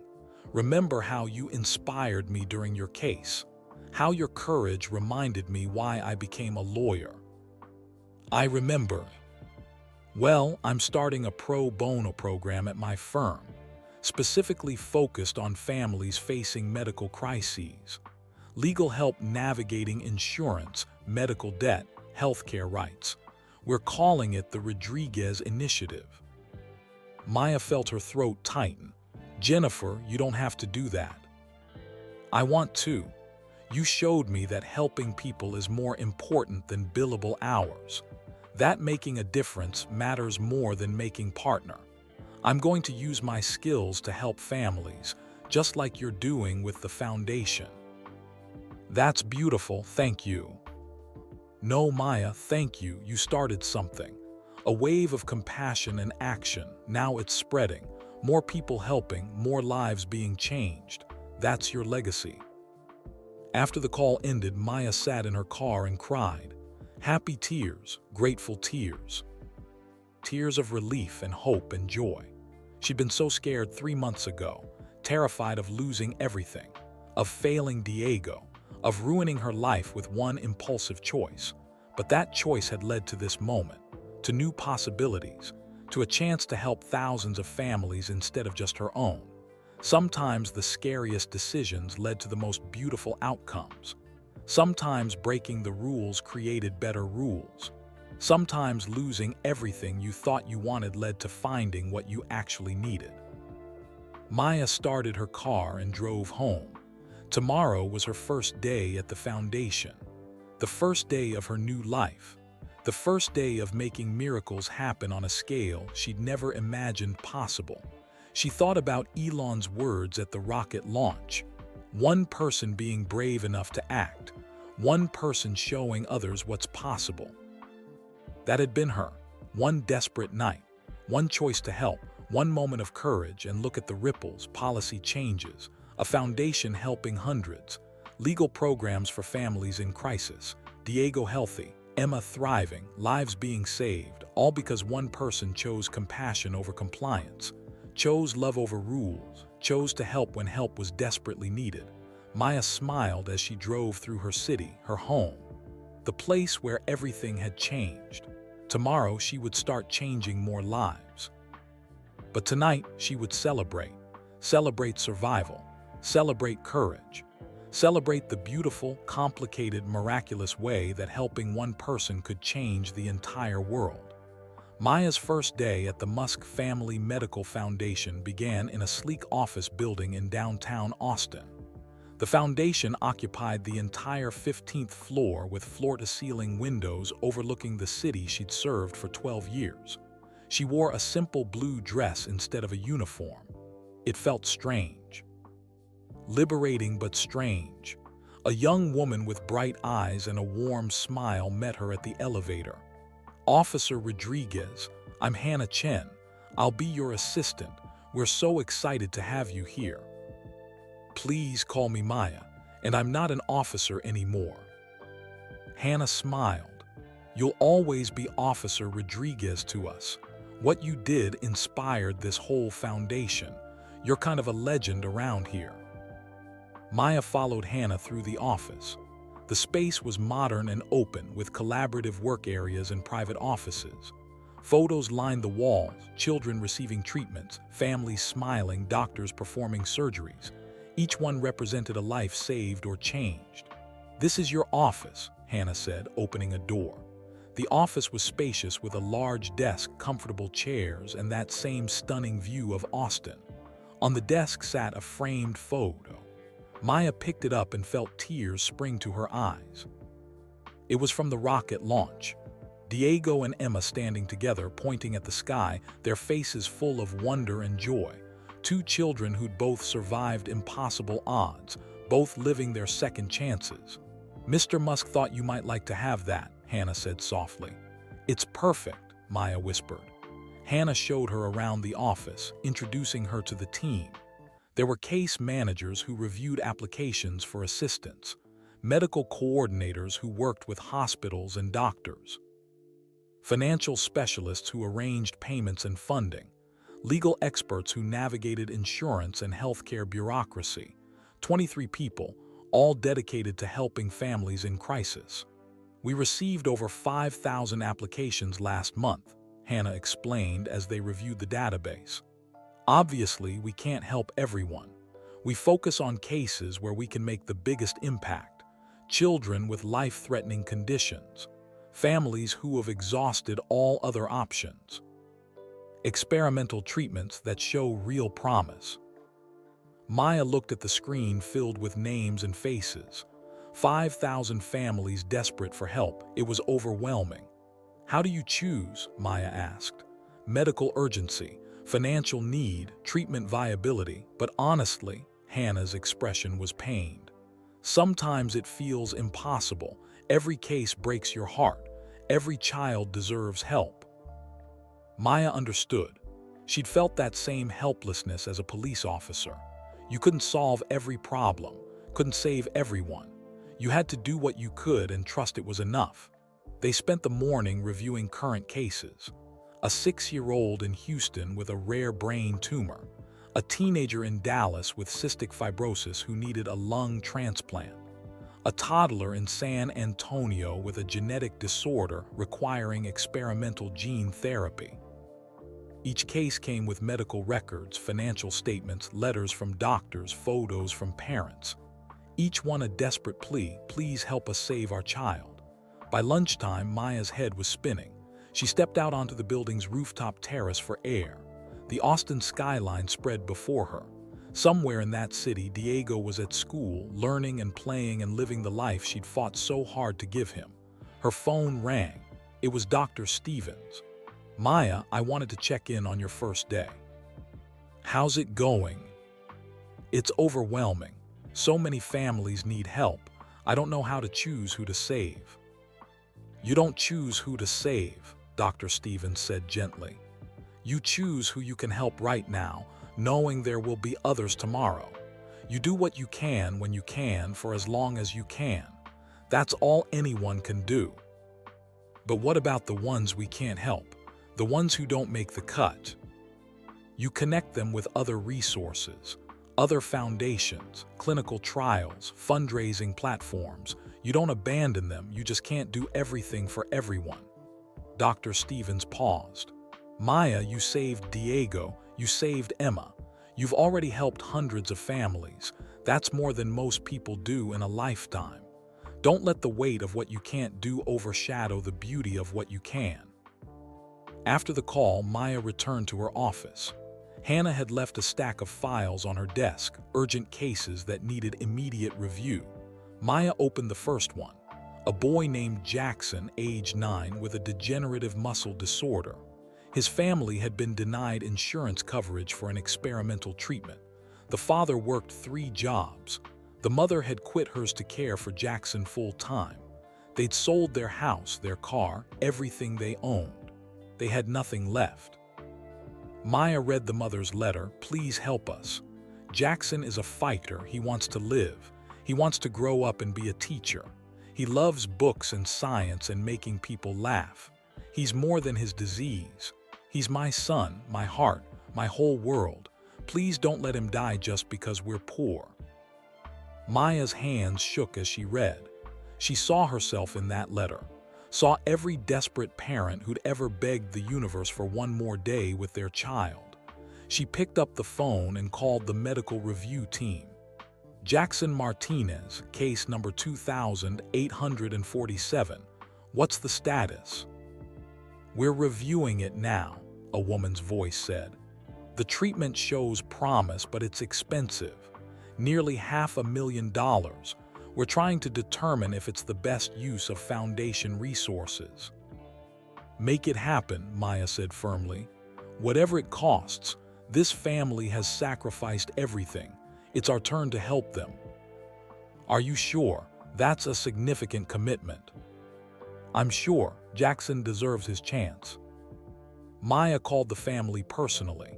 When Jackson's mother answered, Maya could hear the exhaustion and fear in her voice. Mrs. Martinez, this is Maya Rodriguez from the Musk Family Medical Foundation. I'm calling about Jackson's case. The woman's breath caught, and we're going to fund his treatment, all of it. You can start next week. The sound that came through the phone was primal, joy and relief and disbelief all mixed together. Oh God, thank you so much. You're saving my baby. You're saving my boy. Maya cried right along with her. You're going to get through this. Jackson is going to get his chance. After that call, Maya reviewed 6 more cases. She approved funding for 4 of them, connected the other 2 with alternative resources. By the end of her first day, she'd helped 7 families who'd been drowning in desperation, 7 children who would get their chance at life. When she got home that evening, Diego was waiting with dinner he'd helped her mother prepare. "How was your first day, Mama?" he asked eagerly. "It was hard, baby, but good, really good. I helped some families today. Some kids like you who needed help." "Did you save them?" "I helped give them a chance. Whether they make it depends on the treatments and their strength and luck, but at least now they have hope. That's something." Diego hugged her. "You're doing good things, Mama, important things." Over the next few weeks, Maya settled into her new role. She developed a system for reviewing cases. She built relationships with hospitals and doctors across Texas and beyond. She learned to balance the emotional weight of the work with the practical realities of limited resources. She also started speaking publicly, sharing her story, explaining why the foundation mattered, why families needed help navigating impossible medical costs. At a healthcare conference in Dallas, Maya told her story to 500 people. She talked about Diego's diagnosis, the crushing medical bills, the desperation she'd felt, the choice she'd made to help Elon that desperate night. "I'm standing here today because someone helped us," Maya said to the silent audience. "Elon Musk kept his promise to take care of Diego's treatments. That generosity saved my son's life and gave me the ability to help others. But most families don't get that lucky. Most families face these crises alone. That's what we're trying to change." After her speech, dozens of people approached her. Some were healthcare professionals wanting to help. Others were parents with sick children hoping for assistance. Still others were wealthy individuals moved by her story, asking how they could contribute. One man introduced himself as David Chen, CEO of a major pharmaceutical company. "Officer Rodriguez, your story touched me deeply. My company is working on several experimental treatments for pediatric cancers and rare diseases. We struggle to get these treatments to the children who need them because of cost and approval barriers. What if we partnered with your foundation? What if we provided our treatments at cost to families who qualify?" Maya felt her heart racing. "Are you serious?" "Completely. You've shown us there's a better way, a more compassionate way. Let's work together." Within a month, the foundation had partnered with 3 pharmaceutical companies, 2 hospital systems, and a network of specialists willing to provide pro bono consultations. The impact multiplied exponentially. By the end of Maya's first quarter, the foundation had helped over 800 families, 800 children receiving treatments, 800 families getting hope. Emma visited Austin regularly now, dividing her time between school in California and foundation work. She'd become passionate about the intersection of medicine and technology, already working on designs for improved medical devices. One Saturday afternoon, Emma, Maya, and Diego volunteered together at a foundation event, a health fair for low-income families. They provided information about resources, helped families apply for assistance, and connected them with medical professionals.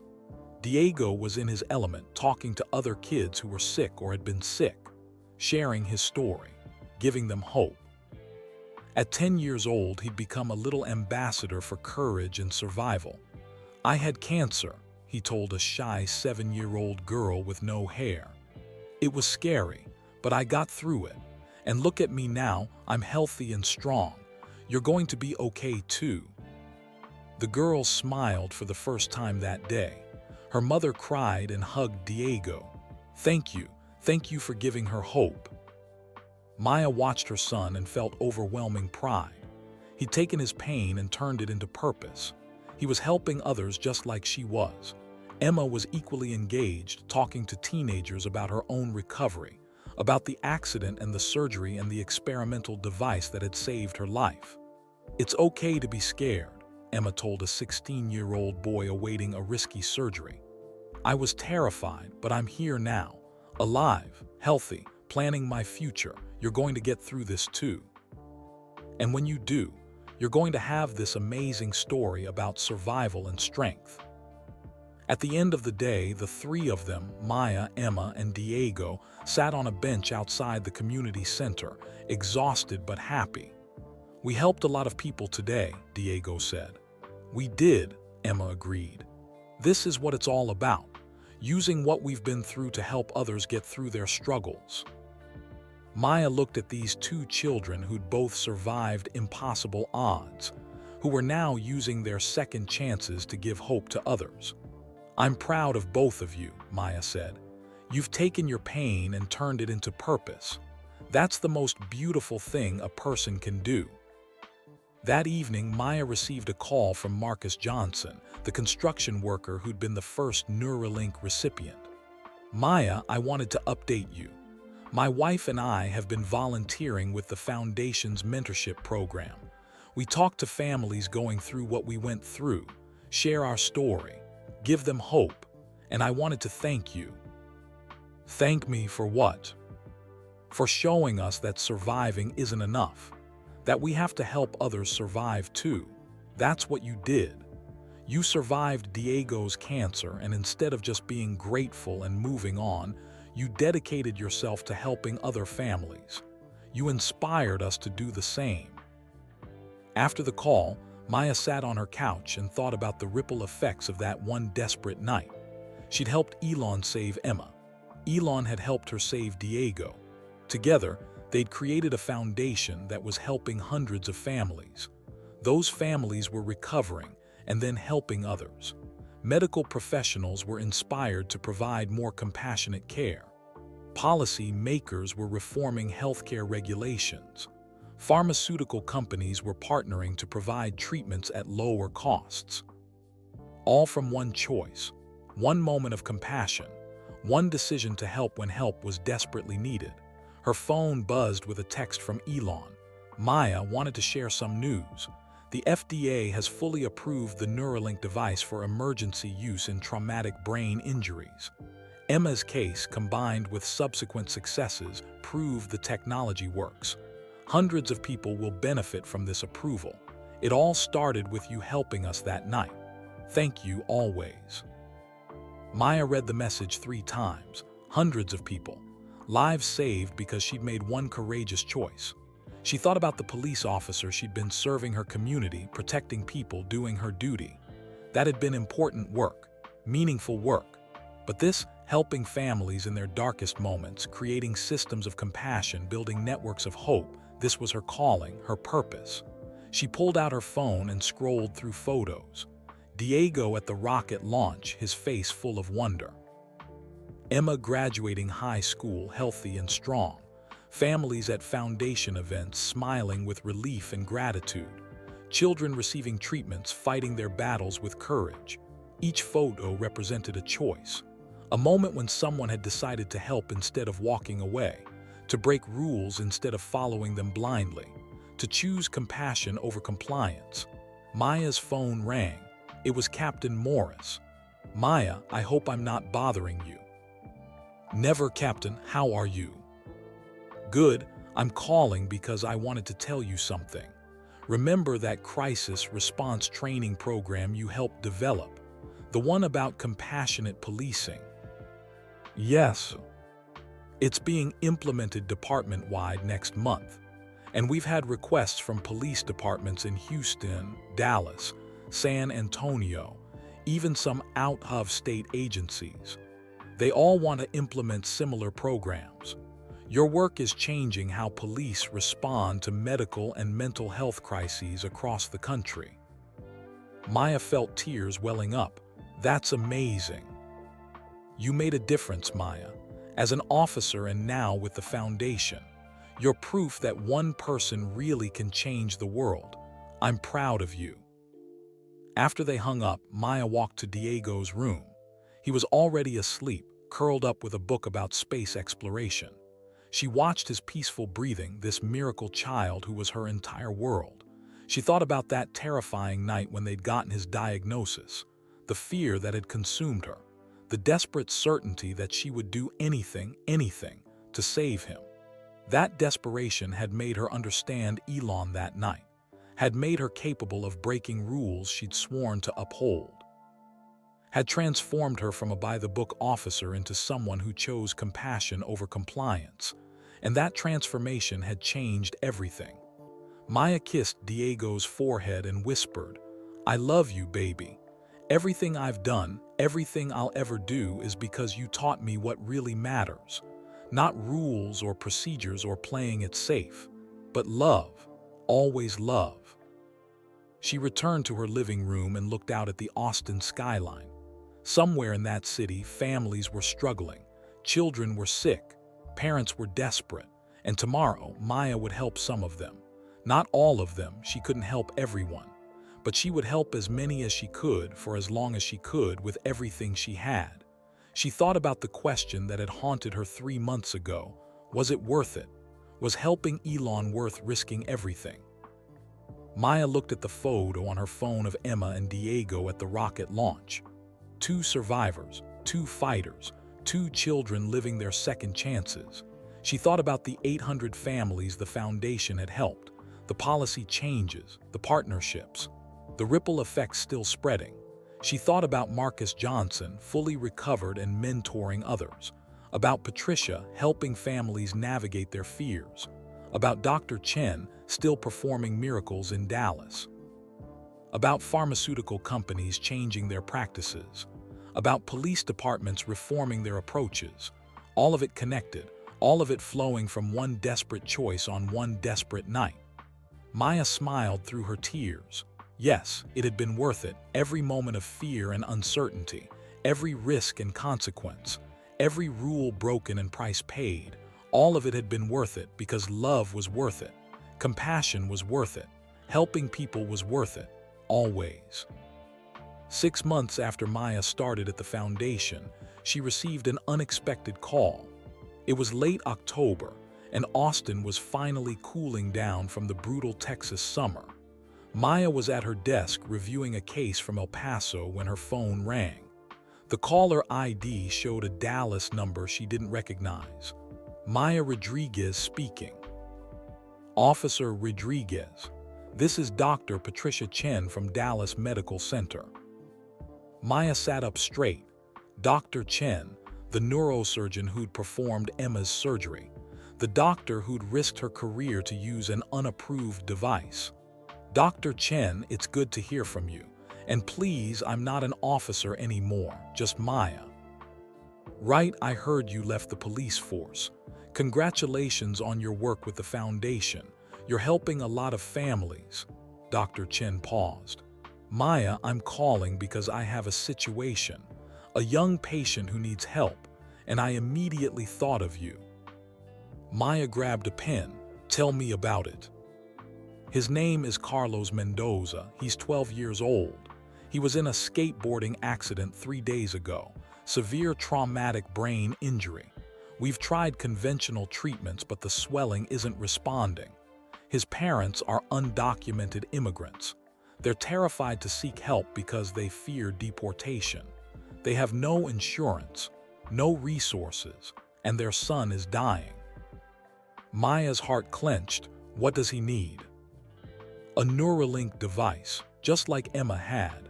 The technology is approved now for emergency use, but it's still expensive. The hospital can't provide it for free.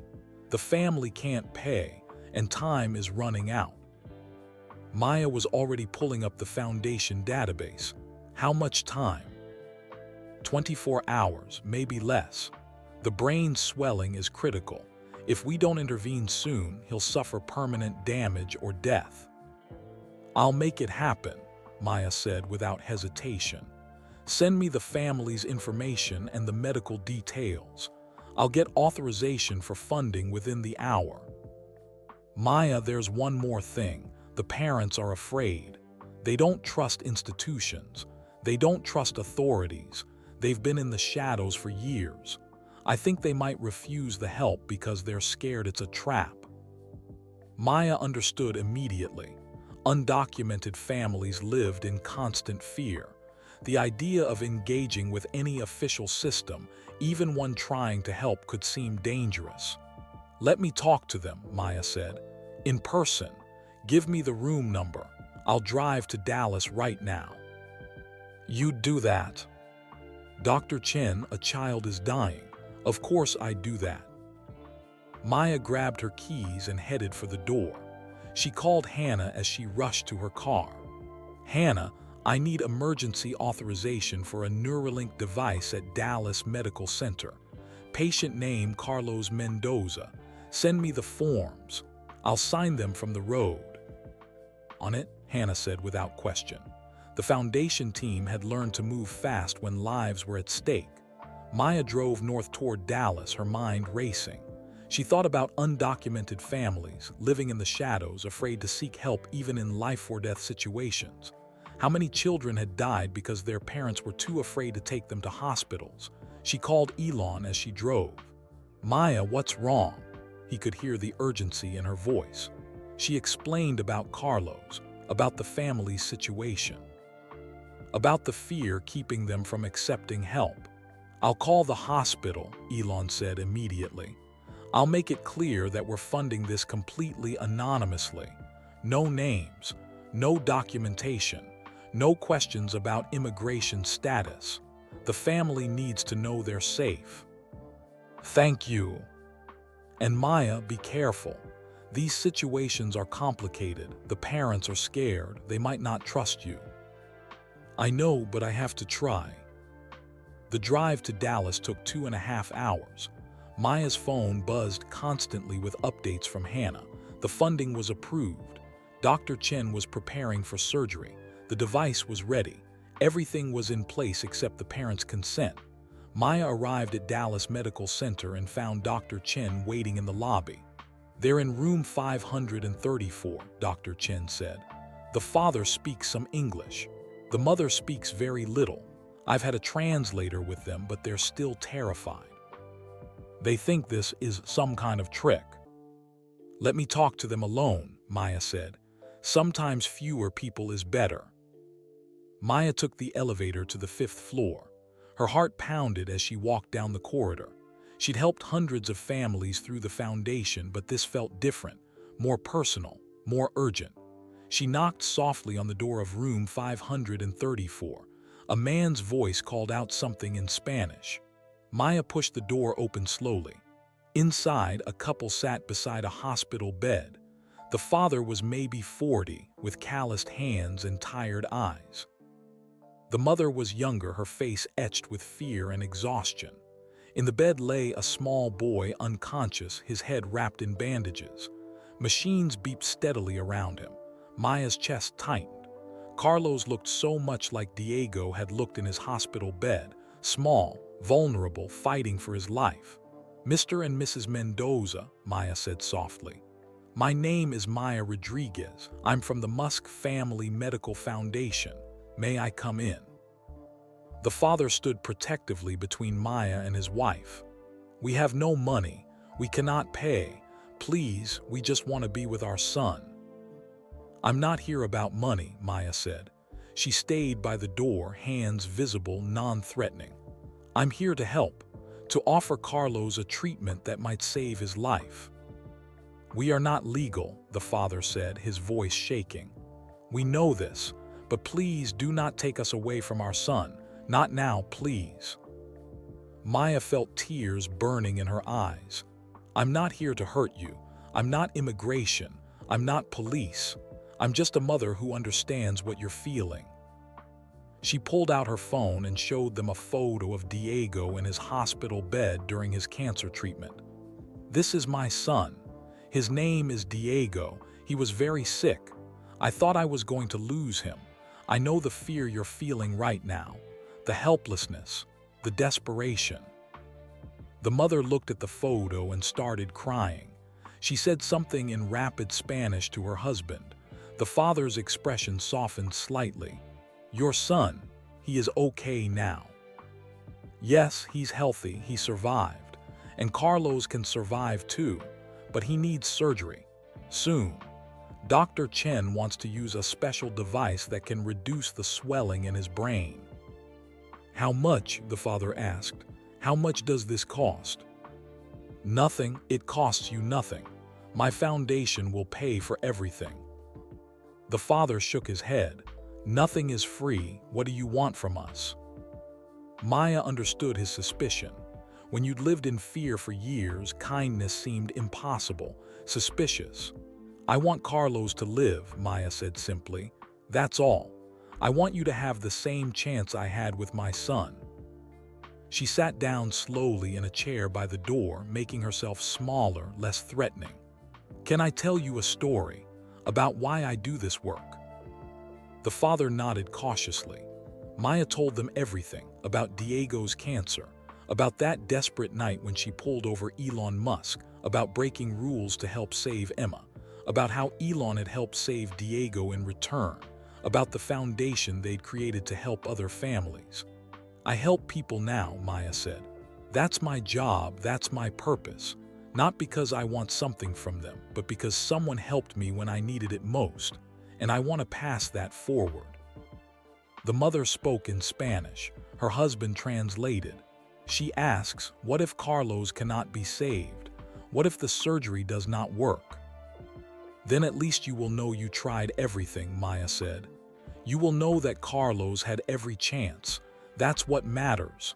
Not the outcome, because we can't control that, but the trying, the fighting, the refusing to give up. The father was quiet for a long moment. He looked at his son. At this child they'd brought to America hoping for a better life. At this boy who'd learned English, made friends, dreamed American dreams. Now lying unconscious, his brain swelling, his life slipping away. This device, the father said, it is safe. It saved Emma Musk's life. It's been used in dozens of cases now. It's approved by the FDA. Dr. Chen is one of the best neurosurgeons in the country. If Carlos can be saved, she can save him. The mother spoke again. This time Maya understood one word, Diego. The mother was asking about her son. Diego is home right now, Maya said. He's at school, he's playing with friends, he's healthy and strong. 6 months ago, I didn't know if he'd survive. Now he's thriving. That's what I want for Carlos. That's what I want for your family. The father took his wife's hand. They spoke to each other in quiet Spanish. Maya waited, hardly breathing. Finally, the father turned to Maya. If we say yes to this surgery, you promise no immigration, no police, no trouble for our family. I promise. The hospital knows your situation. Dr. Chen knows. No one will report you. No one will cause problems. I give you my word. Your word as police officer. Maya smiled sadly. I'm not a police officer anymore. But yes, my word as someone who understands what it means to fight for your child.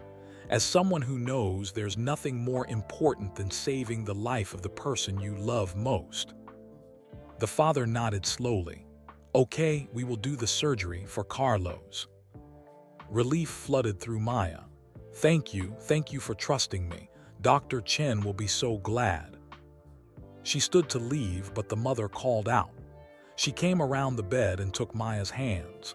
With tears streaming down her face, she said in broken English, "Thank you. You saved my baby. God bless you." Maya hugged her. We're going to fight for Carlos together. You're not alone anymore. Dr. Chen arrived within minutes to prepare Carlos for surgery. Maya stayed with the family, helping them understand the procedure, translating when needed, offering support. As they wheeled Carlos toward the operating room, his mother kissed his forehead and whispered prayers in Spanish. His father squeezed his small hand. Maya watched them and remembered doing the same with Diego. That overwhelming fear, that desperate hope, that willingness to believe in miracles because the alternative was unbearable. The surgery took 4 hours. Maya sat with the Mendozas in the waiting room, mostly in silence. The language barrier made conversation difficult, but they didn't need words. They understood each other perfectly. They were parents fighting for their child's life. That was a language everyone spoke. When Dr. Chen finally emerged, still in her surgical scrubs, Maya saw the smile before hearing the words. The surgery was successful. The device is working beautifully. Brain swelling is already decreasing.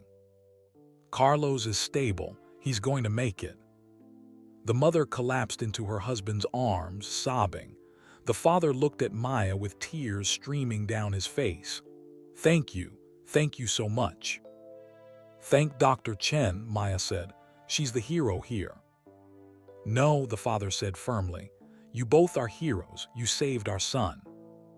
Maya stayed until Carlos woke up. He was groggy and confused, asking for his parents in Spanish. When he saw them, he smiled weakly. Mama, Papa, ¿qué pasó? His mother held his hand and cried happy tears. His father kissed his forehead. They were whole again. Their family was intact. Maya slipped out quietly, not wanting to intrude on their private moment.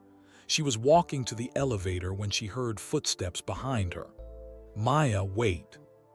She turned to see Elon stepping out of a hospital room. Elon, what are you doing here? Dr. Chen called me, told me about Carlos. I wanted to make sure everything went smoothly. He smiled. It did, thanks to you. I just connected them with resources. Dr. Chen did the hard part. You did more than that. You drove 2 hours to convince scared parents to trust you, to trust the system. That's not easy work, Maya. That's calling-level work. They walked to the elevator together. You know what today reminded me of, Elon said. That night, when you helped me, when you took a risk on a stranger because it was the right thing to do. That's different, you were. Desperate, scared, running out of time, just like the Mendozas, just like every family you helped through the foundation. Elon pressed the elevator button. The circumstances change, but the core is always the same. People helping people, compassion over rules, love over fear. The elevator arrived. They stepped inside. I've been thinking, Elon said. The foundation has been so successful. We've helped over 1,000 families now, but there are millions more who need help. We need to expand. Open offices in other cities.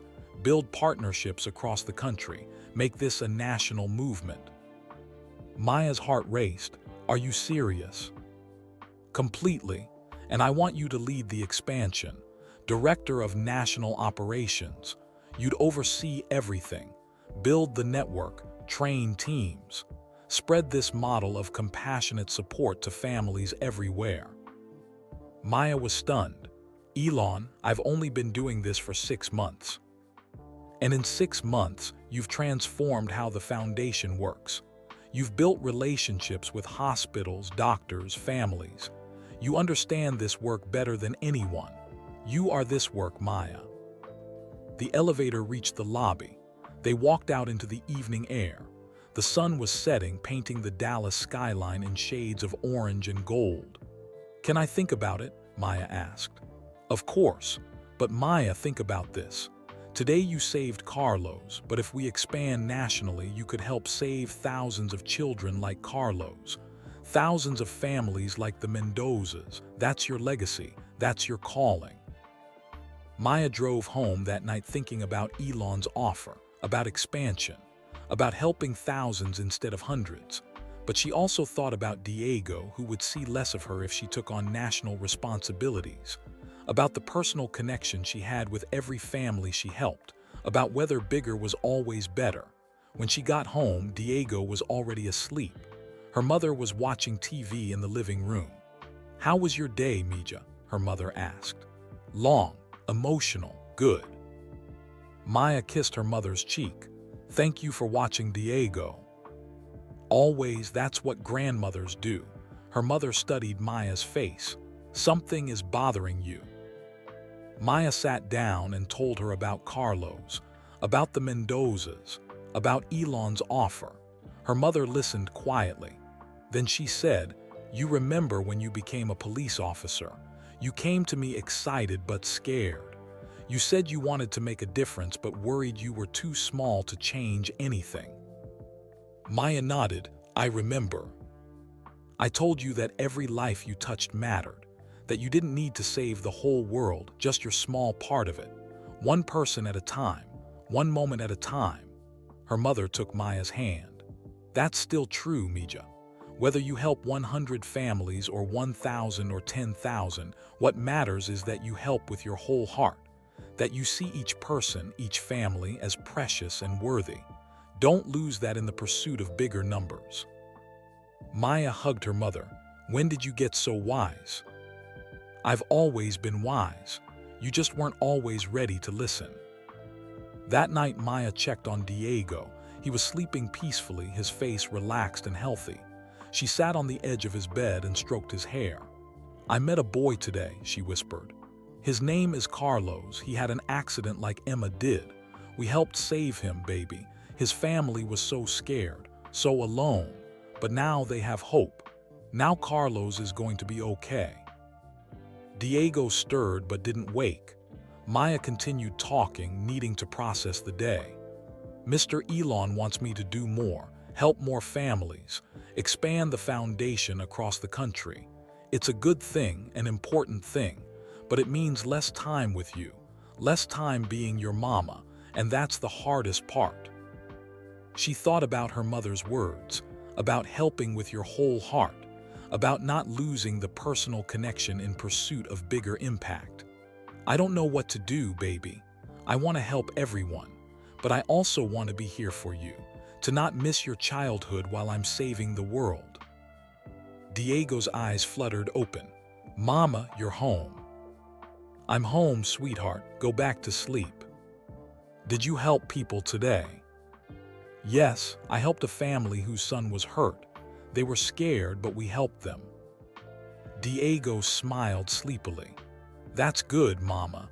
You're really good at helping people, but you're also really good at being my mama.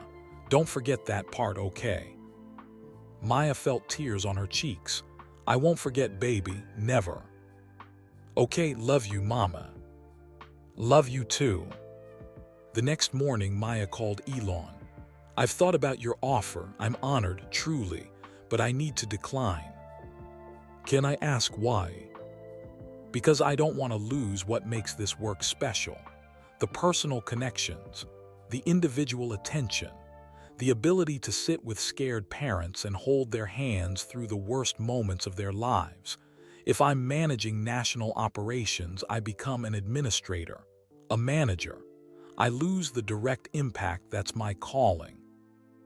Elon was quiet for a moment. I understand, and honestly, I respect that more than if you'd said yes. You know yourself, you know your purpose. But I have a counter-proposal, Maya said.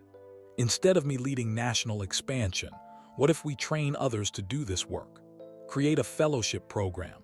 Teach social workers, nurses, case managers how to provide this kind of compassionate support. Build a network of people across the country who can help families in their own communities. I can design the training and stay involved, but the actual expansion happens through empowering others. That's brilliant, Elon said. Let's do it. Over the next few months, Maya developed the training program. She taught others how to connect with desperate families, how to navigate medical bureaucracy, how to show compassion while maintaining professional boundaries, how to help without burning out. The first fellowship class had 20 participants from across the country.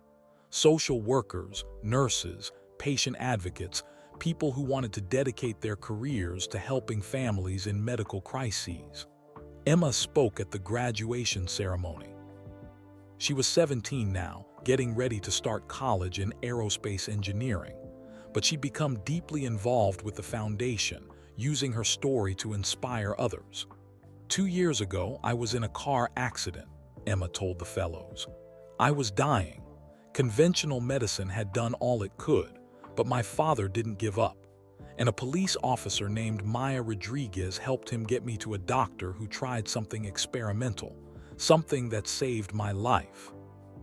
She gestured to Maya, who sat in the front row. Maya didn't have to help us. She risked everything to do it. And that act of courage started something beautiful. This foundation, this movement, all of you trained and ready to help families in your communities. That's the ripple effect of one brave choice. Emma's eyes found Carlos Mendoza in the audience. He was healthy now, sitting with his parents, smiling. And it keeps rippling. Carlos is alive because Maya drove to Dallas to convince his scared parents to trust her, to trust the system, to accept help. How many other families will Carlos inspire? How many other lives will be saved because of the connections being made right now? After the ceremony, Maya stood with Diego, Emma, and Carlos, 4 people whose lives had been touched by desperation and saved by compassion. "We should take a picture," Diego said, "for history, to remember." They posed together, 4 survivors representing hundreds more. Maya looked at their faces, young, hopeful, alive, and felt overwhelming gratitude. This was the legacy of that desperate night 6 months ago. Not just Emma's survival, not just Diego's treatment, but a movement of compassion, a network of people dedicated to helping each other, a reminder that love mattered more than rules. That evening, Maya sat in her office at the foundation and looked at the photo from the graduation.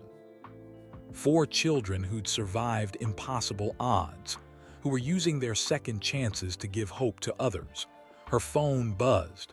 A text from Elon. "Congratulations on the first fellowship class. 20 more helpers in the world. 20 more ripples spreading from your original choice. Proud to know you, Maya."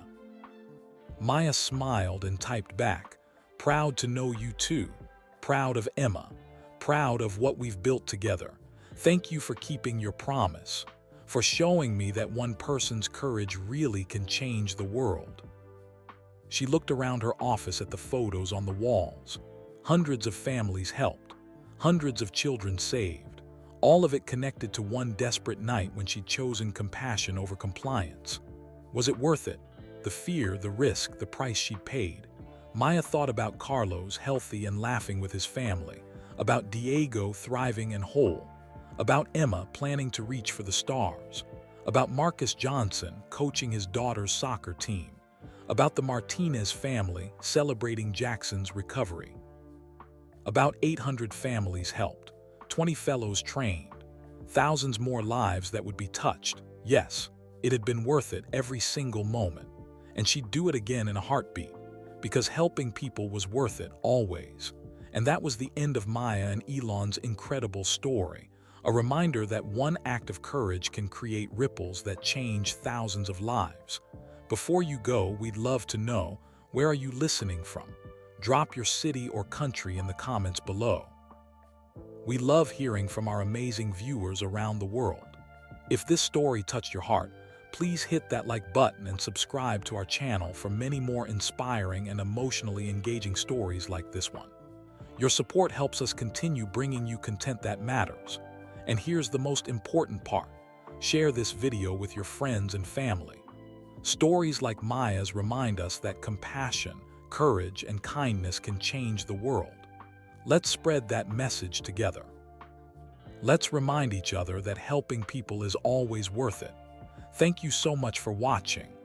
Until next time, keep choosing courage over comfort and love over rules.